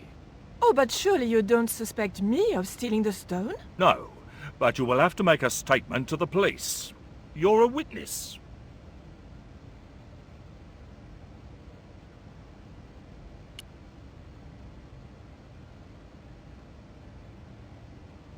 You'll have to be quick, miss. I'm on the phone.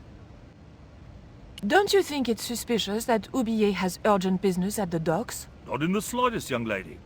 He's gone to oversee the unloading of cargo, an exhibition of Mayan sculpture on loan from Mexico City. What's the name of the ship? The Xibalba Princess.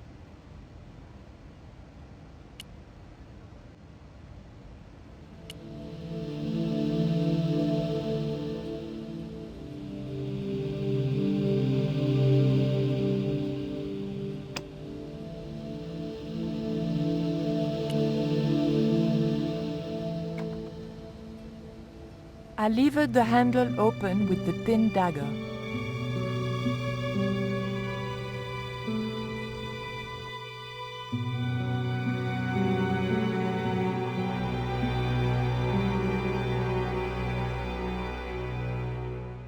The room had been decorated to resemble the interior of a sailing ship. It was disturbingly effective.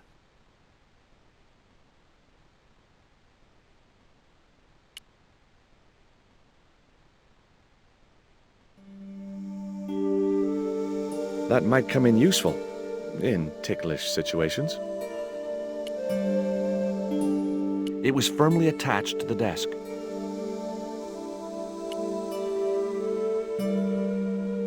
March 20th, 1670 fix. Engaged frigate off Fan Salvador? It was garbage. Huh. I guess being a pirate didn't require too many academic qualifications. The passage went on to describe how Ketch had got wind of the approach of a fleet of English ships. It seemed the new governor had not shared his predecessor's views on Ketch's activities. They were out for his blood. Sailed to that place where I made secure my fortune. I returned safe in the knowledge that the governor shall not discover that which I had hidden. For is it not writ that 'tis easier for a camel to pass through the eye of a needle? The ship looked too fragile to touch. Holding that lantern, I felt kinda biblical. Like Jesus or Florence Nightingale.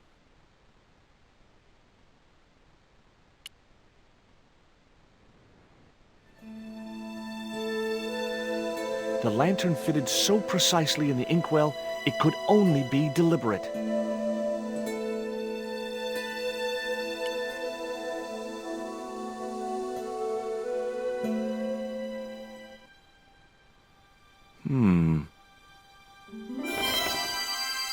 Surprise!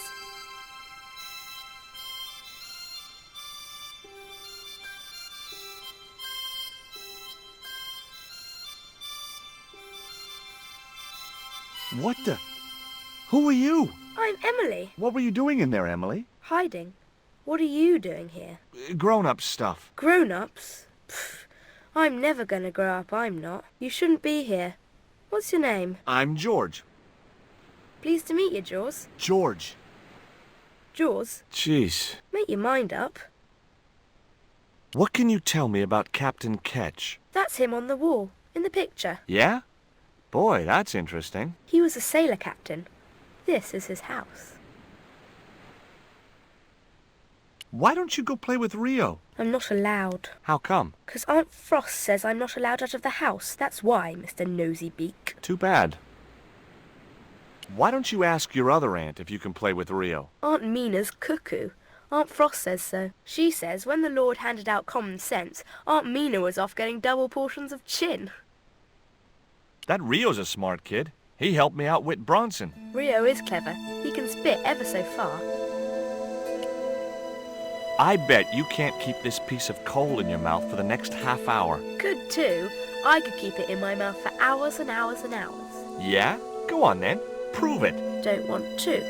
And if you try to make me, I'll tell Aunt Mina. Look, an ancient Mayan stone. Is that a magic stone? Well, I don't know about that. No. Would you like to play darts? No. Oh, come on. I'll throw, you catch. That's dangerous. Darts will stick in me and make me bleed. Do you know how to use a theodolite? We don't learn anything about surveying at my school. Not until 5th grade.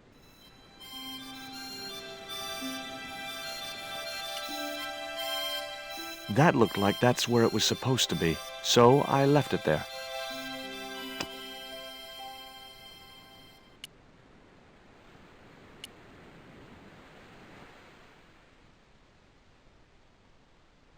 Okay, I've had my hands on an historical document. Now what?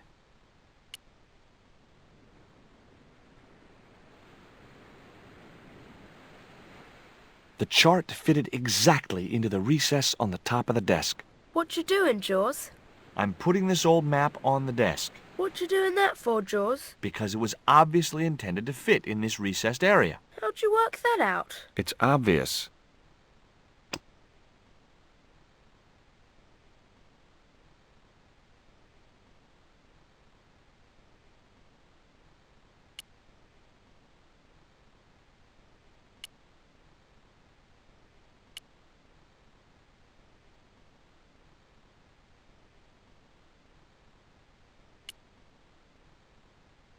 Hard a port, bosun! Aye, aye, Captain Stobart! She cannot take it, Captain! The lad's dead. Abandon ship!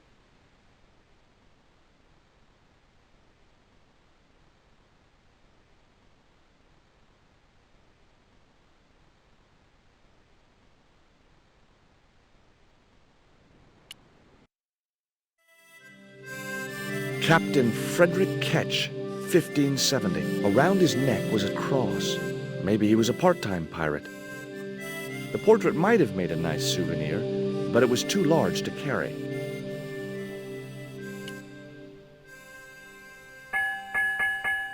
Two bells and all's well. Pirates were cool. It would have been easy to reach the cutlass and slip it in my pocket. It would also have been the most regrettable action of my life.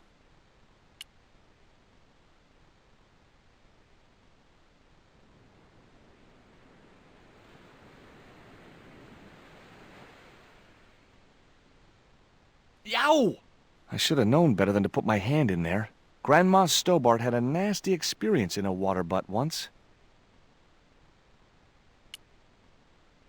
Whatever lived in that barrel could stay there as far as I was concerned.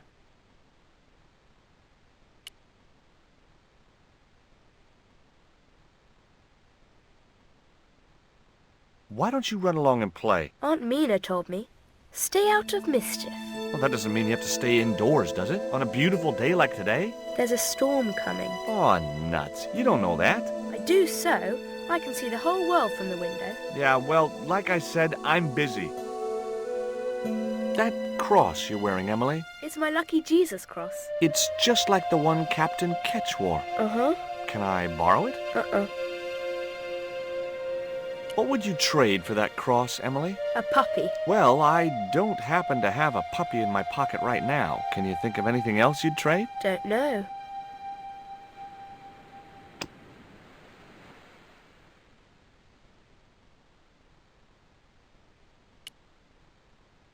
She wouldn't have been interested. She wouldn't have been interested.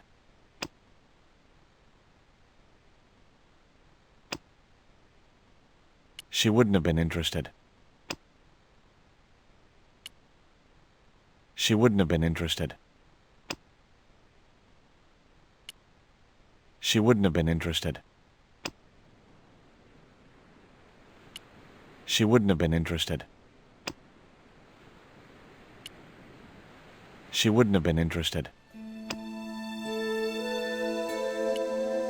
She wouldn't have been interested. She wouldn't have been interested. She wouldn't have been interested.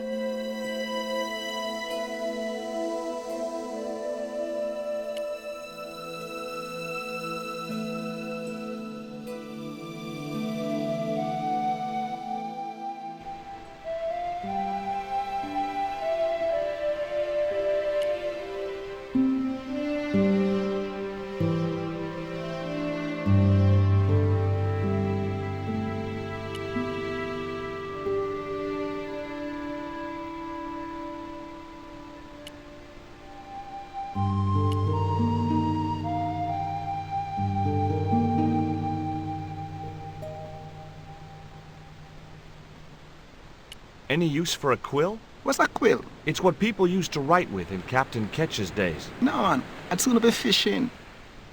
What do you give to a small, irritating girl who asks about everything? Try a conch. Delicate colors, interesting shape, and when you put it to your ear, you can hear the sea. Yeah, why's that?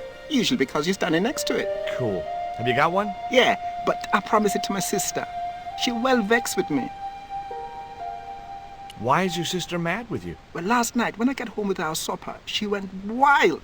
Rio, she said, how come all you ever catch is puffer fish? A sicker puffer fish. What I want is tiger fish. So don't bother come back home till you catch one, boy. I don't see how I'm gonna catch no tiger fish. All I have is a fishing pole and a worm. What do you need to catch a tiger fish? One of them real fancy flies like the rich fishermen use.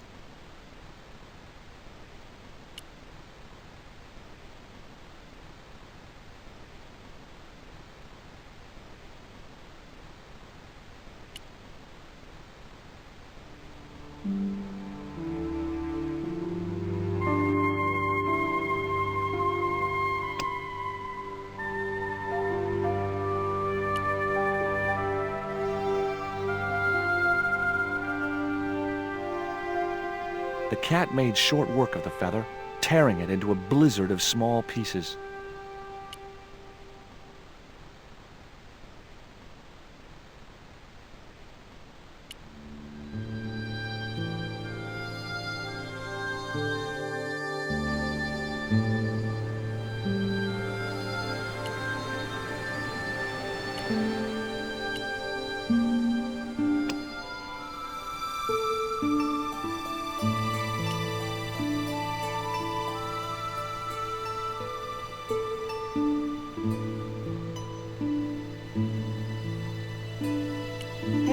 This is just what you need to make a fly. Thanks. Let's hope them tiger fish hungry. A deal's a deal. Here's a conch.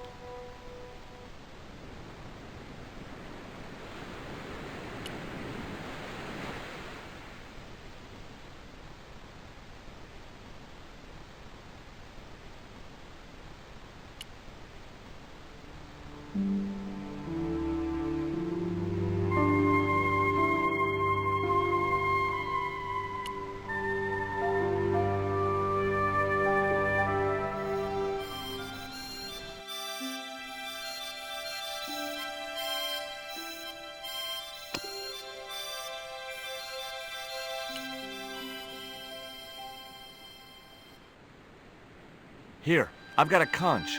Would you like it? Dunno. Aunt Frost told me never to take presents from strange men. I'm not a strange man. Then why are you called Jaws, Jaws? That's a stupid name. I'm not called... Look, conch, pretty, swap for the cross, yes or no? Right, this thing's going out the window. Okay, we'll do swapsies.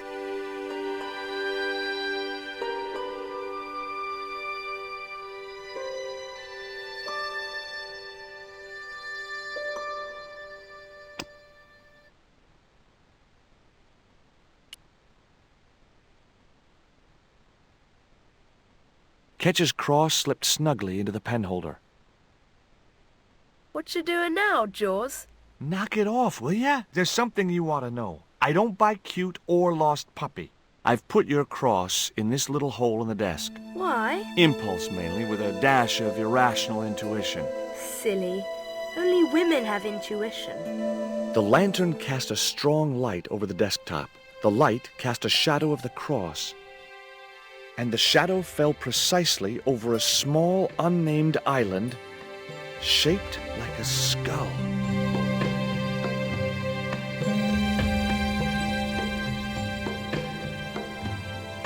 That must be it. Ketch's Treasure Island. Uh-oh. That's Zombie Island. It's a bad place. No kidding? Well, bad place or not, that's my next port of call. Can I come too? The hell you can. I never get to leave the house. That looked like that's where it was supposed to be, so I left it there.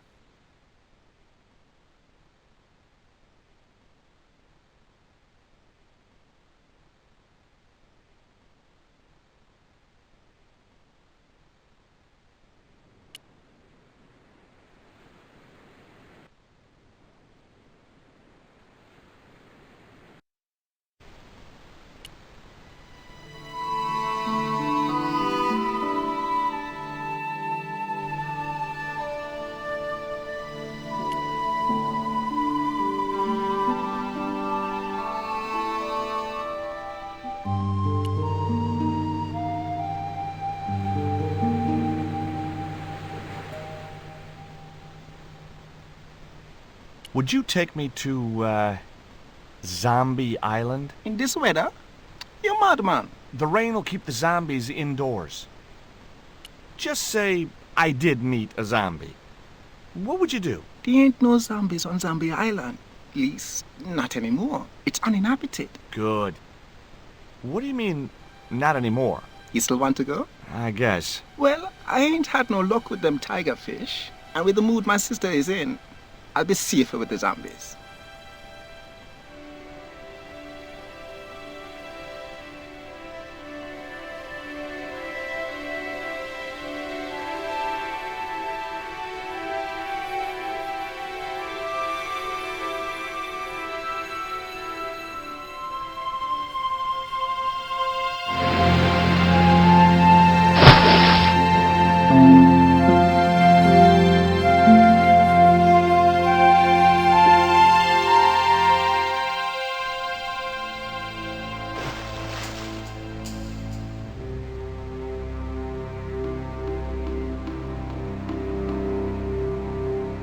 So, this was Zombie Island.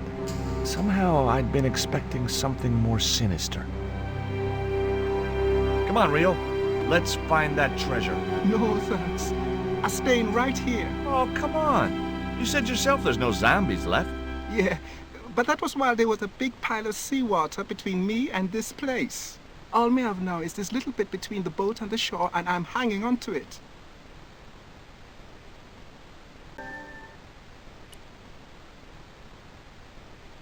That Emily sure asks a lot of questions.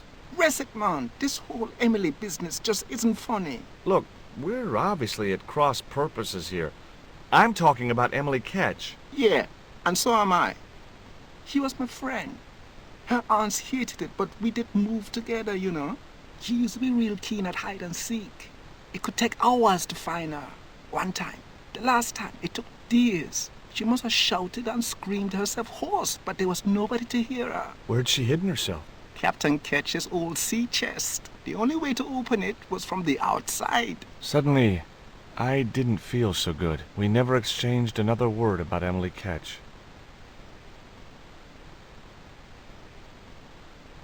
Rio's boat was strewn with fishing nets and tackle.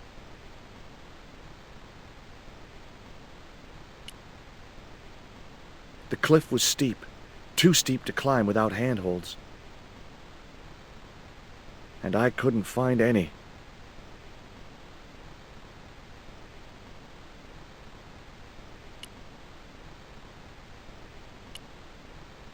There was nothing else I wanted to ask the boy.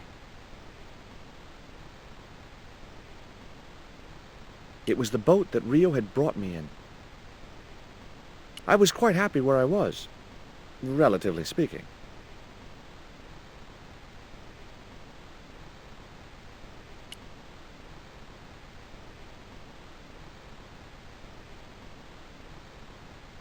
It was too high. I couldn't get up there.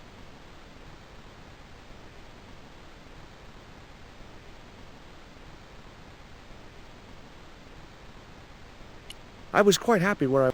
It was the boat that Rio had brought me in.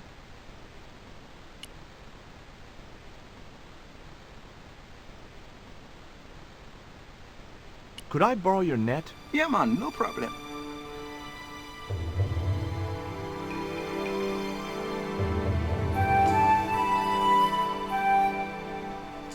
You planning on catching some fish? Nope. I'm after a big rock.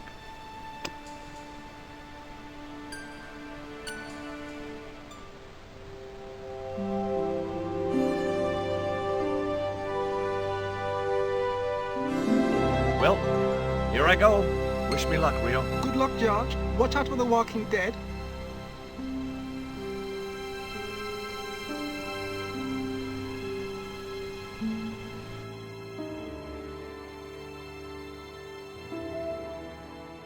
I stumbled down dark stairwells for what seemed like forever, until suddenly I found myself, wow!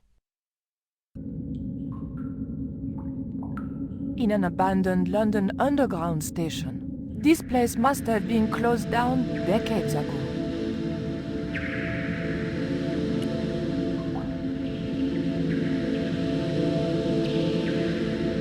The machine looked like it had sold its last ticket a long time ago. It was an old ticket machine. A sign read, "Tickets 3D." A pile of old railway sleepers was blocking the platform.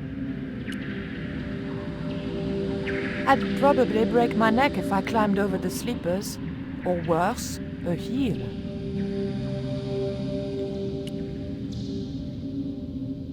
It was a poster advertising holidays in Scotland.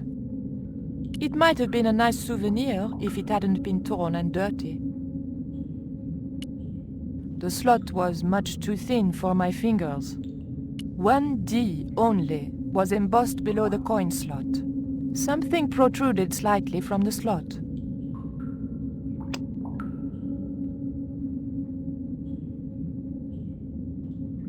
The blade was too thick for the narrow slot.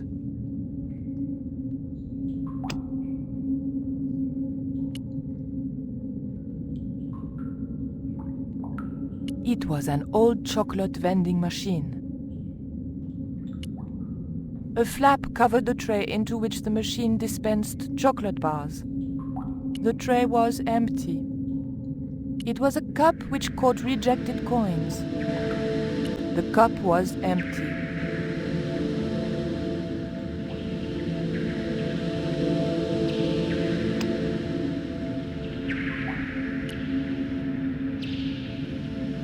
There was nothing very useful in my bag, just a single hair clip.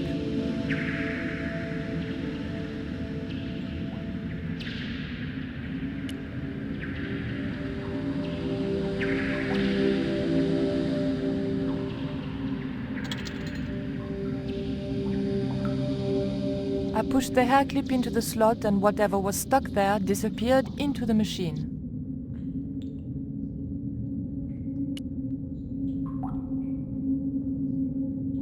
I pulled out an old English penny.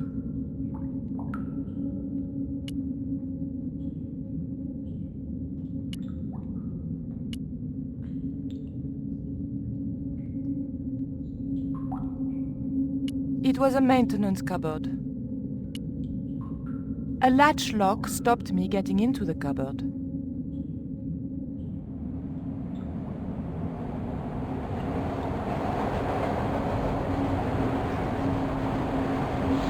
The train signal light still worked.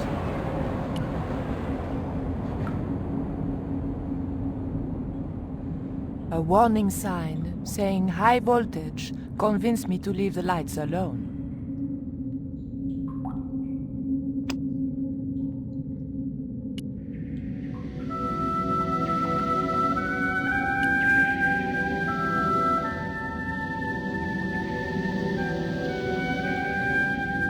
LBS Lubes?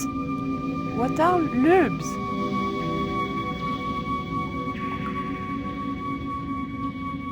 The machine wasn't about to weigh me for nothing.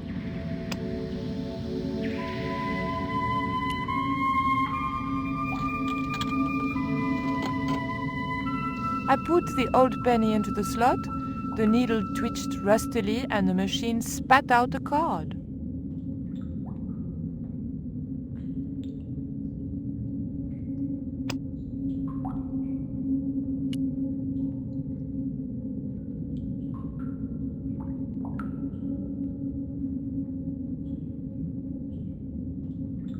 The blade of the dagger just fitted between the door and the soft wood frame. The door gave slightly, and then held firm.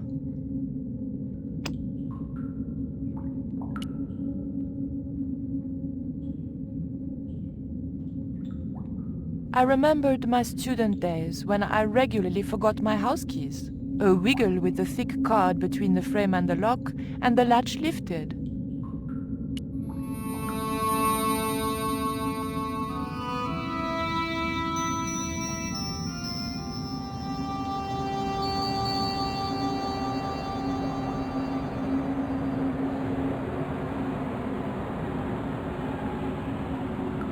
The train was my ride out of there. I could worry about not having a ticket when I got to the docks.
There was something in that hole beneath the rock.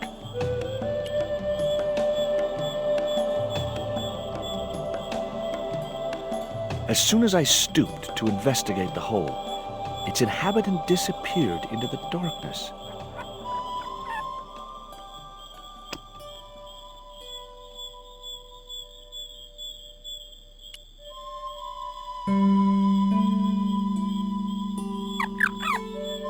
end of the reed had been neatly bitten off. Now I knew what was living in there. A long-toothed, snarling, furry wild thing.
If I jumped, I could just about reach the branch.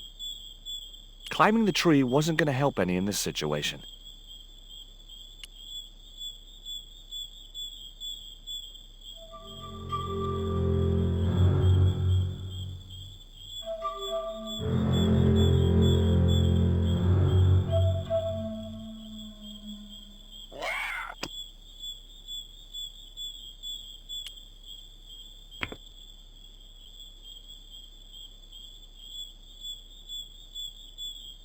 The dart fitted snugly into the reed.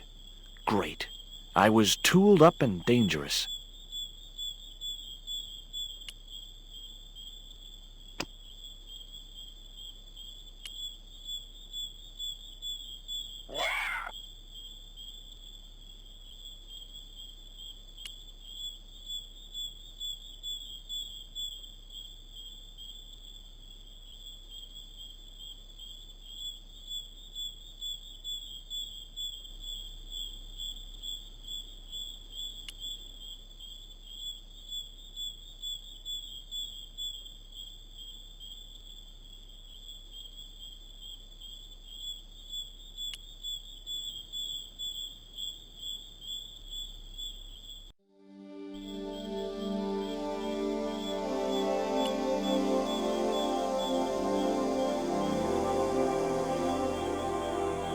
The creeper just came away from the rock as I pulled it.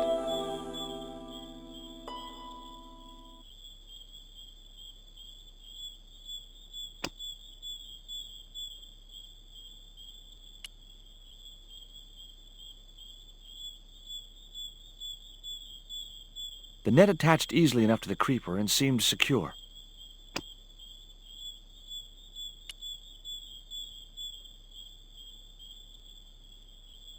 Great.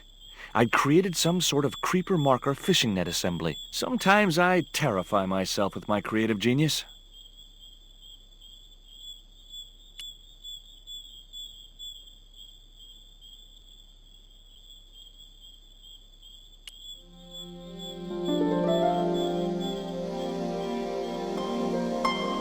I'd successfully got the marker into a position near the top of the needle simply by using the kind of lateral thinking that can get you institutionalized.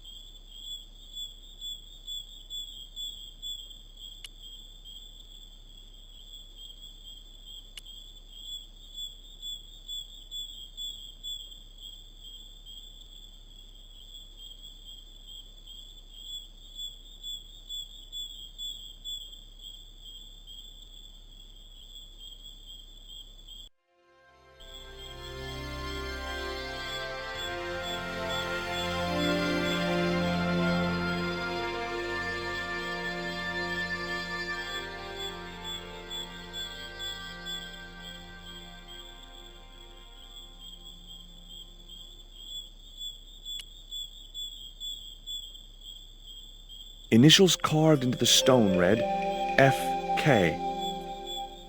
Frederick Ketch had been here. Joining the dots would make an equilateral triangle.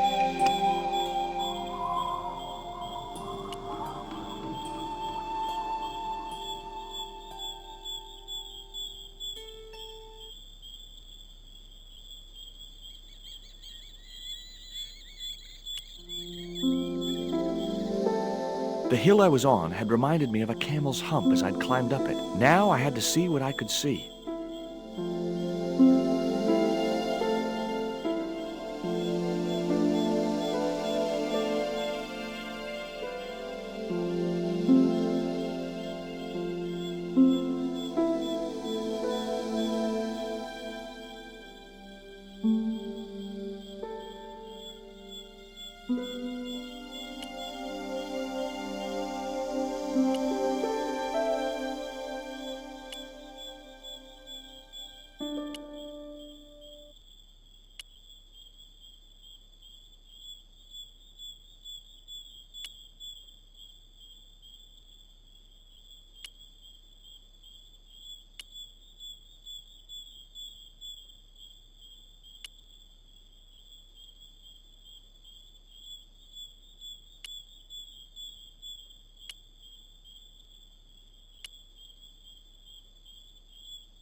There was an enormous cave.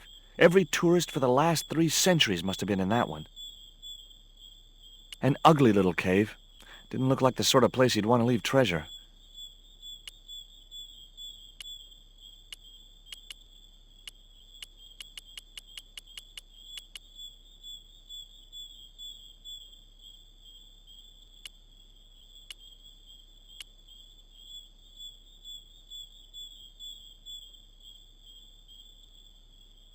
A needle rock. Eye of the needle?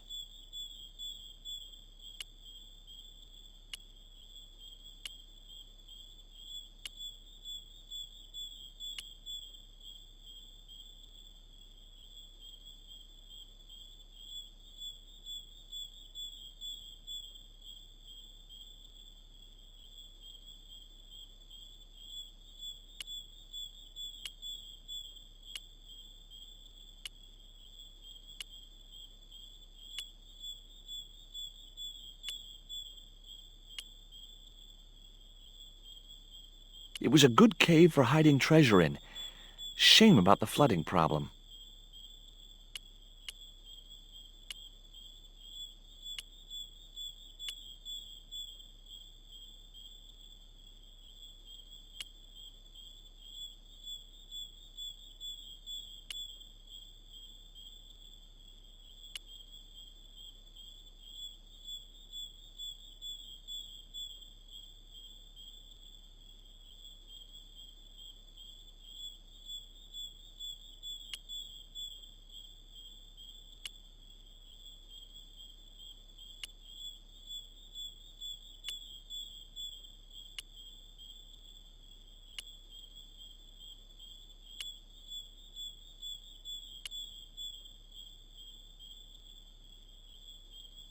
It was the marker which I had raised up the needle of rock.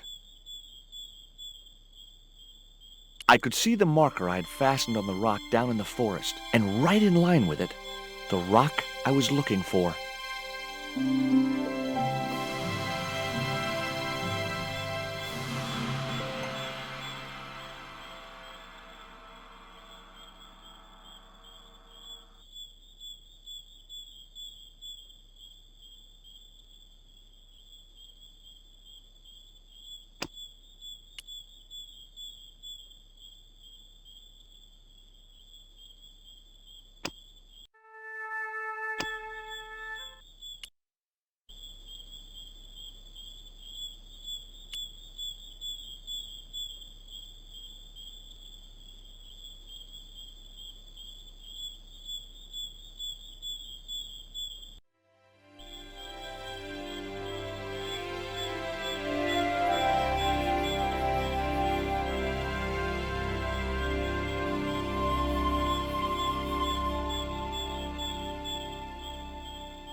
I wasn't gonna pull it down now I'd got it up there.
Got you.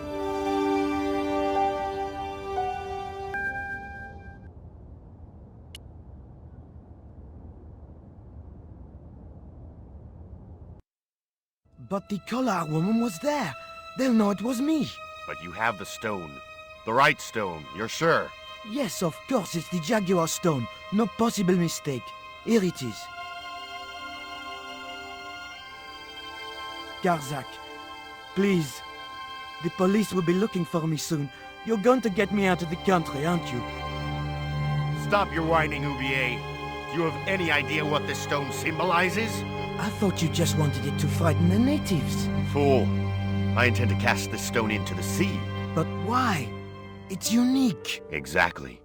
With it gone, the Mayan priest's plan to destroy Tezcatlipoca cannot succeed. I can assure you that Tezcatlipoca is a mythical figure. Such a small mind you live in. Tezcatlipoca is real. I have seen him in my dreams. We've spoken of his plans for this world. We have spoken of your part in these plans. My part? He told me you would be useful. He told me how to crush your spirit by turning you to drugs. My wife died. You know that full well. She was my world, my everything. And now, you are no longer useful. She called out your name as she died, you know. What? What are you saying? And then they thought you'd done it. It all worked perfectly. You? It was you? You bastard! You monster! For the love of God, Karzak! Which one?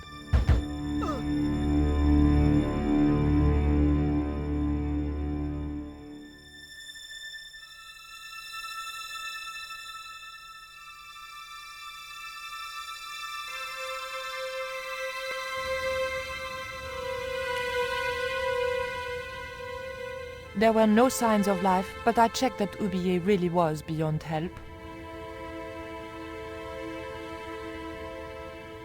We were going to need the stone to thwart Karzak. I knew Oublier would have approved. It was the Jaguar stone, all right.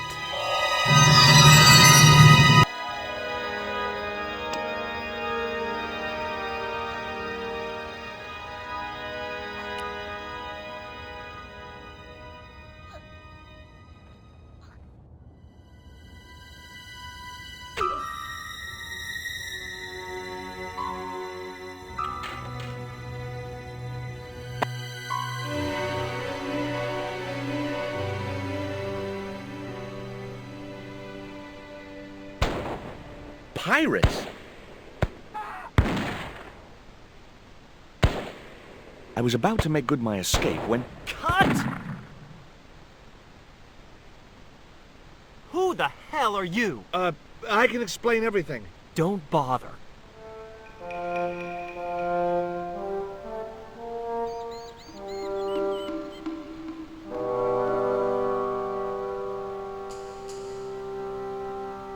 I'm sorry. I didn't realize you were making a movie. So who are you? Stobart. George Stobart. 2 B's and 2 T's. It's okay, Mr. Hawks. He wasn't in the shot. Hawks? This had to be Carlton Hawks, the newest enfant terrible of Tinseltown. I'd read about him. Mailroom boy makes good. Nice to know it was still possible to get to be a director armed with only an encyclopedic knowledge of postal charges. Stay out of the way, surfer boy. I'll deal with you later. Surfer boy?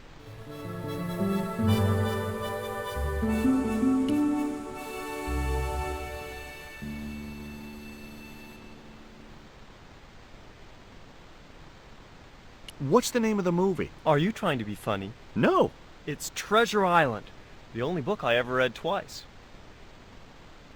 I don't recall any girls in Treasure Island. Gotta think box office.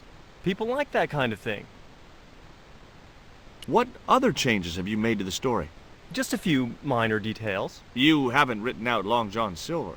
Are you questioning my integrity as an artist? Of course Silver's still in it. We've even hung on to Captain Flint. His parrot. His trained attack falcon. Why do you think Blind Pew's blind? Did you say you've changed the ending of the story? That's right. Do they find the treasure? Yeah, but that comes later, after they've escaped the volcanic eruption. A volcano? Sure. Krakatoa. All the millions spent on a movie, and nobody thinks to buy an atlas.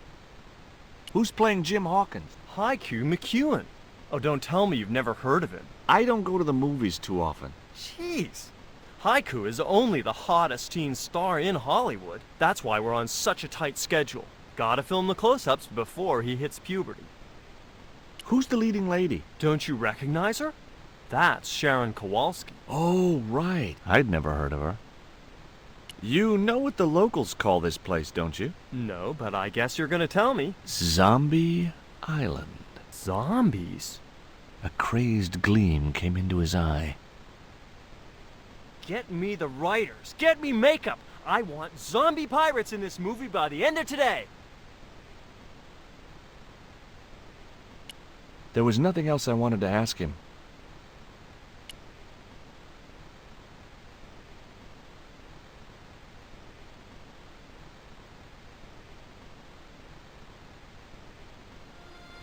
I didn't want another one of the pancakes in my pocket.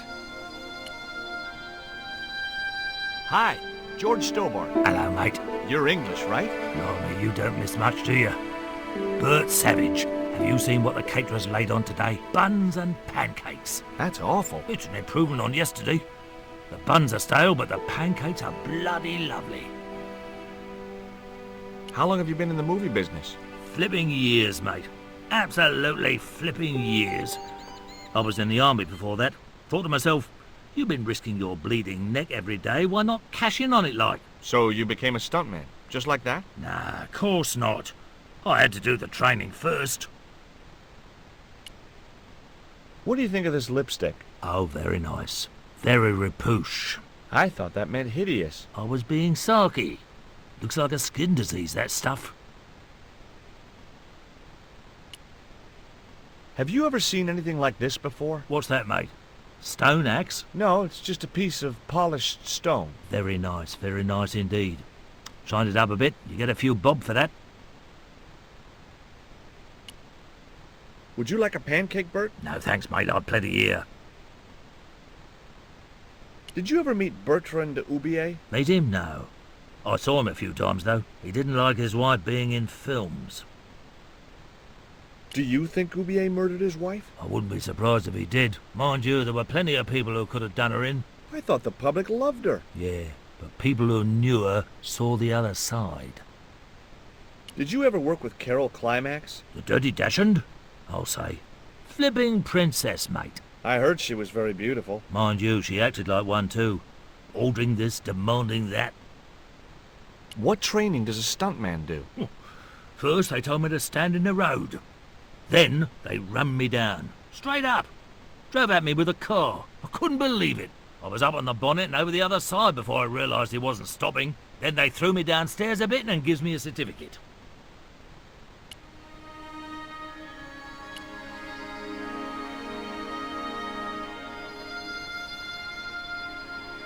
Hi, I'm George Stobart. My name's Harris. Most people call me Flash. You're the cameraman, right? That's right. Why'd they call you Flash? You used to be a stills photographer? Nope.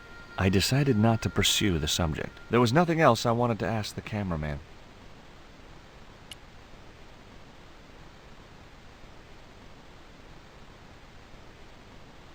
Hey there, I'm George Stobart. Well, hi, handsome. You're cute. I wish it was you playing the lead male instead of that kid. I can't act, ma'am.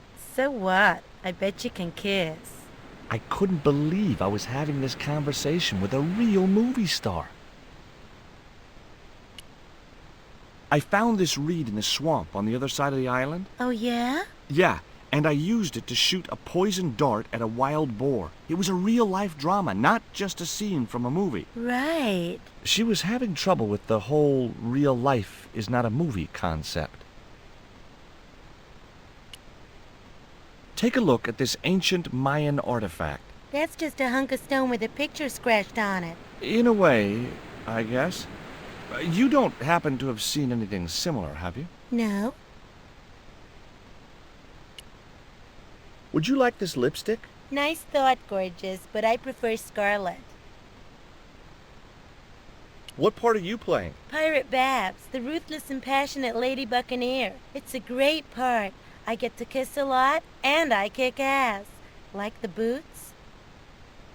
What do you think of Hawke's treatment of Treasure Island? It's okay, I guess. I never saw the original. It's a book. One of my favorites. Really? The novelization's out already? What's it like sharing the spotlight with an actor who's young enough to be your son? What do you mean? What do you think of these? Ew, they're awful. You have no idea how much you've just gone up in my estimation.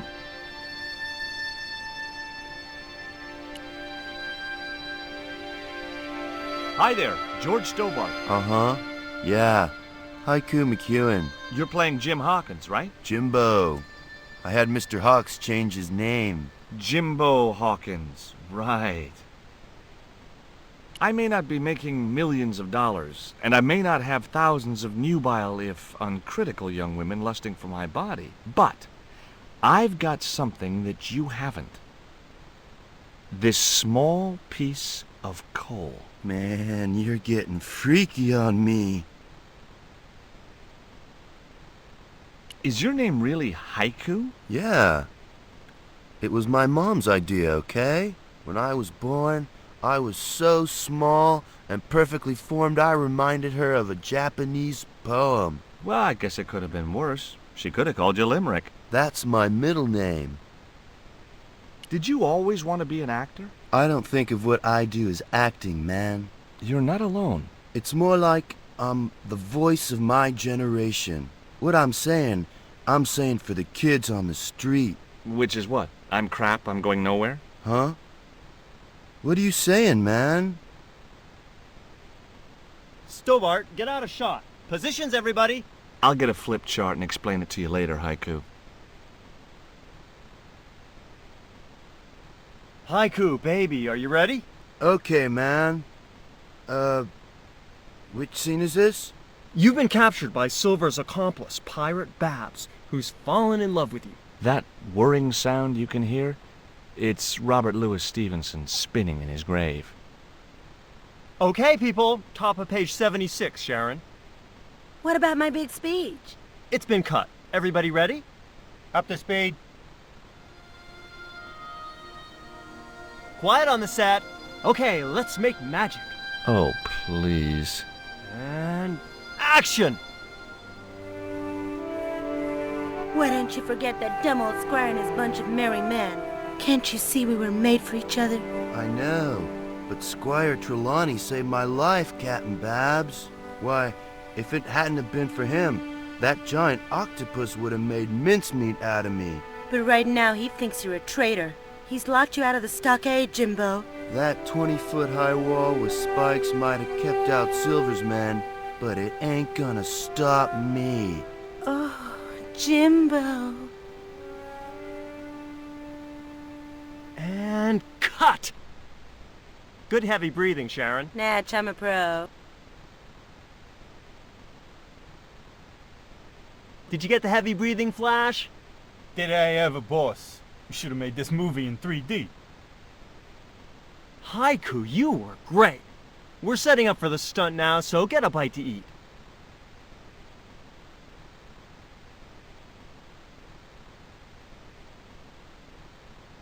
Savage, on set, damn it.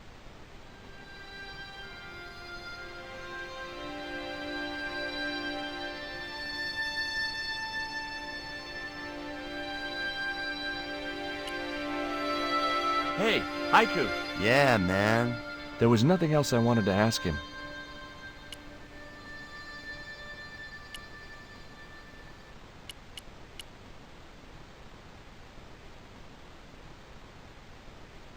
As I walked towards the bush, it started buzzing angrily.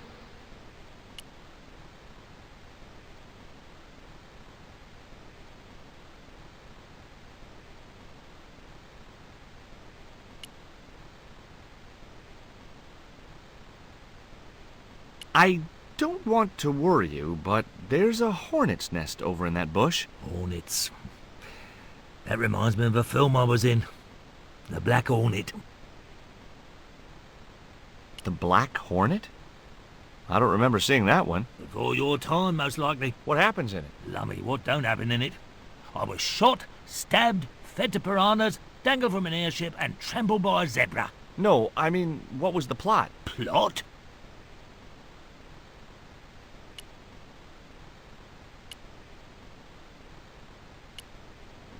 Would you like a pancake, Bert? Don't mind if I do.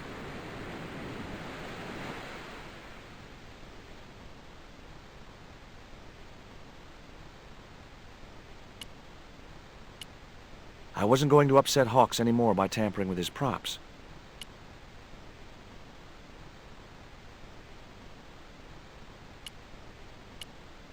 I couldn't see any way of lowering the drawbridge, or any reason for wanting to.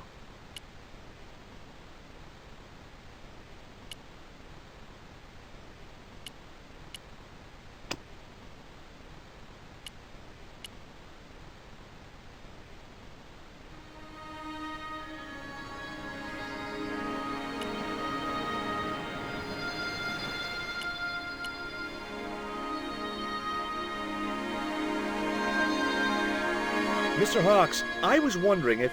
Not now! I got a movie to make. Time for the stunt, Savage. It's a short run, bounce on the plank, and somersault over the spikes and stockade wall. Do what? Plank, spikes, wall, over. Easy, a child could do it. At my age? You must be joking. I could replace you, Savage. Yeah, with an arthritic baboon. Replace me? Lummy, this could be the last stunt I ever perform. I need to think about this. Get myself in the right frame of mind. A suicidal one would fit the bill for that stunt. Fine. You do that. In the meantime, we'll break for lunch. Oh, great. I'm famished. Stay right there and meditate, Savage. Tight-ass little git.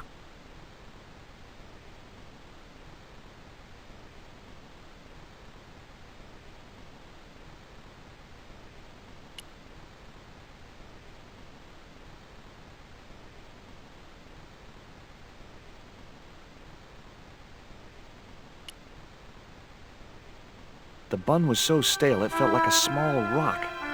I didn't want another one of the pancakes in my pocket.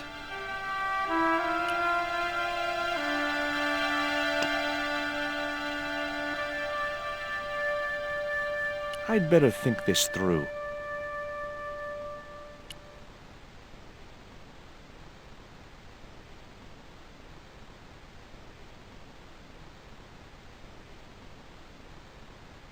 That isn't it at all.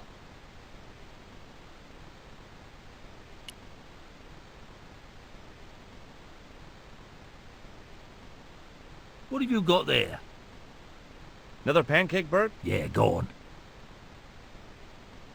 The pancake oozed maple syrup all over Bert's chins. You put bloody syrup on that pancake. Now it's messed me all up.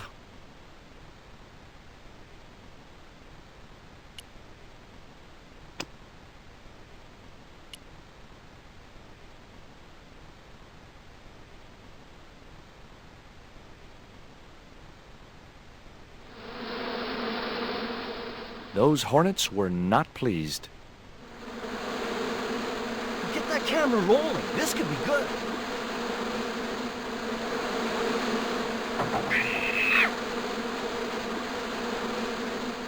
Cut and printed. That was brilliant, folks.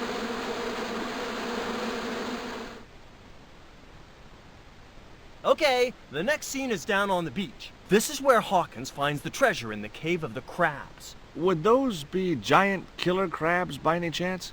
Giant mutant killer crabs with attitude. There it was, the rock I'd seen from the camel's hump. Now that I was close up, I could make out a small cave near the top of the pillar.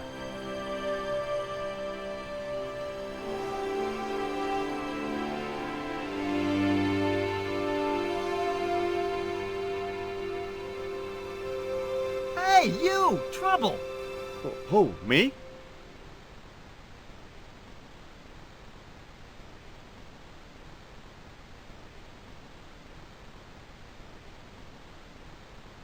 I want you to stay right where I can keep an eye on you. I'm not one of your lackeys, Hawks. I go where I like. Not here, you don't. The movie company has rented this island for the duration. You're trespassing. Do as you're told or you're gone.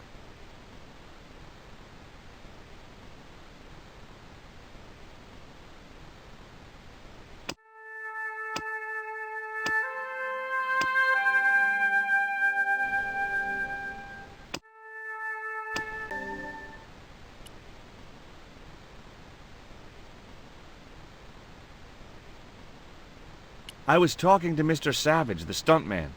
Is he all right? What makes you say that? He's not making any sense. The guy's English.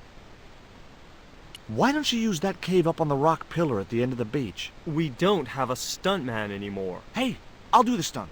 I appreciate the offer, but if you fall, you'll sue us. No, I won't. Everybody hear that? I heard it. Good enough, we're covered. Got any experience? Death-defying leaps, desperate fistfights, getting caught in explosions, you name it. Okay, people, move out. We're shooting the scene at the end of the beach. No, we're not. The camera's still bogged down. Shoot, I forgot about that. No go, Stobart. We'll have to use this cave after all. You don't look happy. Why should I be happy? Look at that cave. It's supposed to be where the treasure is. So? Look at it! It's crap! Does that look like the sort of place anybody would hide treasure? I should have had props build me a proper damn cave. A cinematic cave. What do you mean, a cinematic cave? One with drama. Danger. One that looks like the mouth of a big stone skull would be cool, but I'd settle for drama and danger. What do you think of Haiku McEwen? What's to think? The kid will have earned more by the time his balls drop than I'll earn in a lifetime. Good luck to him. Mr. Hawks doesn't like that cave. He says it isn't cinematic enough. Well, that's just too tough. The camera's bogged down in the sand. If he wants the shot done today, it'll have to be that cave. There's a pretty good cave over on the other side of the bay. The one up in that finger of rock? We'd need a stuntman. You got a stuntman. We ain't got no stuntman. Bird injured his back doing that dumb wall jump.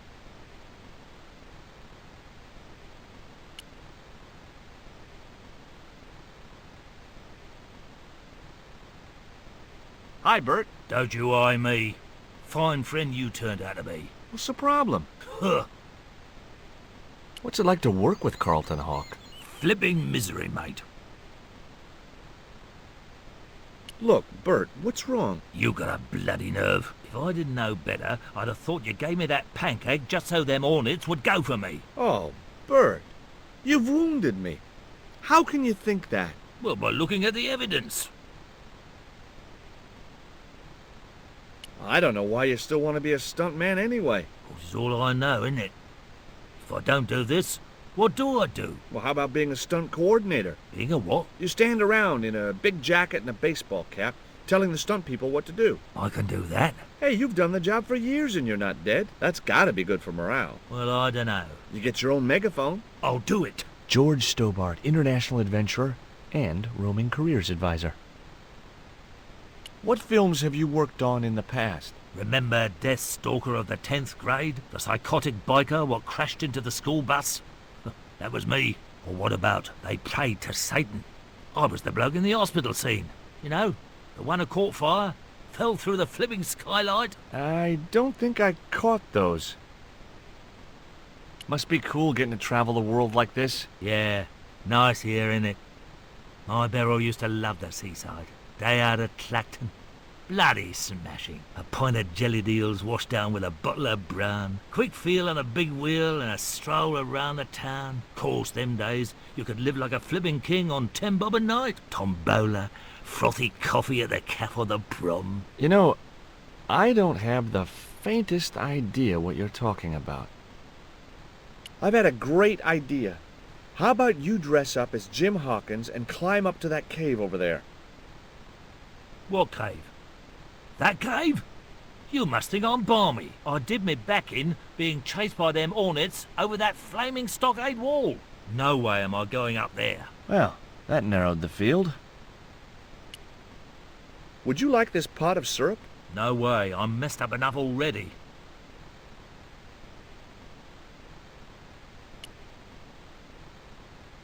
Hey, Haiku.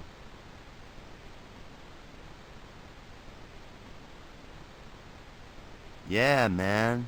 There was nothing else I wanted to ask him.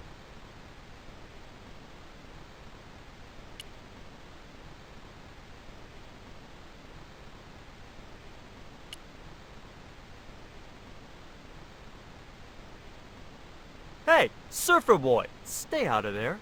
Oh, what is it this time? That's the wardrobe tent. You've got no business to be going in there. Looked like I wasn't going to get to play dress-up.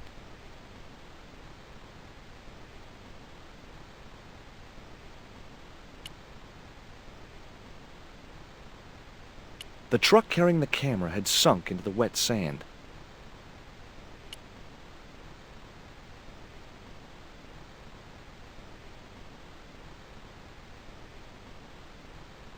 That camera wasn't going anywhere.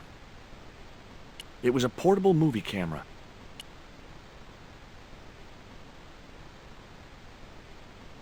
Flash? Yep. We can't film at the Needle Rock because the camera's bogged down, right? You got it, champ. So why can't we use the portable camera instead? You know, that's a pretty smart idea.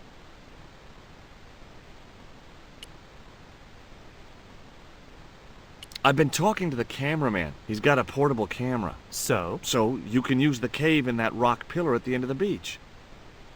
That's a dramatic cave if ever I saw one. We ain't got a stabilized harness for it. The camera'll wobble. Did D.W. Griffiths have a stabilized harness when he made Birth of a Nation? You're right, damn it. Hitchcock, Wells, none of them needed one. For crying out loud, Sam Raimi stabilized his camera on a plank. Props, get me a plank. We're gonna wing it. Hot dog. We're gonna do a cinema verite pirate movie. George, get to wardrobe. We're gonna make you a star. On my way.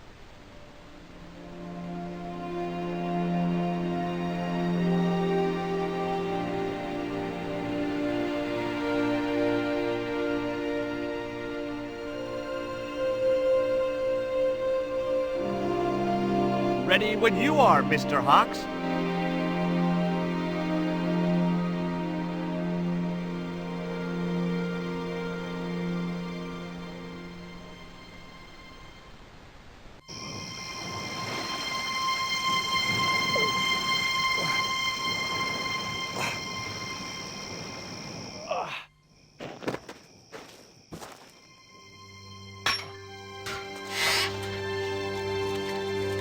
It was the stone which Ketchum captured from the Spanish. The Eagle Stone.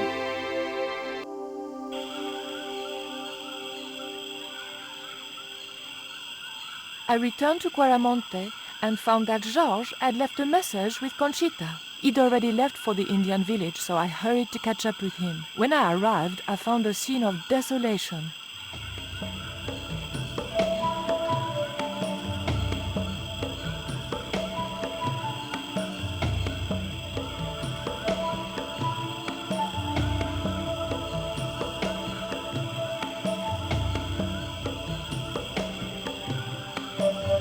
These sunglasses are Georges. Georges, where are you?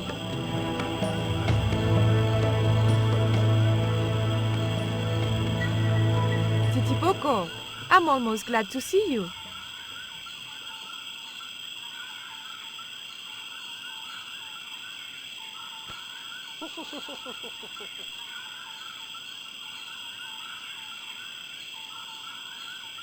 You little asshole, what happened here?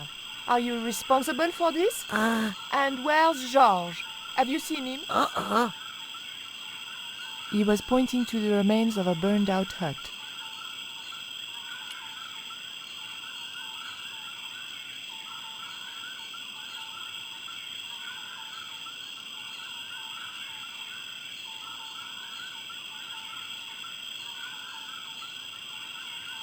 The barrel was too heavy to move. It was too hot to pick up.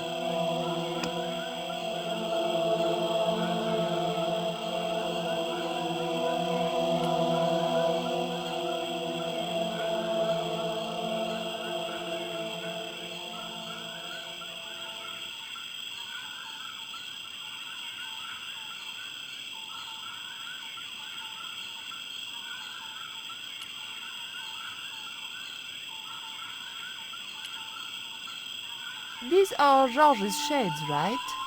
Has he been here? Jaws! Where is he now?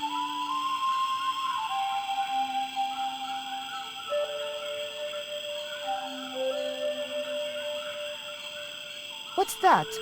It looks like the stone we bought from Paris, but it's different. Yes, it has a carving of an eagle. That clinches it. Georges must have found this stone in the Caribbean and managed to hide the stone when the village was attacked by Carzak's men. I hope to God that Georges was all right. Where's Georges? Georges has been here, right? He was pointing to the smoldering remains of a hut.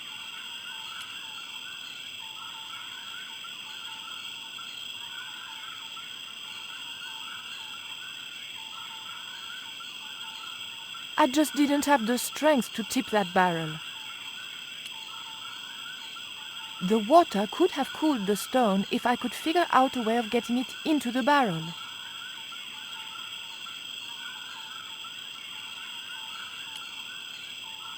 Hey, Shorty, make yourself useful and help me with this barrel.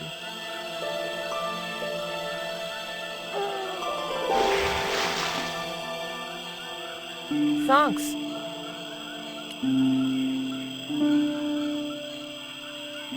I recognize that. It's the Coyote Stone.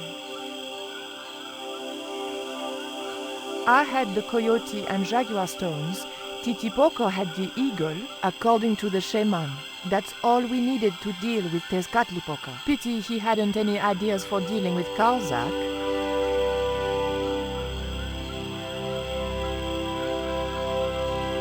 What is it? Where are you pointing? I didn't need the lantern since it was still daylight. Besides, it was broken. It was a smashed lantern, probably the cause of this destruction. The ground was covered with ashes. Ashes! The thought that they might be human chilled me to the bone.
The scaffold gantry went all the way up the pyramid.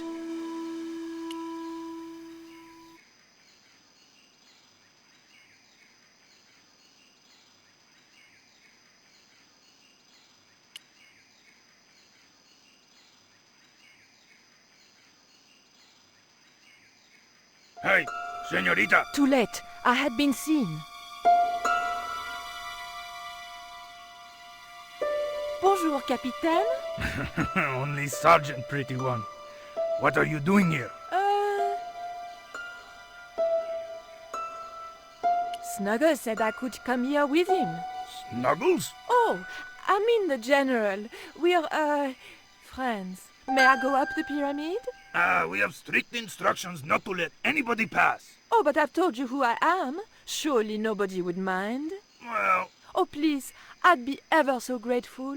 I tell you what. I'll ask Pablo if it's okay for you to go up. If Pablo saw me, I'd be dead. No, it's not worth the bother. I'm not really that interested in their stupid pyramid anyway. Well, okay. It's men's work up there anyway. I'll just run along and play around here, okay? Okay, you do that. I didn't want to push my luck by talking with the guards again. I really didn't want to talk to them.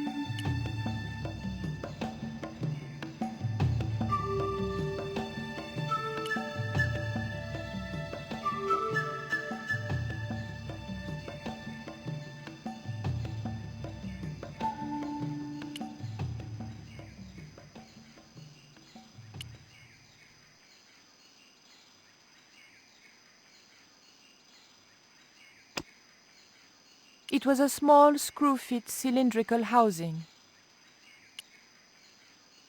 It looked like a fuel line.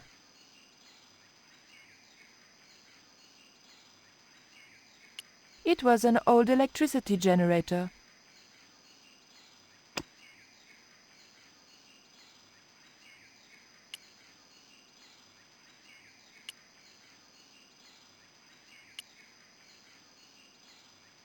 The engine looked like it was supposed to power the lift. There was a lever mounted on the side of the motor.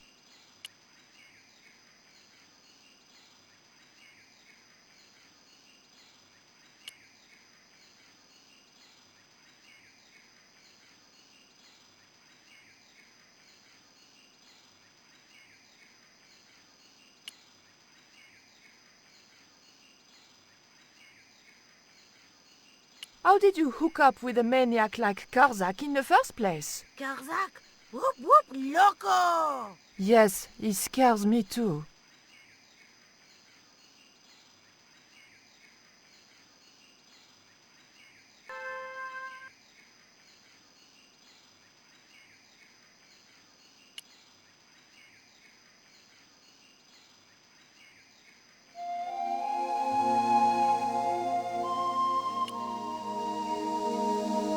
Titipoco, I have an important job for you. Take this rope to the top of this scaffolding and throw it over the top. Oh.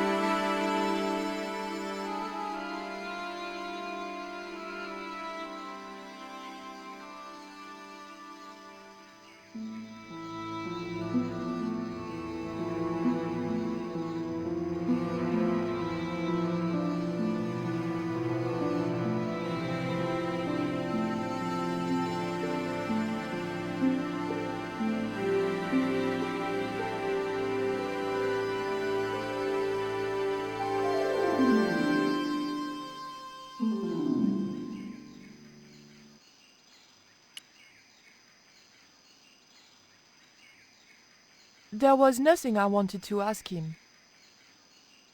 It looked like a fuel line.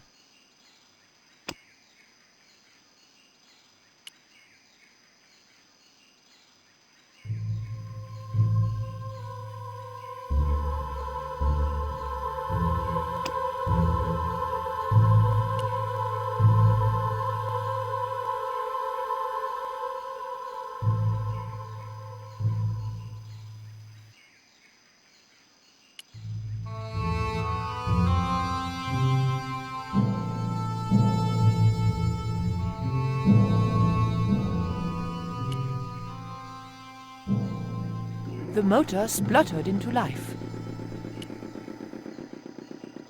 The engine was working okay, but it wasn't connected to the equipment lift.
Titipoco, when I tell you, I want you to copy what I am doing. Copy.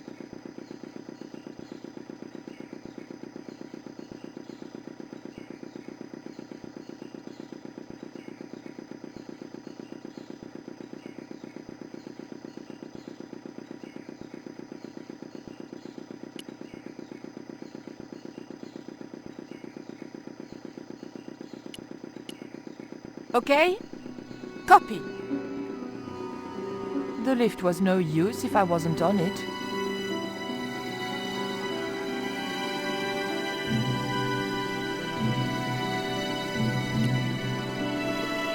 Okay? Copy.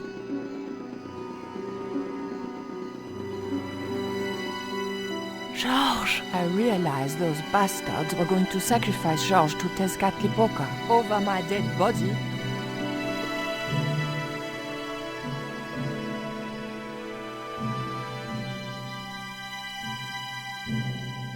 Thankfully, Georges was the only one to notice me. Where are they? The eclipse is about to happen. Patience. Your mother will be here soon and Karzak will be close behind. Just keep the Yankee covered and leave the worrying to others. Yeah, Raoul. The maniacs were going to sacrifice Georges! Shut up, Stobart! Just shut up! Calm down. He's no threat. Hey, Raoul, why don't you do us both a favor and shoot Pablo? You're very funny, Stobart. I haven't forgotten Marseille. When Karzak cuts your heart out, I'll be the one laughing. I'll bet I'm not the only one due for the chop around here either. Hey, Raoul? I'm warning you. Raoul was a bundle of raw nerves.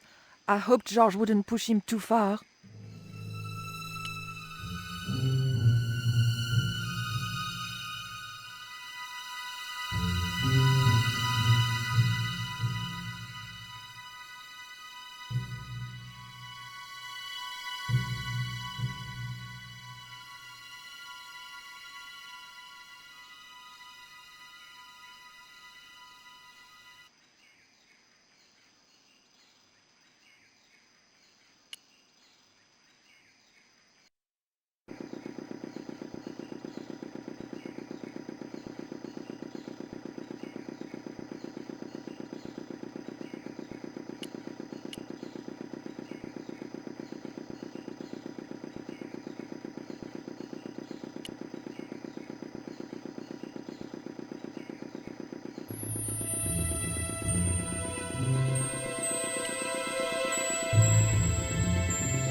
Poco, do you still have that lighter gun you pulled on me so amusingly?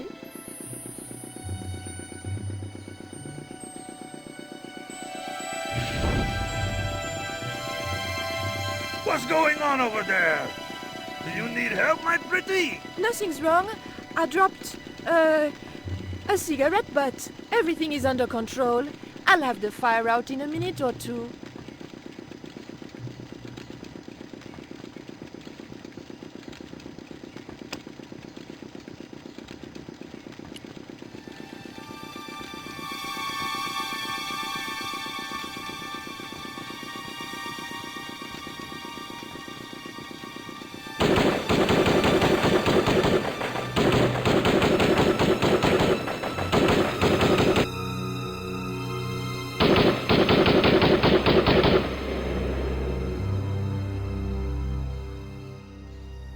What's that? What's happening? Trouble. Give it up. The pyramid's surrounded. I'll find out what the trouble is. Watch Stubber doesn't pull any tricks. If he does, shoot him in the head, not through the heart. Why does it matter? He'll be dead either way. His heart belongs to Tezcatlipoca. That's not true. We just had dinner a couple of times.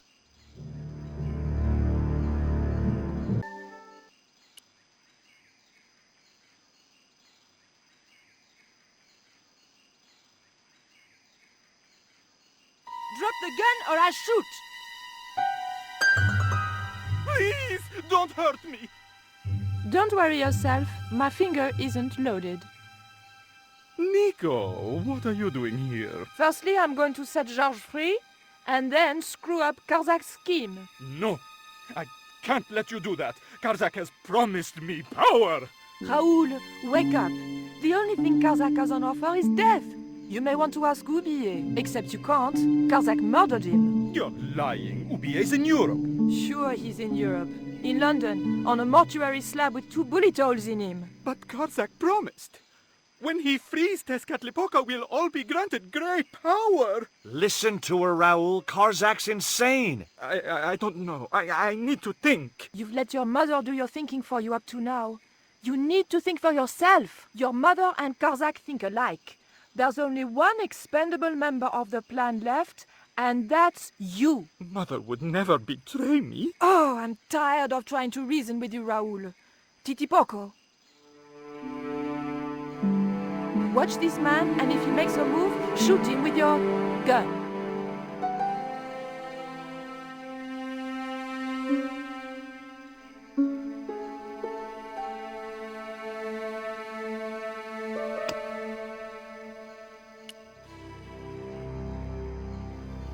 Hold still, Georges. I don't want to sacrifice you by accident.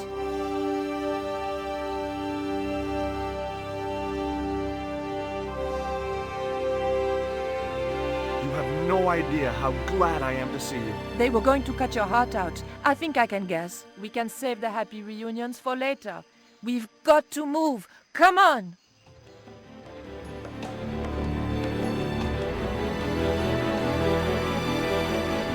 We're safe.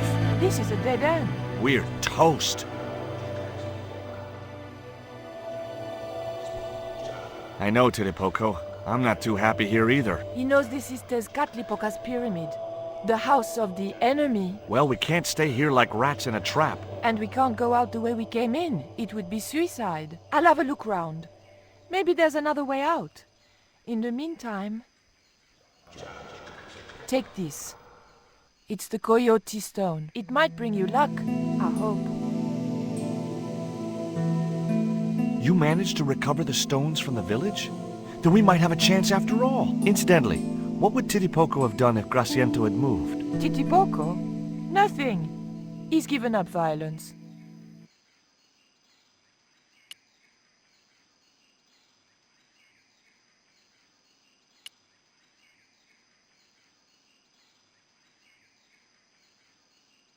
Oof! The lever was very difficult to move and appeared to do nothing anyway.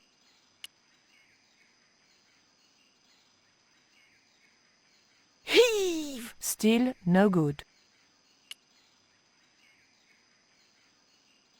Georges? Yeah? Georges, I can only pull one lever at a time, and I think we need to pull both together. Okay, I'm up for that.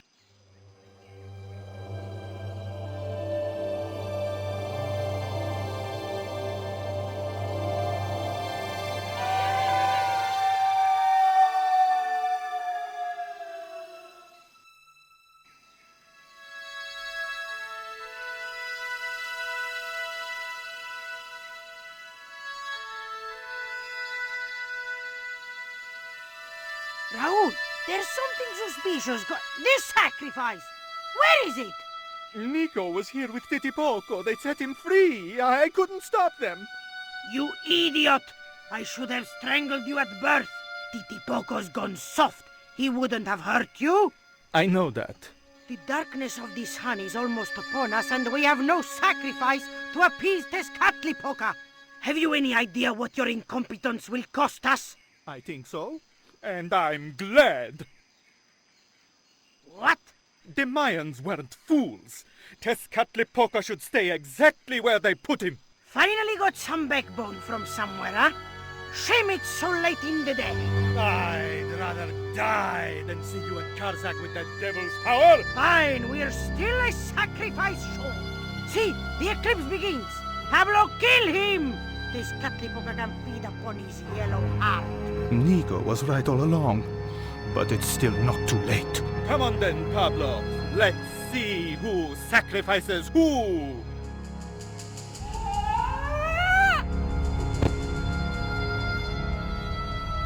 What place is this? I was in some sort of strange room. Tiles and dials. The priests who designed this place must have known how to use them. I was going to have to figure it out for myself if I ever wanted to get out of here.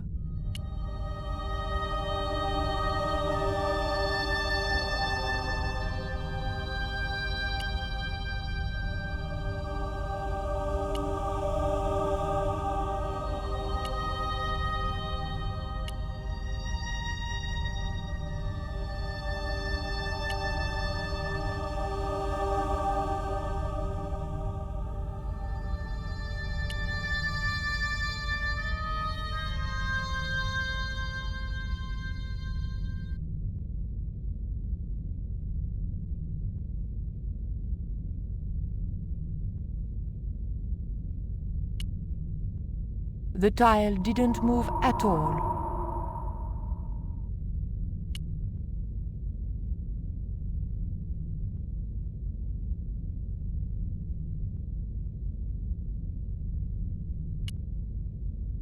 The tile didn't want to move.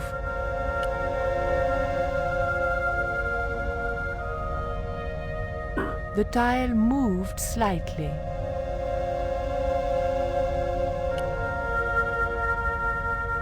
The tile didn't want to move.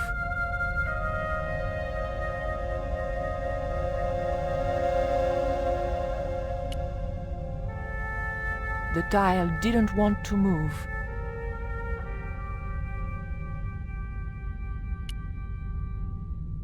The tile didn't want to move. The tile didn't move at all.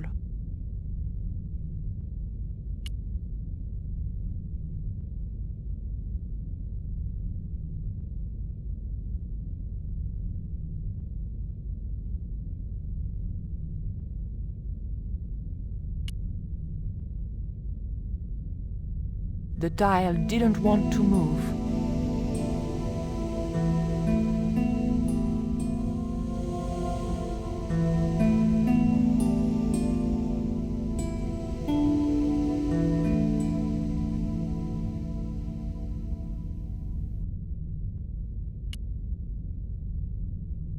The dial didn't want to move. The dial didn't want to move. There were several tiles with glyphs on them.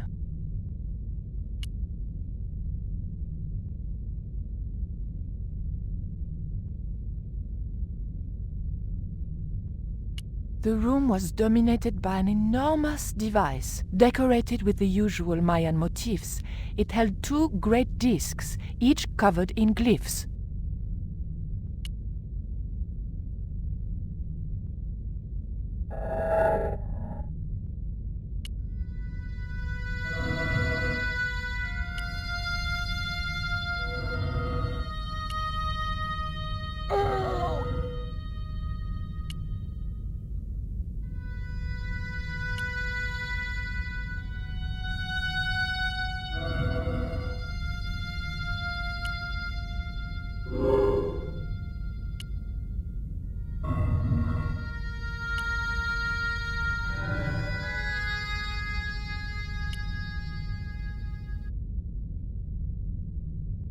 The dial didn't want to move.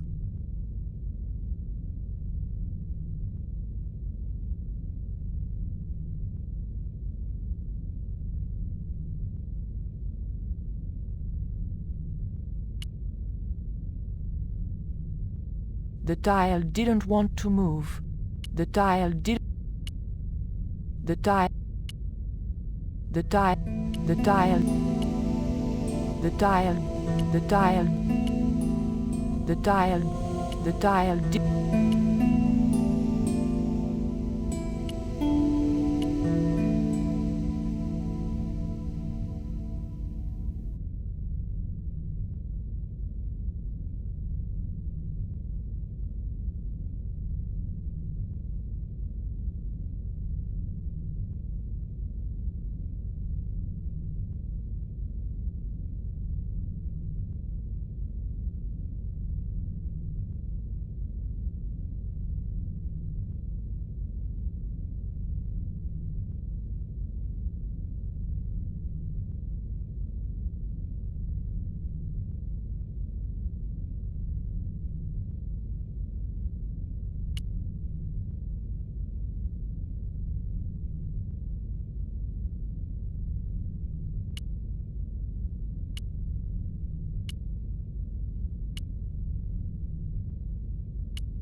The dial didn't want to move.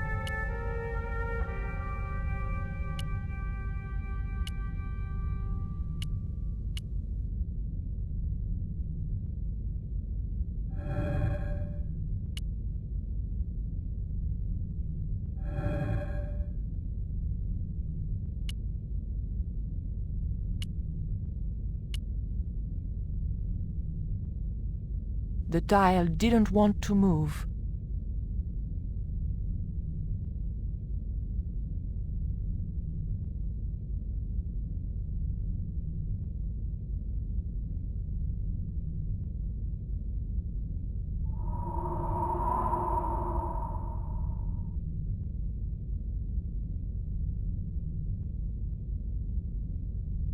The dial did.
The dial moved inwards and clicked home.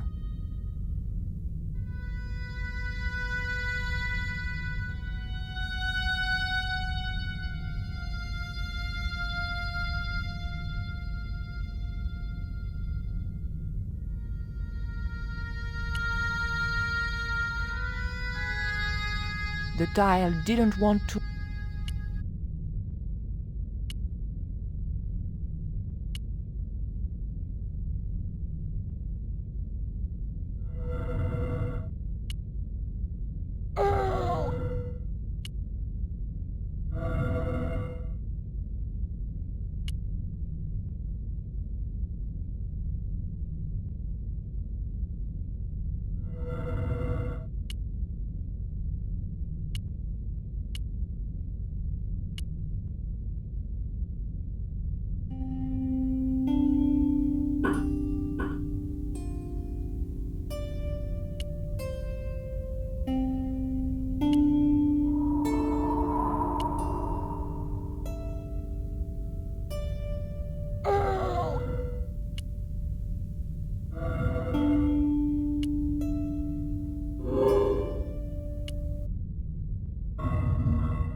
The dial didn't want to move.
voila! George once told me that there's a knack to finding secret doors. I think I'm beginning to get the hang of it.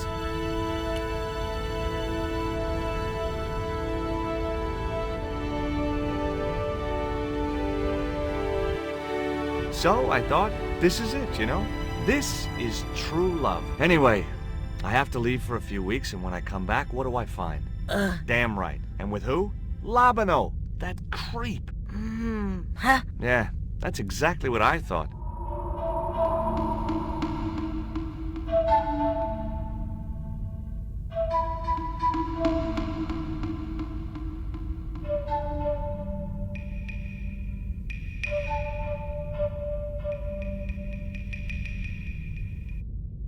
Oh, heck. Looks like another dead-end titty poco. Any ideas?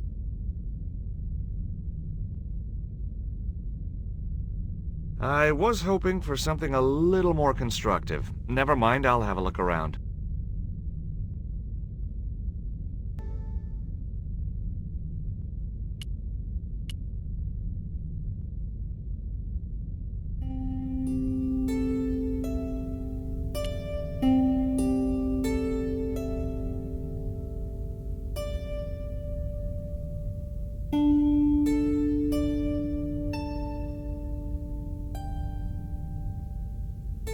Look, I need to light this torch. Can you do something clever with a couple of sticks, or flint and tinder, or...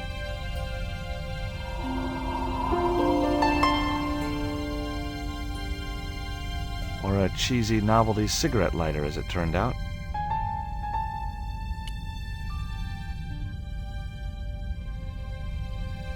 Well, there was nothing else to do around here, so I pulled the lever. Nothing's happened. Oh, I hate that. Don't you hate that? Titipoco? Oh my...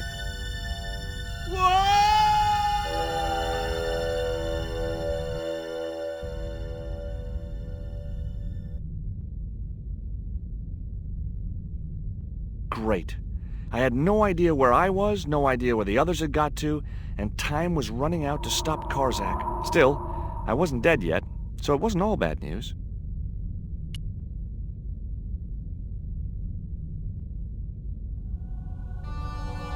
A stone slab that must have weighed tons sealed the door.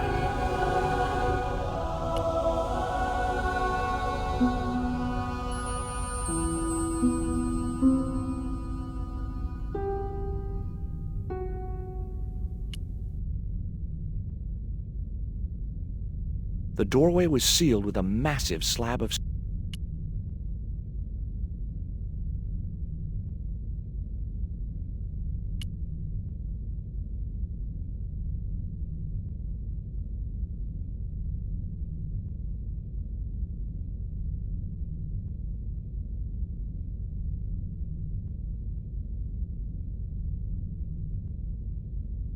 The torch could stay there until I really needed it.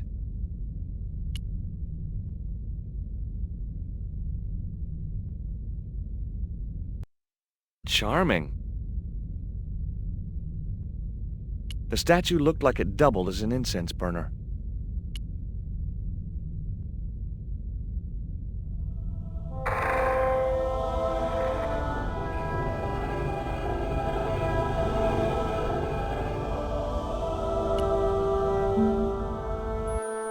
Every time I think this place can't get any spookier, it does.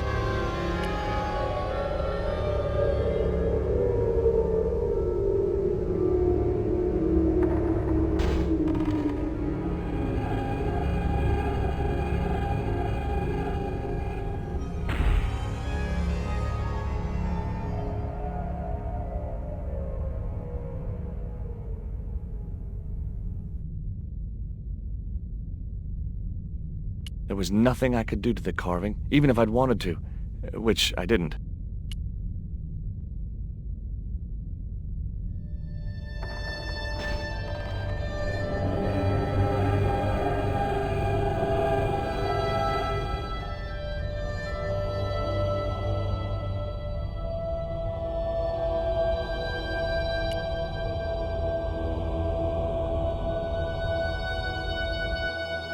Yes, finally! I'm out of here.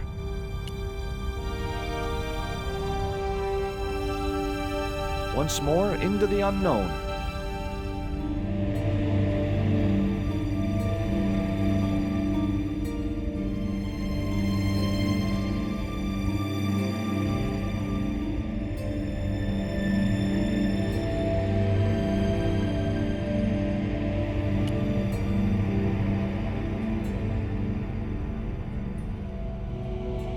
Cool. Onwards and downwards, Mr. Stobart.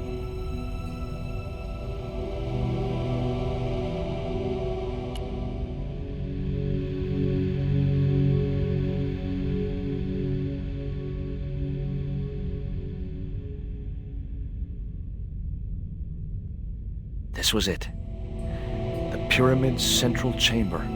Its dark heart. Once before in my life, I'd stood in front of a door and thought, this is it.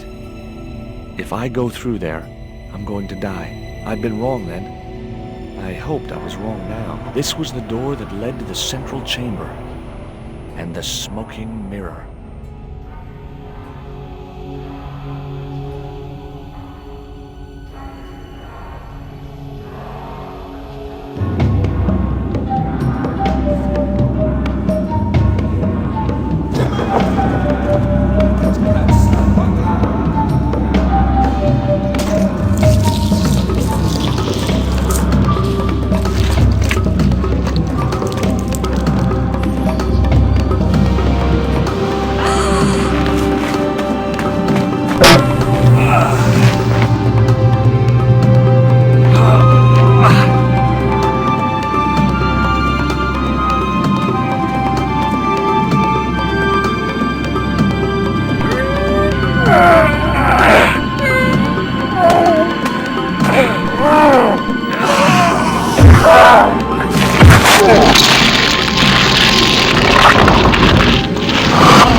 Thousands of years trying to chase something that's staring us in the face. When life has lost all its fears and you're feeling flat, you must remember that happiness is an inside job. If your name is Mary, if your name is Bob, it's up to you if you sing or sob. Remember, happiness is an inside job. A lot of people travel in search of the sun, flying and fishing, looking for fun. But it isn't easy leaving cares behind. And pretty soon you'll find happiness is an inside job. If your name is Mary, if your name is Bob, it's up to you if you sing or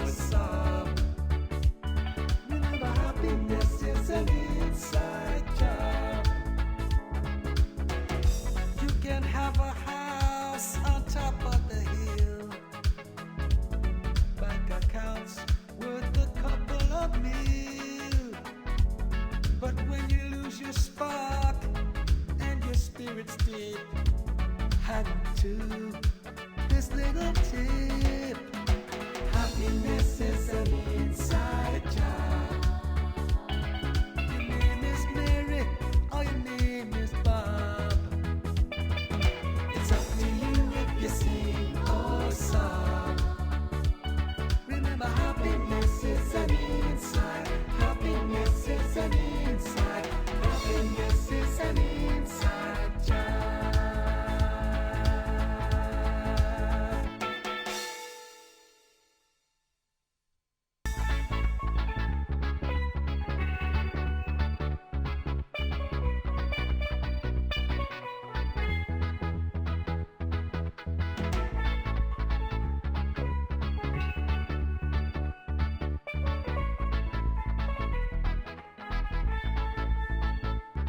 It's taken thousands of years trying to chase something that's staring us in the face.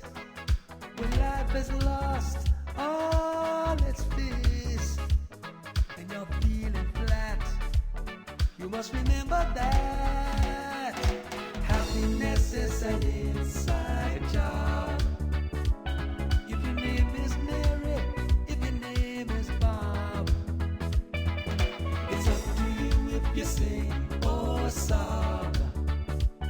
Remember, happiness is an inside job. A lot of people travel in search of the sun, flying and fishing, looking for fun. But it isn't easy leaving cares behind.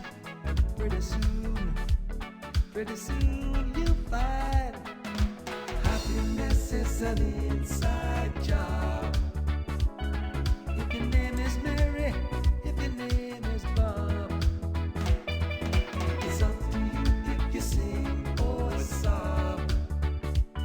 Remember, happiness is an inside job.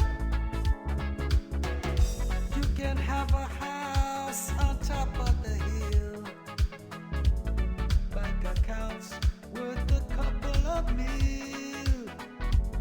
But when you lose your spark and your spirit's deep, hang to this little tip. Happiness is an inside job. Your name is Mary or your name is Bob. It's up to you if you sing or sob. Remember, happiness is an inside. Happiness is an inside. Happiness is an inside job.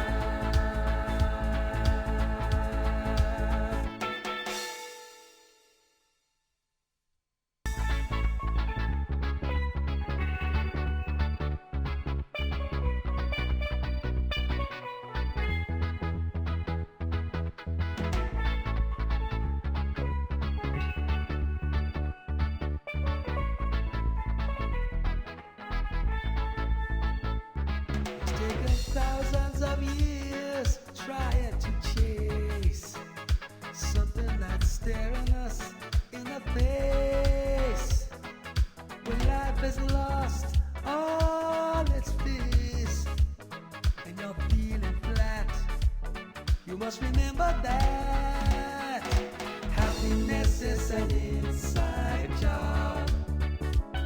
If your name is Mary, if your name is Bob, it's up to you if you sing or sob. Remember, happiness is an inside job. A lot of people travel in search of the sun, flying and fishing, looking for fun. But it isn't easy leaving cares behind. And pretty soon you find happiness is an